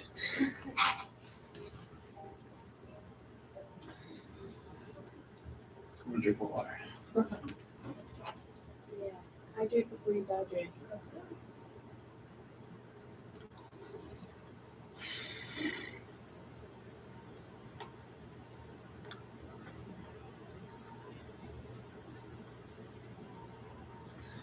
What did happen to that table? Back to me? Oh. I don't know.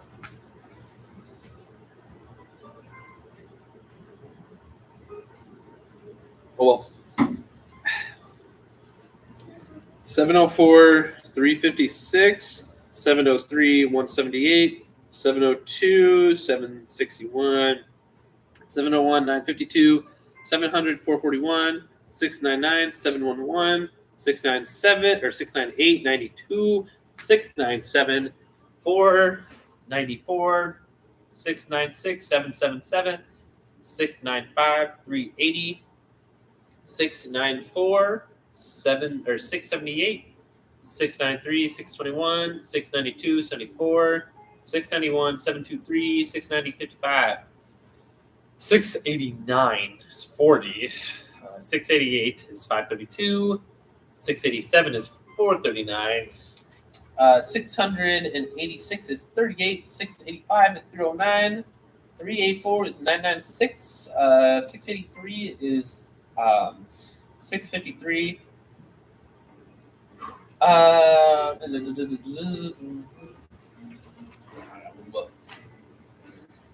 Gotta give me chance. Oh my god, this is like worse than the fucking DVD logo, man. Like this is almost as brain rotting as that. Really? Yeah. Do you need like? Need Subway Surf. No. I was just about to say, do you need Subway servers or like Family Guy plans? Oh, reenacted.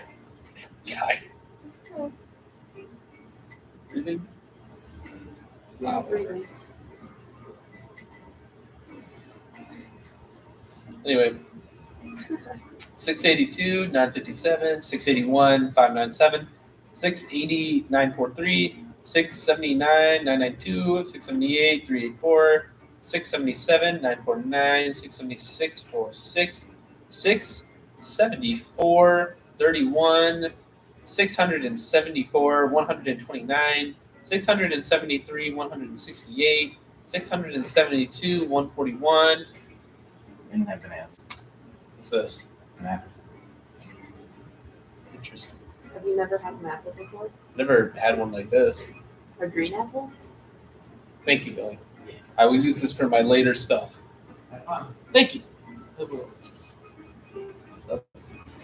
I'll use that for something. I'll use that. I'll bite into that later. 671, 156, 670, 917, 669, 898. Damn, yeah, that's something there as well. 668, 9. 667, 608, 666, 169. Boom, boom. 665, 998, 664, 375, 663, 663, 35, 662, 231, 661, 219.